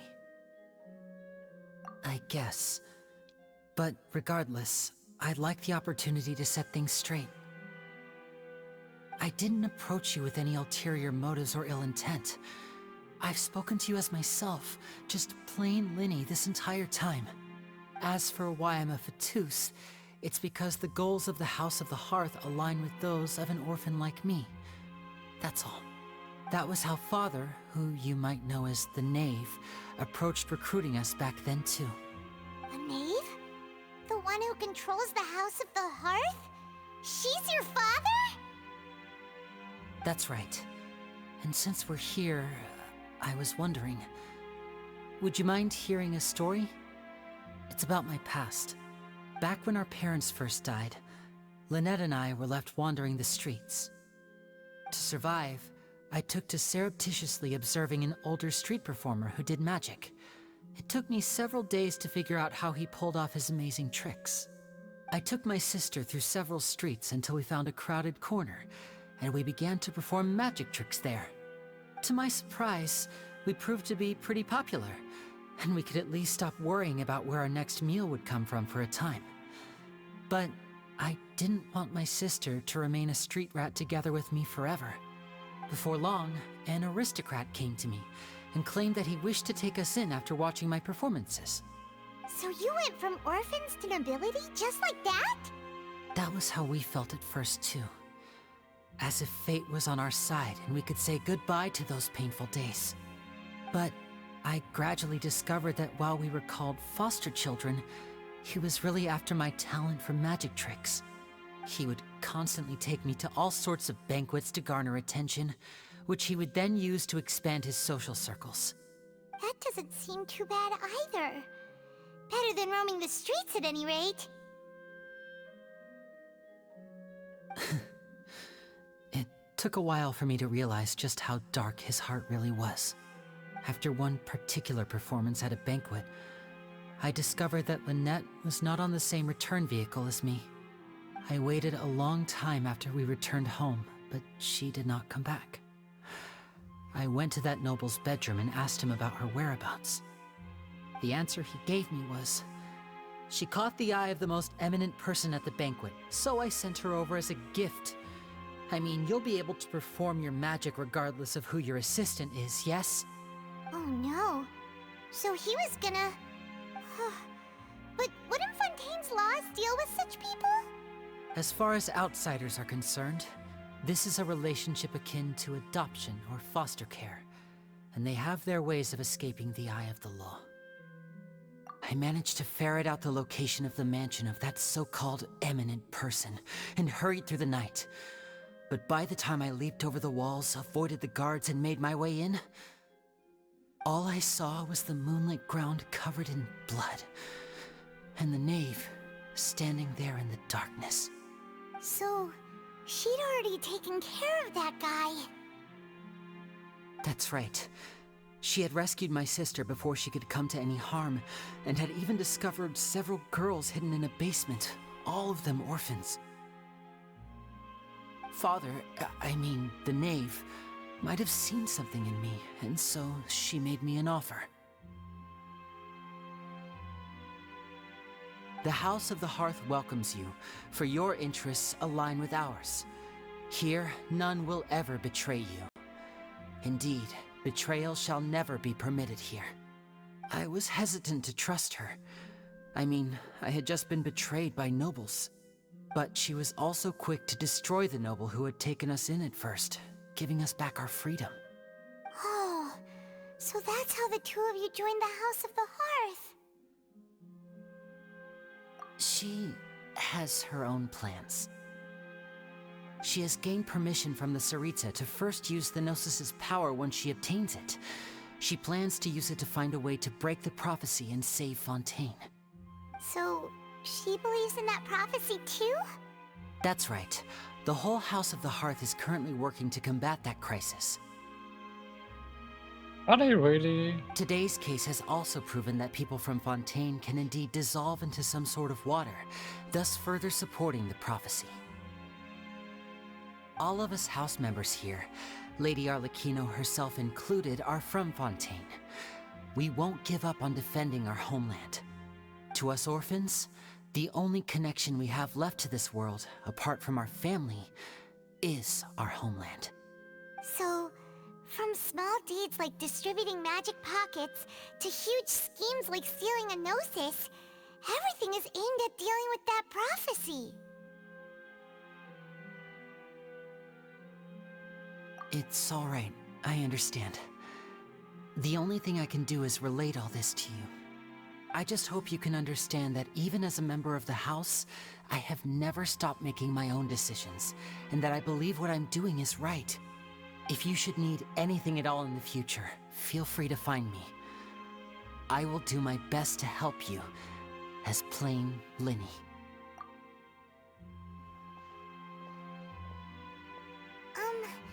Bye, Linny!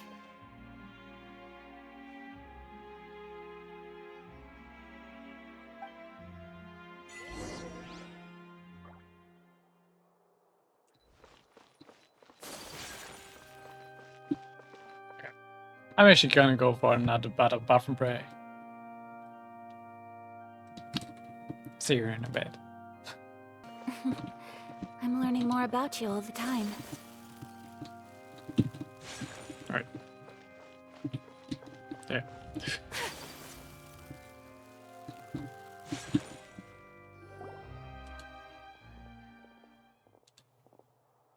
Hey there. What was with the disappearing act you pulled right as the trial ended? Were you looking for us, Navia? Well, this whole thing isn't exactly over, is it? I do feel that we're getting closer to solving the serial disappearances case, though. Don't you think so, too? Huh? What's wrong, my dear partner?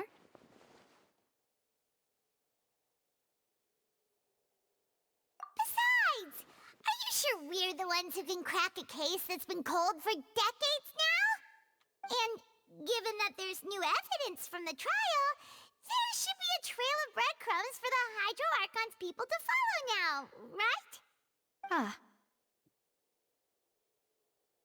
I see. Well, I won't lie. I'm a little shocked to hear that from you. But I suppose you are just travelers who have only arrived in Fontaine after all. Sorry. I might have been too presumptuous. Don't say that, Navia. Ah, and we were having so much fun investigating with you, too. It was like having new waters flowing into a stagnant mire, causing new hope to spring forth, and the reflection in the murk to become clearer. Well, sorry about that. I'm a bit prone to nostalgia. Don't mind me. Wait, shall we have a farewell meal? You know, to commemorate our time as partners? Huh? Do we really need to get that formal? Well, guess you really did treat us as partners, huh? Well, I'd just like to have a proper ending to every important memory. That way there are no regrets later.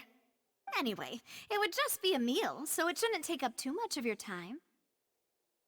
I'm not quite trusting that. You don't have to twist Paimon's arm. If Boss Navia's treating, count Paimon in! Oh, wonderful. In that case, why don't we return to the court of Fontaine and head to the Hotel de Boer? I believe we'll make it just in time for dinner. All right then, let's have our farewell meal!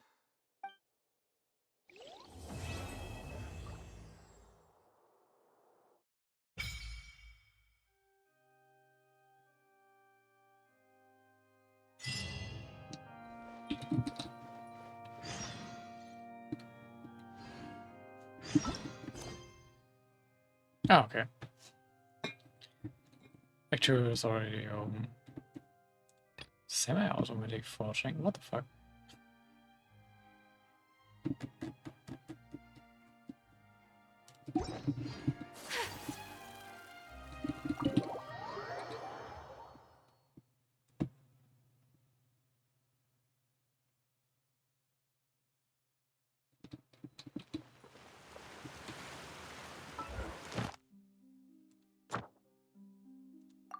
Yeah. Freebies.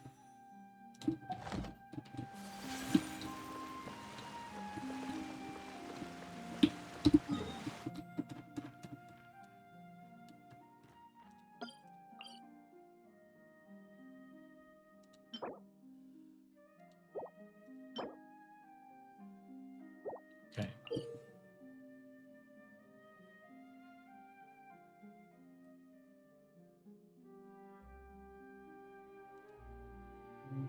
Yeah, we all know about multi-layered icons.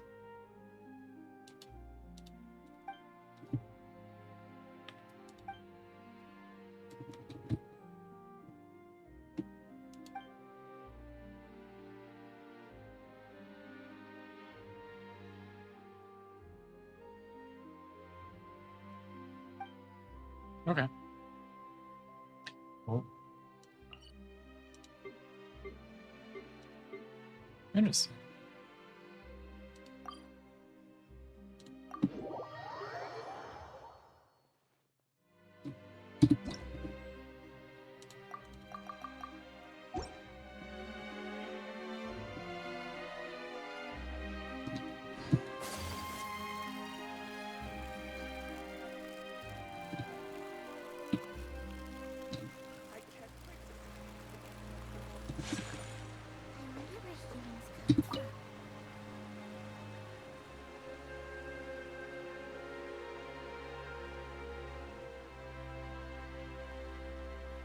What's happening? Ah, okay. It's that stuff again. Do I even have any? Nope.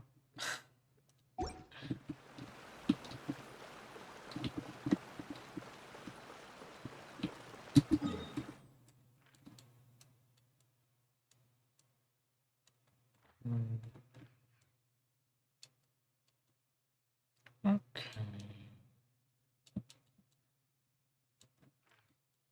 Can do it, but actually it seems relatively small. Not gonna lie.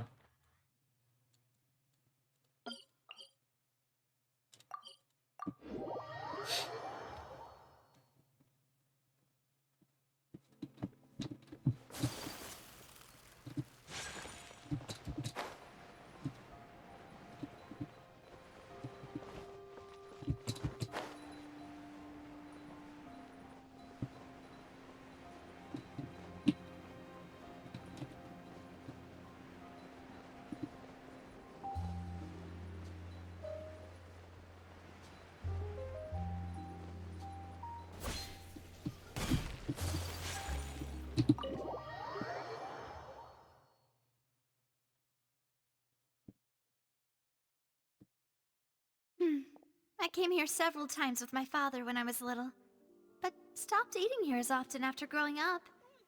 I hope the food here will be to your taste. Oh, don't worry. We haven't eaten at a hotel like this in a while. Paimon's getting excited already. In that case, I'll go order for us first. Please wait here a moment.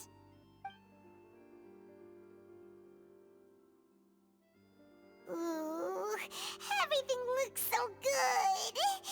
People in Fontaine sure know how to enjoy life. Why, of course. Go ahead, try whatever you like. If the food's good, I'll make a group reservation for the rest of Spina di Rosula next time. And if it's not? Well, then I'll still bring everyone. Albeit with only one dish per table. Yeah. Paimon's always greedy when it comes to food. Oh, we called this a farewell meal, but we could also treat it like a victory feast, right?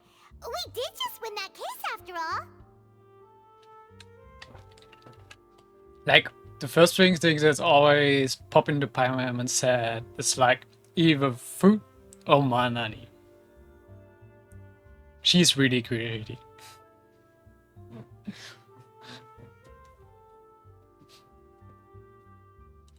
Oh, true. Very true. In that case, boss, we'll have another 2 dishes. Huh? Paimon didn't mean that you had to order even more food.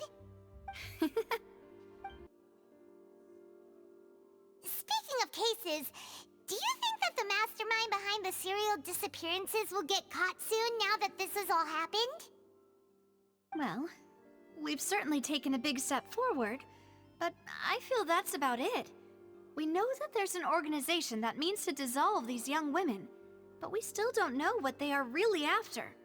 If it hadn't happened right in front of us, Paimon wouldn't have ever believed that a person could be dissolved like that. Right? Yet it was because this was such a preposterous notion that the investigation could never really move forward before. Ugh. If only that guy could have finished speaking! We were so close to hearing who was behind it. In such investigations, even the smallest step can seem like a yawning chasm if the trail of clues is cut off. To be honest, I don't have high hopes for any follow-up that the authorities might conduct. It's not that I don't have faith in their ability, it's just that a different perspective is required in some matters. It's easy to guard against and deceive a single narrow perspective. A shift in thinking is required at such times in order to produce a breakthrough. Which is exactly why the Spina di Rosula exist. Those highfalutin folk are not all-knowing. That's why we exist. To seep into the cracks where filth falls through, where their watch fails them. That's the kind of problems we solve. Seems Paimon thought things were simpler than they actually are. It's all right. Well, this was supposed to be a farewell meal, so I doubt you have further interest in this business, right? Let's talk about something else. Like, what are your future plans? That's true. We didn't have a chance to speak to her after the trial ended. It didn't really seem like the right time or place to do it anyway. I see. So, your primary objective, which has been foiled so far, was to have a chat with the Hydro Archon. I've heard that there's a long line of people waiting to meet Lady Farina. I suspect you'll be waiting for quite a while, considering that you missed your chance today. Yeah, we've heard that she's super popular here in Fontaine, and that it'll be tough getting any of her time. Well, would you consider some more, unique ways? Perhaps even methods of, let's say, questionable legality? Guess that's Spina di Rosula's boss for you. Chock full of sketchy ideas. Well, what did you have in mind?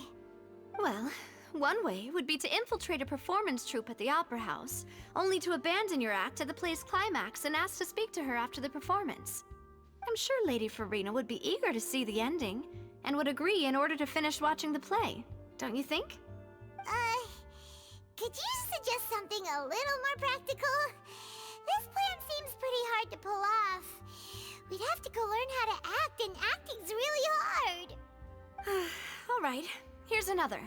Find a way to conceal yourselves under her bed.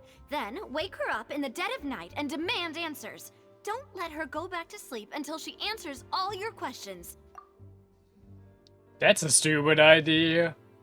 Why would you do that? And not get arrested for it? Jesus. I can personally testify that this one works. When I'm sleepy, I'll do anything as long as I can finally get some sleep. Yep, it's back. In a That might work, but that's not really the problem. The problem is we don't want to get ourselves arrested. Ah, valid point. I overlooked that part. I was just thinking about leveraging a person's desire for sleep.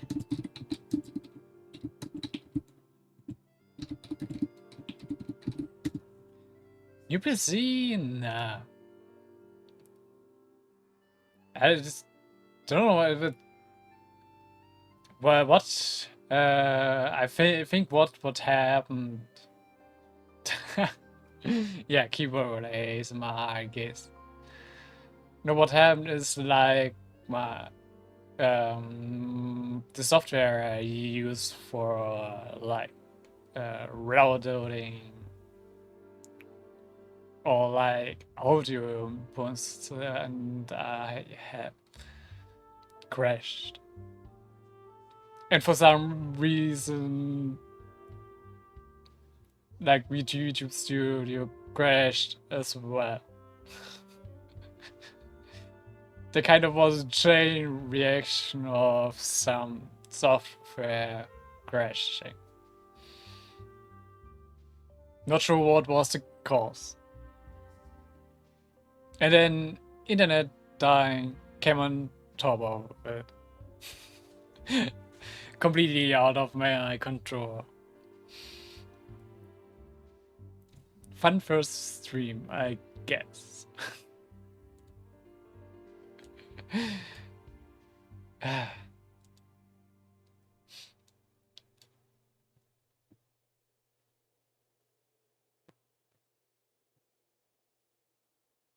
Kind of. Also just jump potato in the internet. Sadly, it's like usual for me that internet just gets interrupted for a minute or so. Yeah.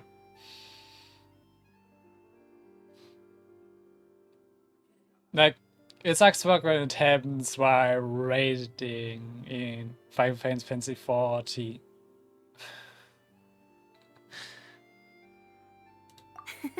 All right, no more joking around. Huh. Perhaps you could... Oh, I don't know. Cut the line when she's on a break. You did defeat her in court, clearing citizens of hers from false accusations. False accusations she had nearly upheld personally. I imagine that she feels quite ashamed about the whole thing. You mean that if we catch her while she's on a break, she might be too embarrassed to refuse? Oh, that does make some sense. Why don't we give it a try after this meal? You know, strike while the iron is hot and all. Huh? Paimon, did you drink my Fanta? Was this your drink? This is a reference to Fanta. Sorry about that. Paimon wasn't really paying attention and the cup was right next to Paimon. Would you like to order another? No, it's fine. We're just about done here. Alright. Honestly, Paimon wouldn't recommend Fanta anyway. It tastes kind of salty and icky. I guess not. Why would it's salty and icky? Is that so? Huh. Well, in that case, we'll have to blacklist the Fanta here then. If we're all finished eating, then I'll go pay. Yeah, we're stuffed. Thanks for the treat, Navia.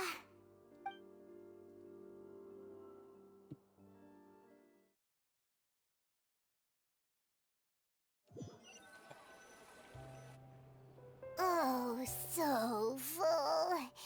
Paimon can barely float anymore.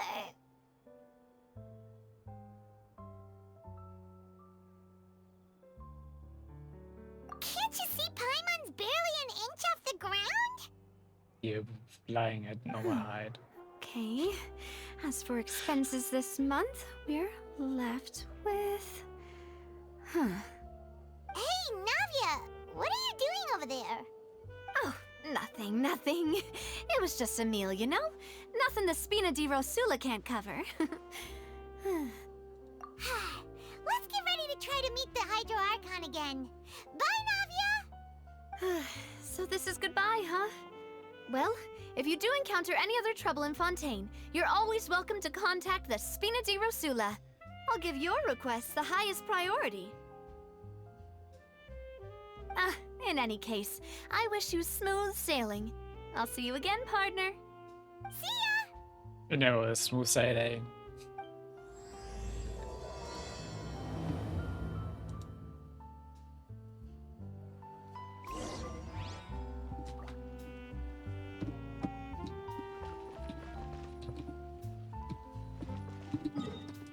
What to go for? There? Yeah.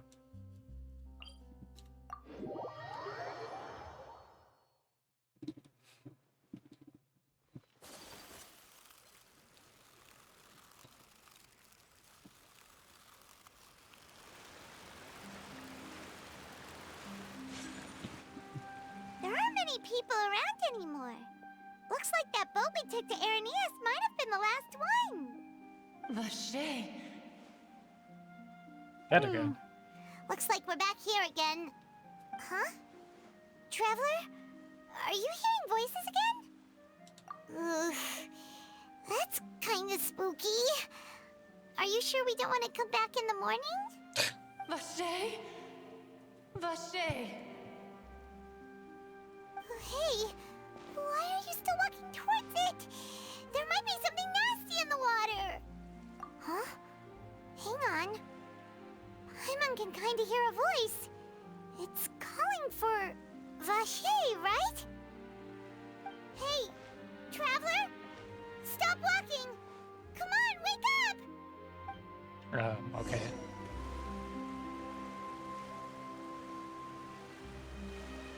Oh, no Sienna. Vache, are you my dear Vache? No, wait. You seem to be someone else. Do you know Vache? Do you know where my love is? Wait. Who am I? I'm very sorry. I fear I do not know. My memories feel like they have been washed away like a flood. So many fragments dissolved amidst the tide, never to be recovered. How much have I lost? How many things that I once held dear while on land have I since forgotten? Yes, that is what I was once. But now, I am but the consciousness of one who has lost their form. I do not know how I came to be like this either. I only vaguely remember being covered in light blue water, and then all grew dim. I also remember going to many places. I loved adventure, loved exploring places of peril. No matter where I went, Vache would go with me. I knew how dearly he loved me, and I also loved him equally as much. But now, we can no longer go back.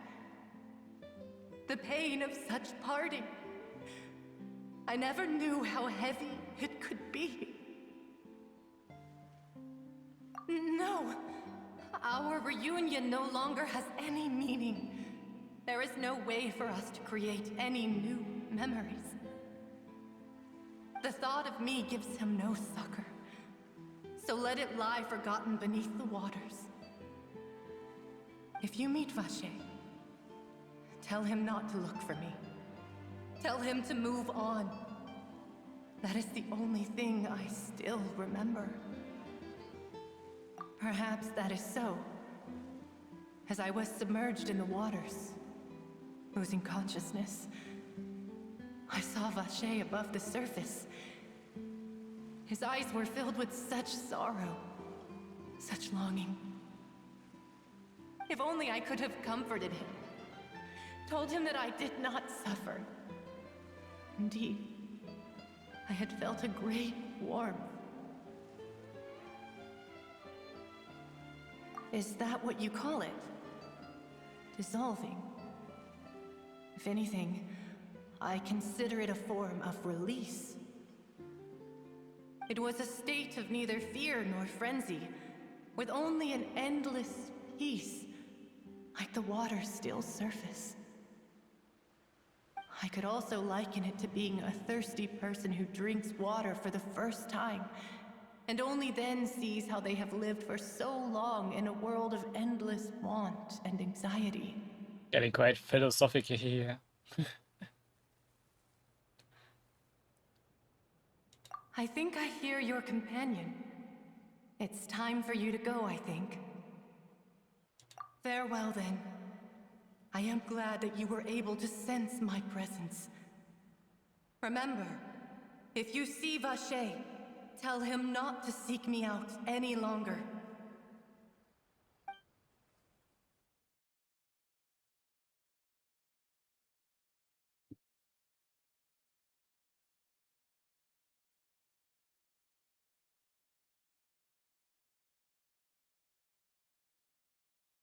Downloading the screen. Okay.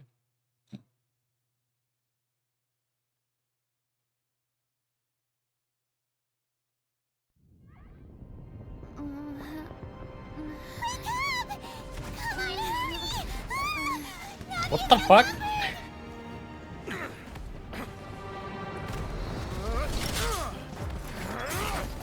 What the hell's going on?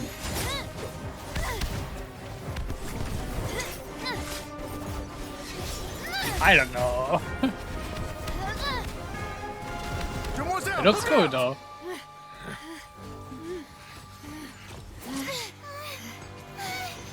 Dear God, it's a whole army of Gardamex. Oh. Chlorand?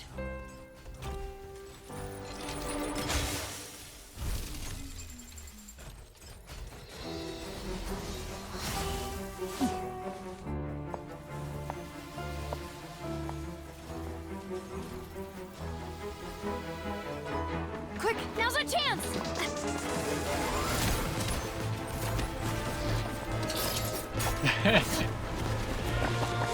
Ooh, Corinne?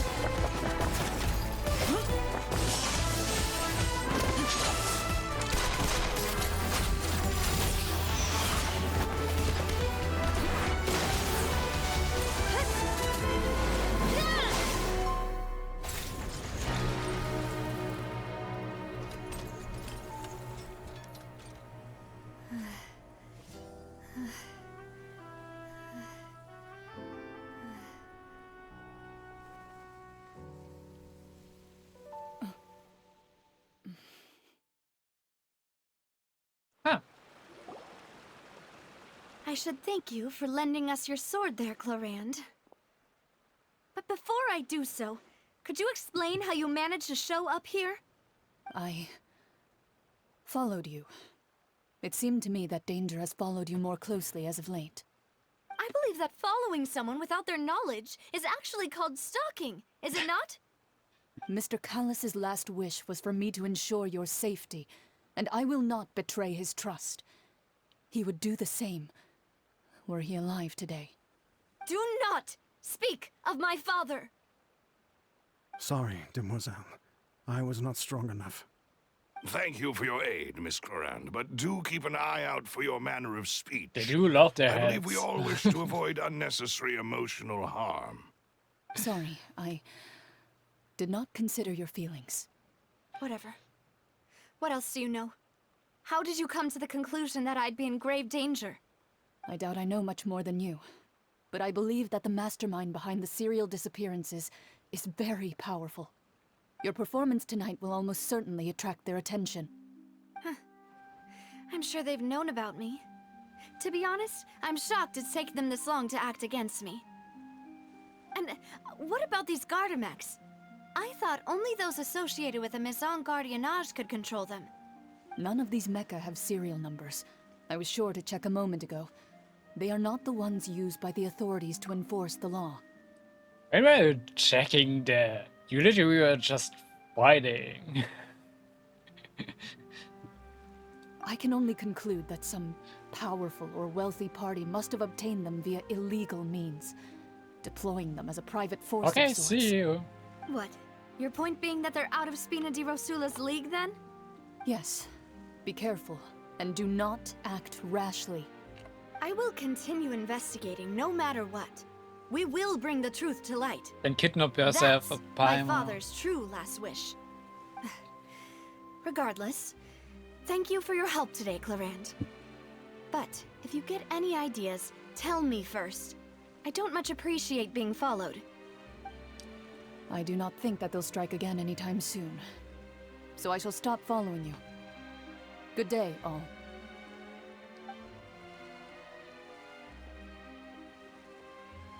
Right.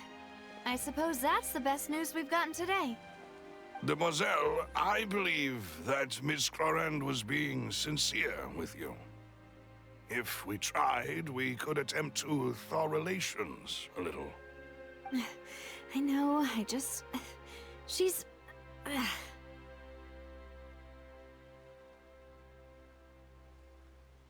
thank goodness! Paimon thought we were done for! Those Gardamex came out of nowhere while you were unconscious, and Nadia and her gang saved us!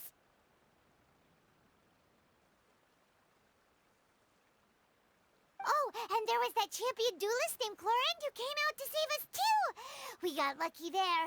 Paimon probably couldn't have fought them off otherwise. Oh, come now. Forget all that polite talk. That wasn't really a farewell meal we had back there. Not for me, anyway. In truth, I hope that every meal we have together shall be a victory feast.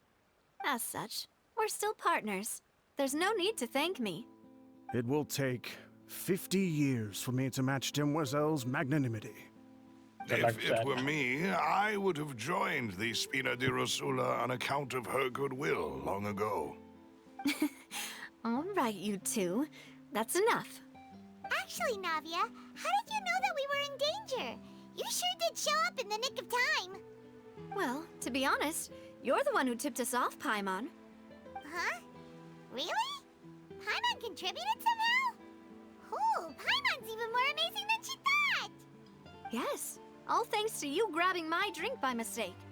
How did that help? After we parted ways, I was on the way back to one of our bases when I suddenly thought of what you said. That the Fonta tasted kind of salty and icky. Fonta only comes in sweet flavors, so how could it have tasted salty? The color of the drink, if I recall, had also been a bit off. Oh, we have been drugged. Jesus. So the Fonta had been spiked with water from the primordial sea? Yes. So, if you hadn't drunk that cup for me... Good job, Paimon. Spina di Rosula is preparing the grandest of awards for you as we speak for saving the boss.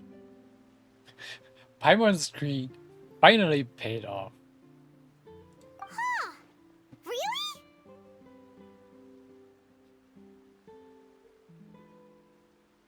I sent people to Hotel de Boer to investigate, but whoever did this left no trace at all. That's when I figured out that you might be in danger, and hurried here as quickly as I could. But why would they go after us too? All we did was defend Linny in court and help clear his name. Ugh, now we're caught up in this mess too, aren't we? Well, you did foil a plan that they were probably pretty proud of, and almost got their name in the process.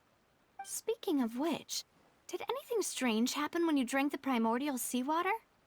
Well, it can't be a coincidence that the traveler fainted just now. She said that she heard that voice calling for Vache again. Oh, and this time Paimon heard it too, but it was real faint. Does this situation have to do with the primordial seawater then?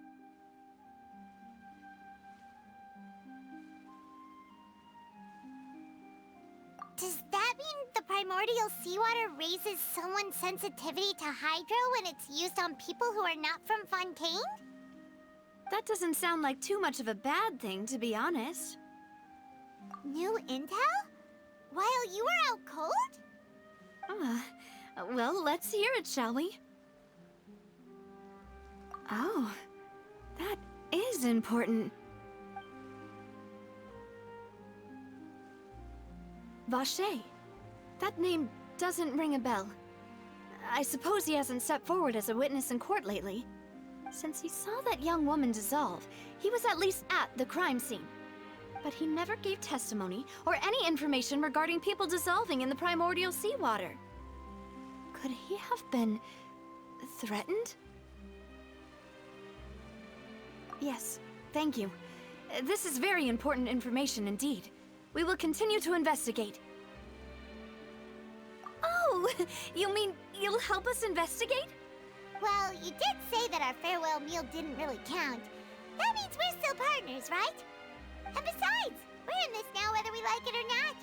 You're not gonna let those people who targeted us get off the hook so easily, are you, Traveler? Demoiselle, do try not to look quite so pleased. You are the face of Spina di Rosula, after all. You talk too much. Well, in that case, let's head back to one of our bases, shall we? I'll arrange accommodations for you. We also have some plans to go over, and hopefully we can deepen our bonds as partners. But we'll take that one step at a time, I guess. Don't worry, you two. With us around, our base is definitely secure.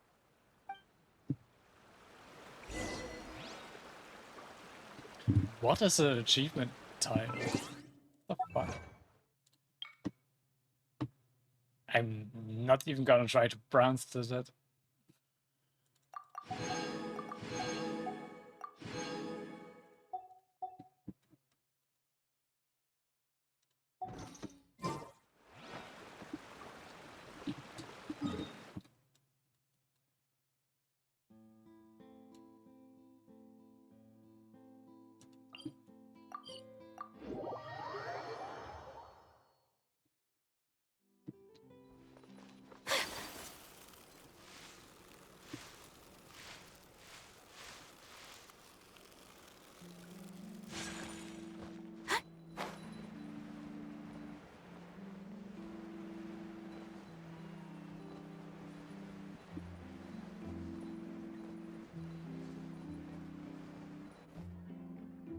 It's right up ahead, but let's make sure we weren't followed first.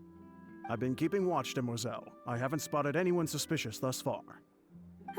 Very good. But let's not let our guard down for now. I shall find rooms for our respected guests. Thank you, Malus. Now, let's continue, Traveler.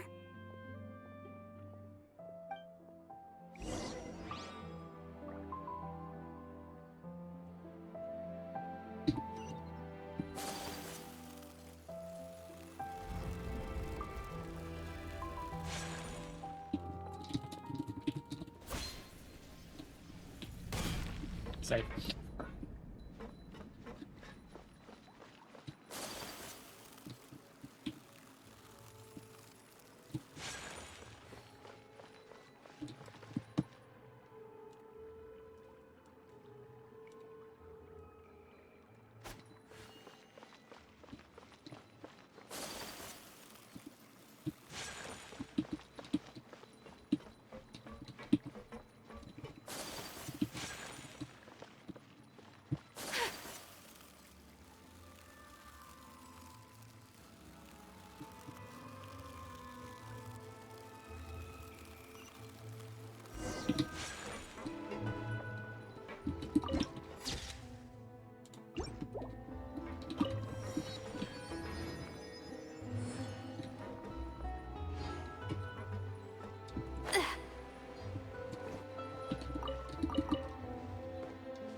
If you want to outrun the law, you need to know how it works.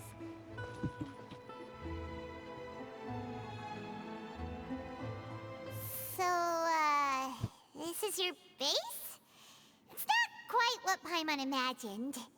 Your accommodations have been arranged. Under the present circumstances, I can confidently say it's the best we have. Well, our funds have been a little tight lately.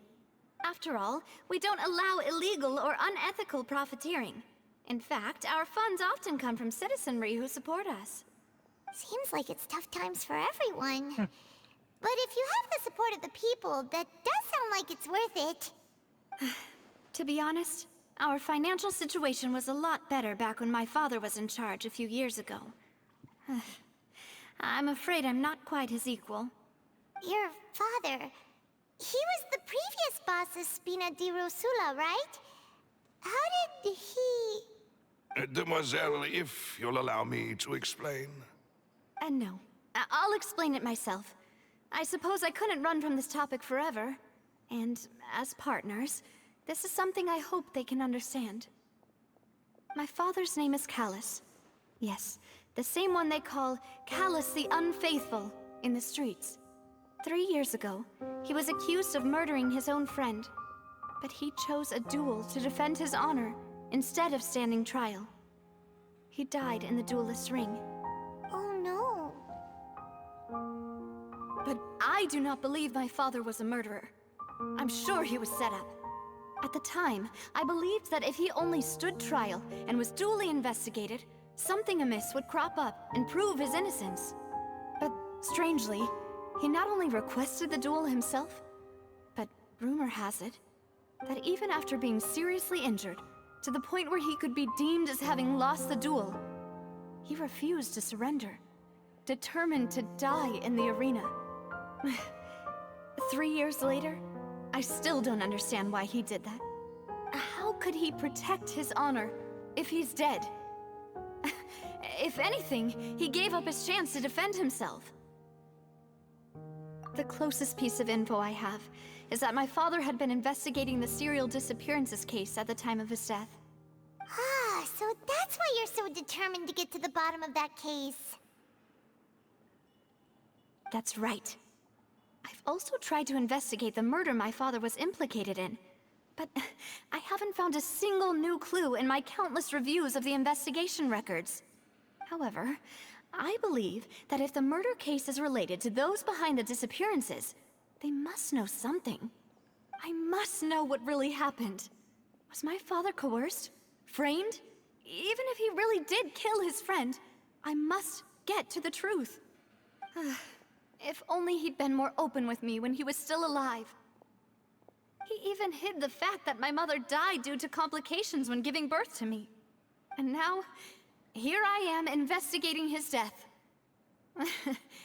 You really are a handful, aren't you, Papa? I like the detail to sound design. Putting an echo in her voice in here. Really fitting.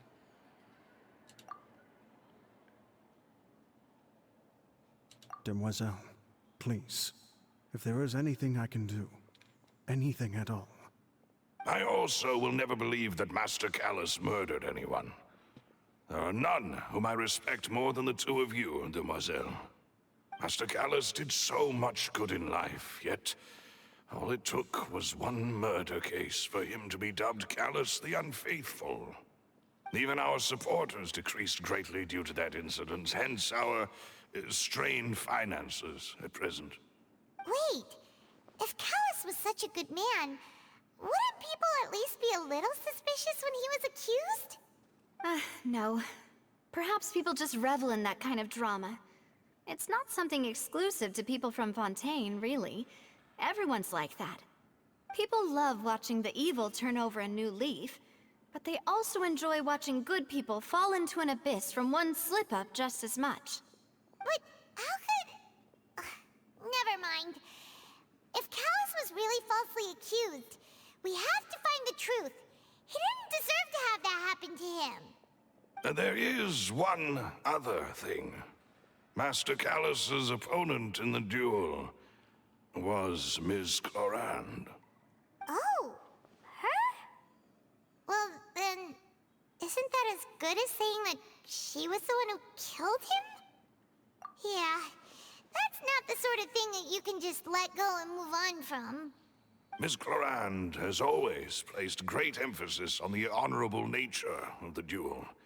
If her opponent doesn't yield, she will not stop either. She knew Master Callus beforehand and greatly respected him, but seeing how he was resolute in the arena, there was only ever one choice she could have made. It's not that I don't understand her at all, but I just can't deal with this yet. Don't worry, Navia. Paimon knows how you feel. You don't have to force yourself to do that. Afterward, Miss Clorand told us that at the start of the duel, Master Callus requested that she ensure Demoiselle Navia's safety.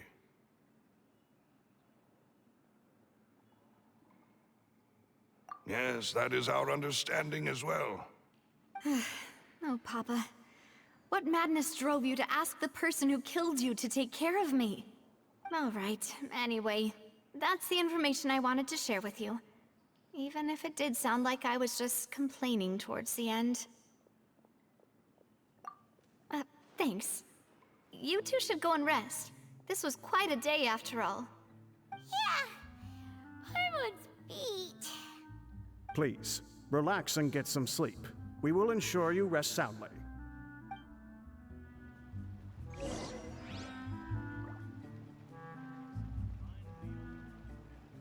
Just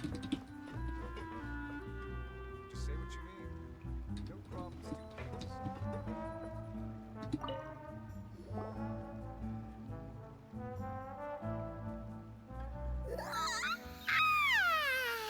Paimon slept so well.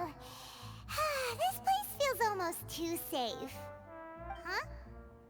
Navia? Where did the other two go? I sent them back to Poisson. It's Spina de Rosula's place of origin, and where we have our headquarters. There's not much for them to do here at the moment.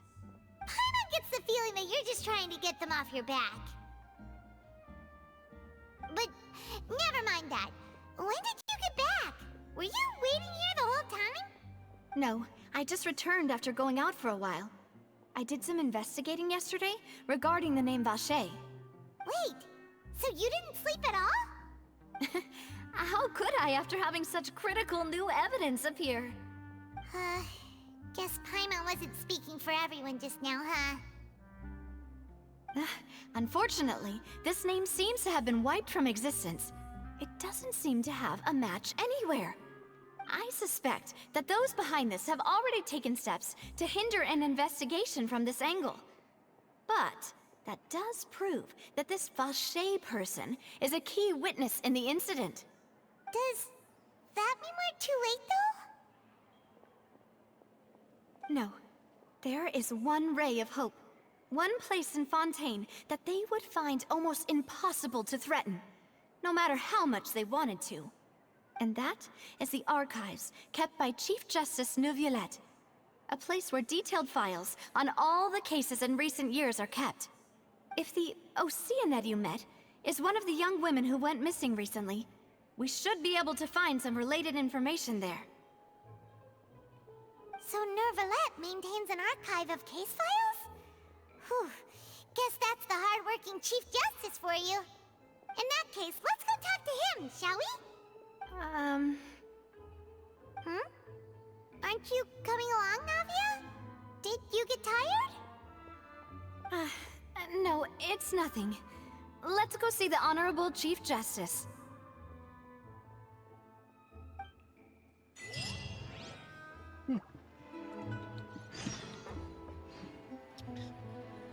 Guess we go back to there.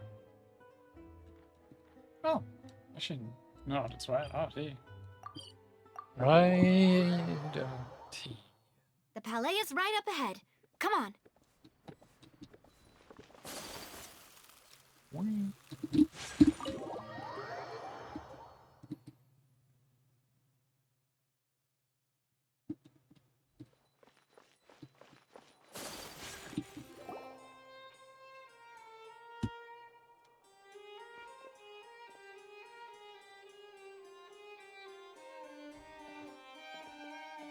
Halt! Please state your business here. The Chief Justice is presently occupied with official matters. Huh. This place does look pretty heavily guarded. Guess that proves that Nervalet's files are really secure. Hey, don't you Who recognize is us? who what? Huh? Who are you? Just to be clear, I don't care who you are or who you might be related to. Our rules make no exceptions. See? They've got great discipline, too. Right, you got your snacks, I see. And welcome back.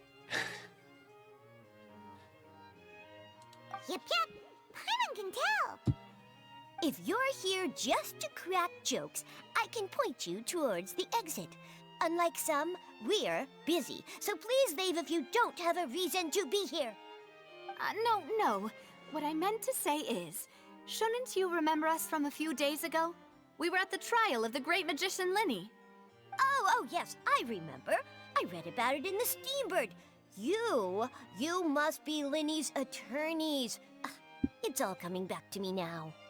We're here today to report and archive some information on a follow-up case. Huh.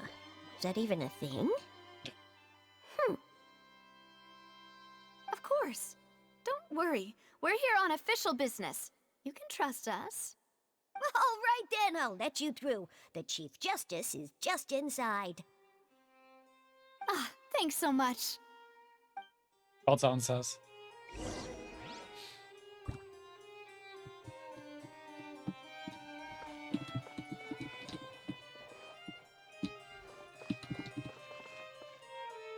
Well, we actually are.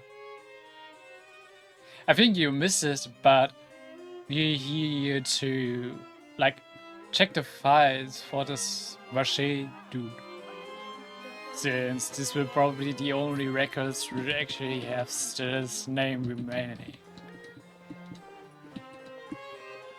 Like, all the tracks about this dude have been, like, completely cleared up. So the name doesn't pop up anywhere.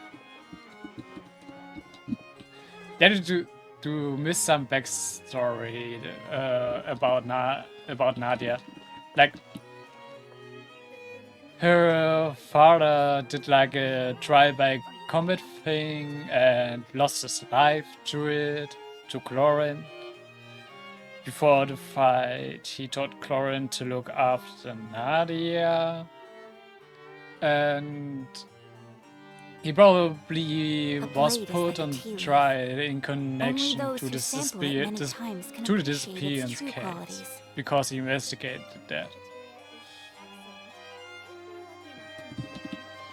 And now we are investigating it further. No problem.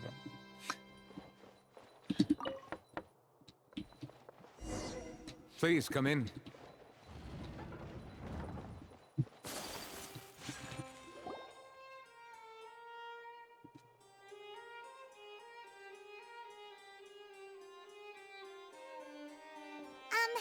Sorry to barge in, Monsieur Nervalet. We only lied to get in because we didn't know any other way. It's all right. Please let me know how I may be of assistance to you. So you're not mad at us? We're looking for a man called Vache. He may have been an eyewitness in the serial disappearances case. If we can find him, we may be able to unearth some key information on the case. Ah, I see. In that case, please wait here a moment while I browse through the files.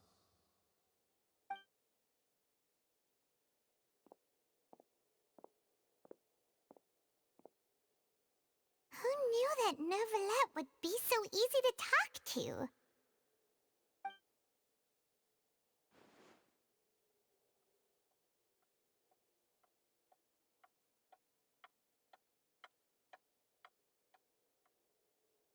Unfortunately, I'm quite certain that no one by the name of Vache has been involved in any case, criminal or civil, in the past several years. There are no records of him either in the files or in my memory. Traveler, what if it was really just a dream? Is that so? All right then. Thank you so much, Monsieur Neuvillette. We'll take our leave now.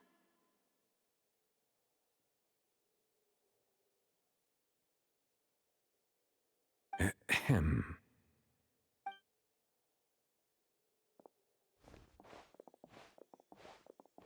Miss Navia, I can understand how you feel. Your father, Callus, was a truly exceptional man. We deeply regret his passing.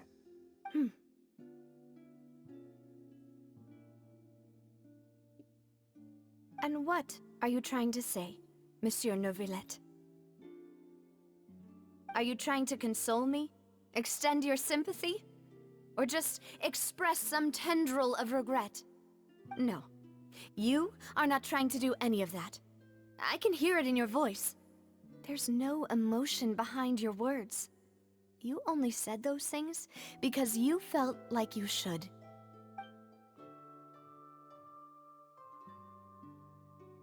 It's just like last time. After my father took his place in the duelist ring, I pushed through the Yes. guards to talk to you as a last resort. You even told me then that you thought there was something fishy with the case, yet you still allowed the duel to go ahead. In your eyes, the value of a human life is nothing compared to those cold laws you hold so dear. If you truly regret my father's death, then why didn't you call a stop to the duel? Why didn't you give me the power to stop him from throwing his life away? Why did you just let him die, despised and hated by all? Everything was hanging on a thread at that moment. Just the tiniest effort could have changed everything. I think there's currently gaps in my recap for you. There are still so many things I never got to tell him. So many questions he still owes me answers to. If you really have no heart, then just look me in the eyes. I, Navia, will show you the true meaning of regret. I'm sorry, Miss Navia. You and my father are truly alike. You keep all kinds of things in your heart and never say a word to anyone. It's not so much that you can't feel, but that you would never express anything. Oh well. In any case, everyone already knows full well the apathy of the Chief Justice. My apologies for taking my emotions out on you, Monsieur Chief Justice. Let's go, Traveler and Paimon.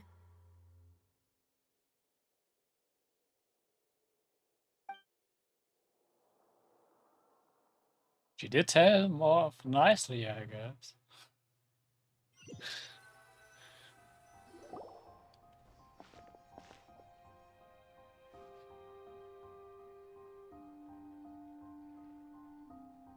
Navia, are you okay? I'm fine. Rain. It's raining. You're right. Wasn't it still sunny when we went into the building? And there shouldn't be any active trials today. How strange. Now that I think of it, on the day my father was convicted of murder, it was also raining. What is it? Did you think of something? Yeah, he was outside. It was uncovered and the rain could fall there. Why? Do you think the rain could have affected the crime scene? That thought has occurred to us before. We've even expanded the search area to try to account for that, but didn't find anything of value. Bad rain is suspicious in Fontains. Oh? Wait. You don't mean... So you're saying that the true murderer could have been turned into water and then got washed away with the rain?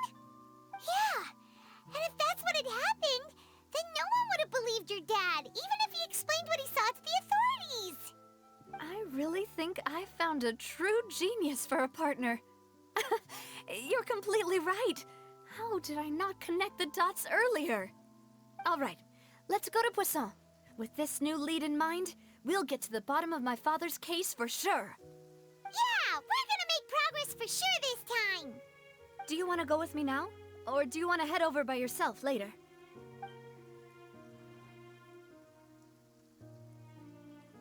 Great. Let's go then.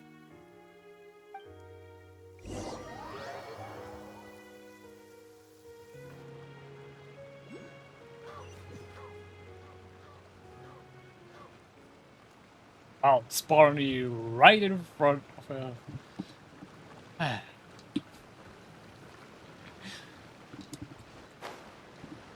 Game wants me to die or what?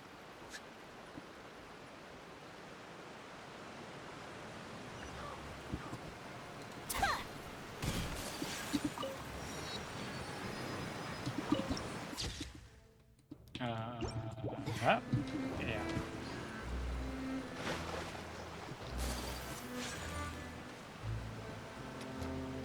Weird momentum annoys me sometimes. Whoa! What a huge ship! Why would a ship be anchored at a place like this? There's no need to be so surprised. While it may look like a ship, it's actually Spina di Rosula's headquarters. My father was the one who asked for it to be built like this. Perhaps our taste in exterior design is the only thing we occasionally had in common. A gigantic and glamorous ship embodies discovery, opportunity, ambition, and conquest. It symbolizes Spina di Rosula's bright and limitless future. I want to stop moving for a second again. Huh. And Paimon thought you were bluffing when you said Spina di Rosula had a glorious past. Paimon was confused why a group with such a history would live in the sewers. But now that Paimon has seen this ship for herself, she's been convinced. Well, Poisson is where Spina di Rosula began, after all. It's our main base, our home.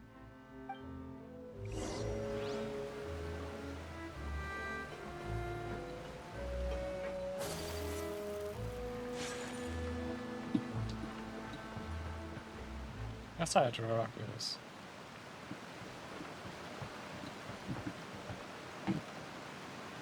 Not about me. Ah, below. Right, on the wall. Ah.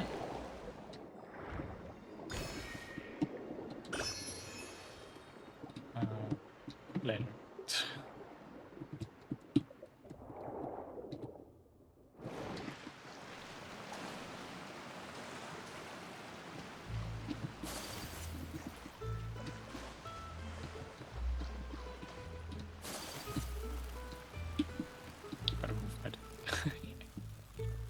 On, come on!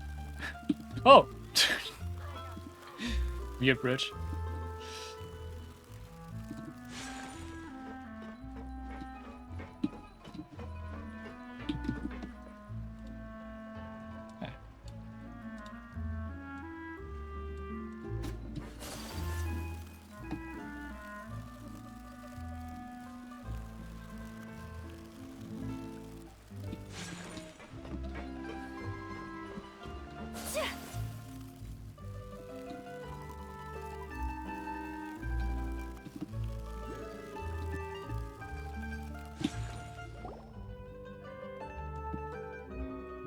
Melus, we're back!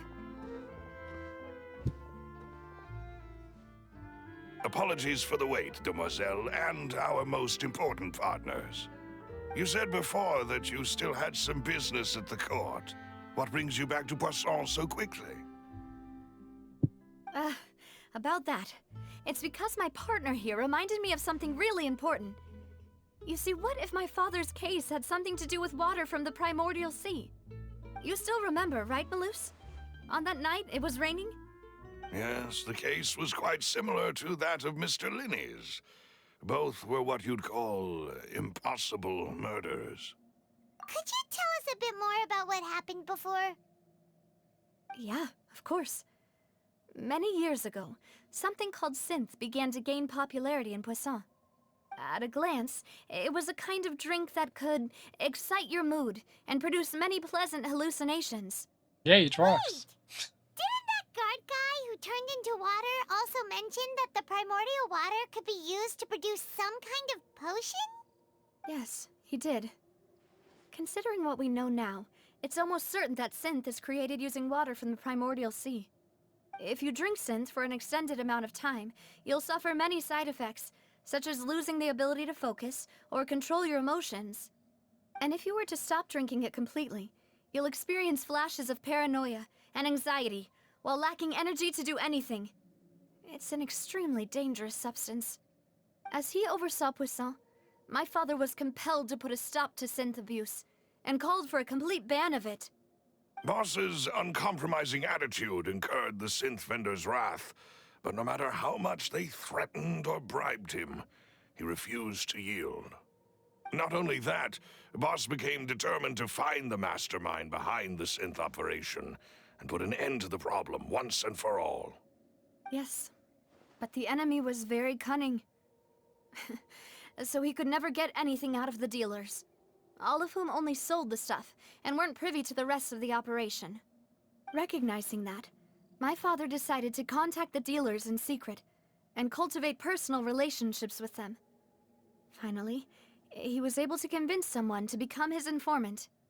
The man's name was Jacques. He felt greatly ashamed about his work after seeing many families destroyed by synth abuse. That night, my father hosted a banquet at his countryside estate. He planned to meet up and exchange information with Jacques over some food. But then, we heard 2 gunshots from the courtyard. We raced to the scene and found my father, still holding a gun, and Jacques, who was already dead on the ground. Huh? How did that happen? Aren't they on the same side? Sounds just like Lenny's case, doesn't it?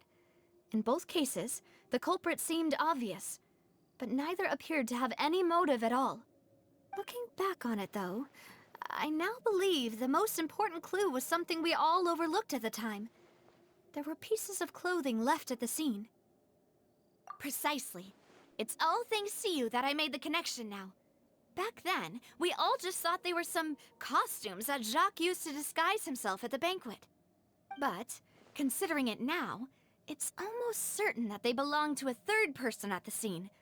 With one extra person, we'll also need to reconsider why the 2 shots were fired. You're right. We still don't know what happened. But my intuition tells me that we're on the right track to figuring it all out. I'm finally headed towards the truth.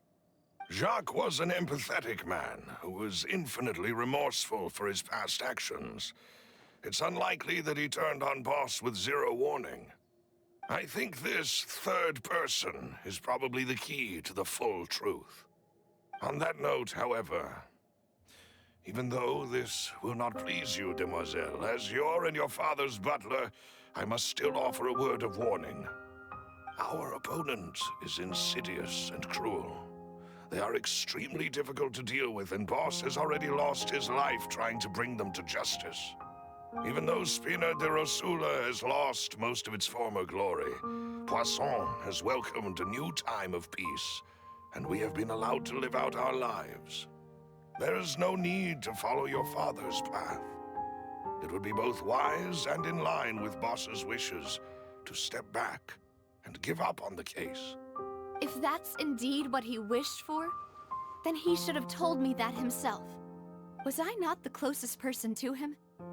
And yet, I was the one most kept in the dark. What was the point of him dying without sharing any of the secrets he knew? Did he manage to protect anything in the end? Synth is still here. Callus the Unfaithful is still his epithet. And Spina di Rosula is barely getting by. Nothing has changed.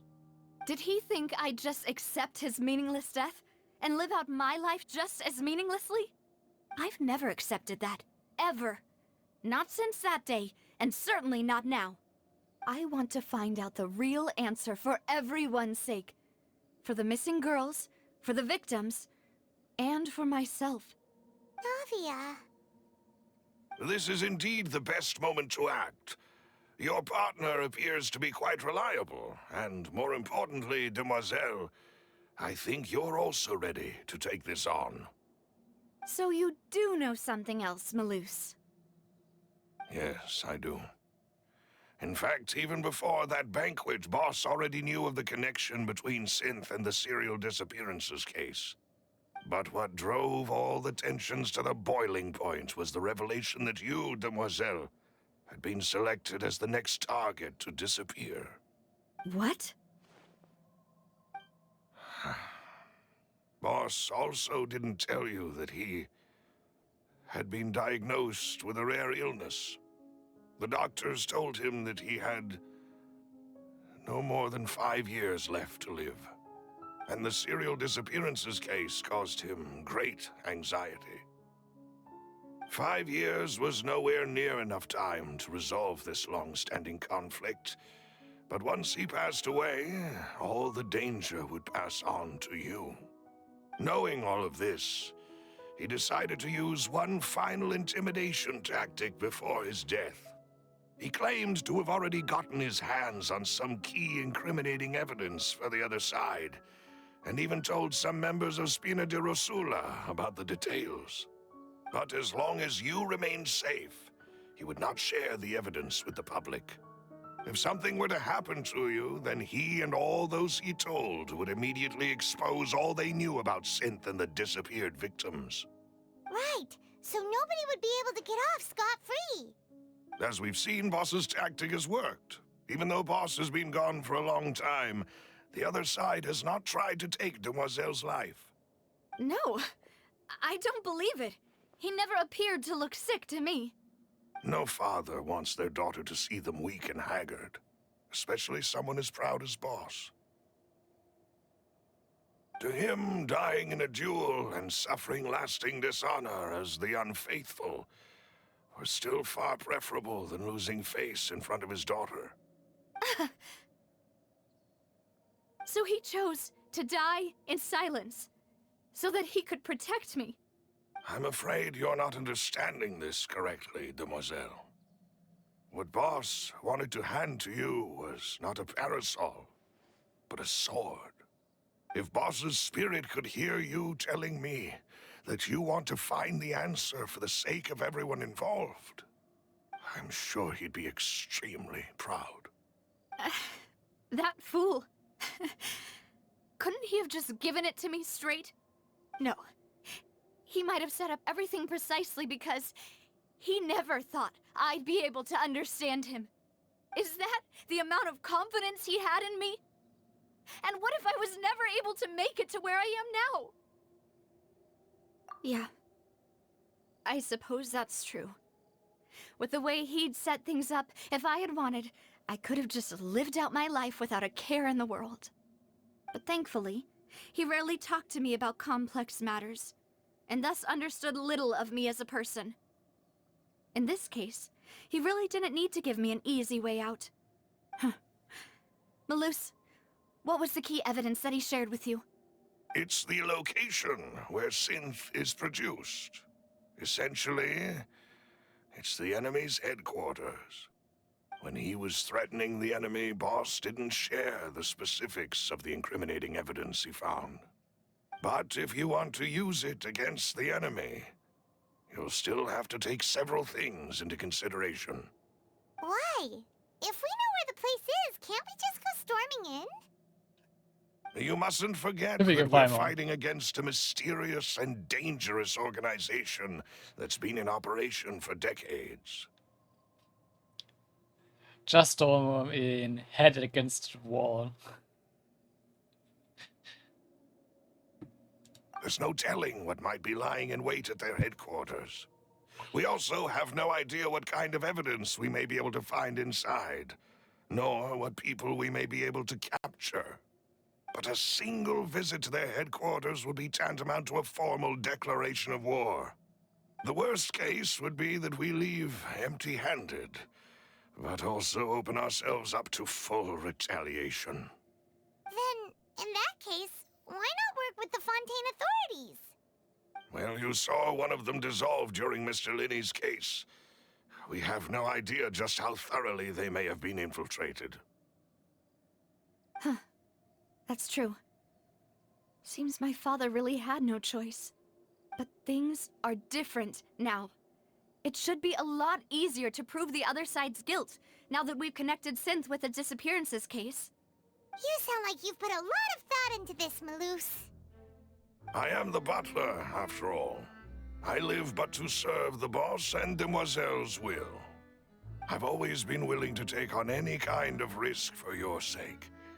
But considering my relative lack of ability, I've spent my time keeping secrets, performing basic investigations, and waiting for the right time to come. Thank you for all of that, Malus. Have you discovered anything new in the past few years? Let me think. One conclusion I came to was that the enemy must be quite familiar with Spina di Rosula, or at least have an informant planted here. When I announced orders to the organization's members on Demoiselle's behalf, I used to deliberately keep a few people in the dark and observe the reactions of the synth vendors. If the vendors didn't change their plans, then the individuals informed of our orders must be innocent. If the vendors packed up and fled, however, then someone must have given them the news. After several rounds of testing and investigative tracing, I've narrowed the suspect list down to 3 people. The first is Florent, Spina di Rosula's senior advisor. Huh? Florent? Yes, surprising, isn't it? He was one of the people Boss trusted the most, which also means that he was someone who understood Boss really well. Thanks to his position within Boss's innermost circle, he always knew our upcoming plans and could thus avoid capture this whole time. There's someone else like him too. Marcel, the head of Confrérie of Cabrières. Uncle Marcel. It's a guild in Poisson. Boss helped it to grow to its current size and prominence. In the beginning, they were only reselling some daily goods, but now they're one of the richest guilds around, with a lot of business connections in the city. So, they're like a sister organization of Spina di Rosula? Yes, you can say that. When we were fighting against the synth dealers, they provided us with plenty of support. It's a bit difficult to imagine someone using their own money to hunt down themselves.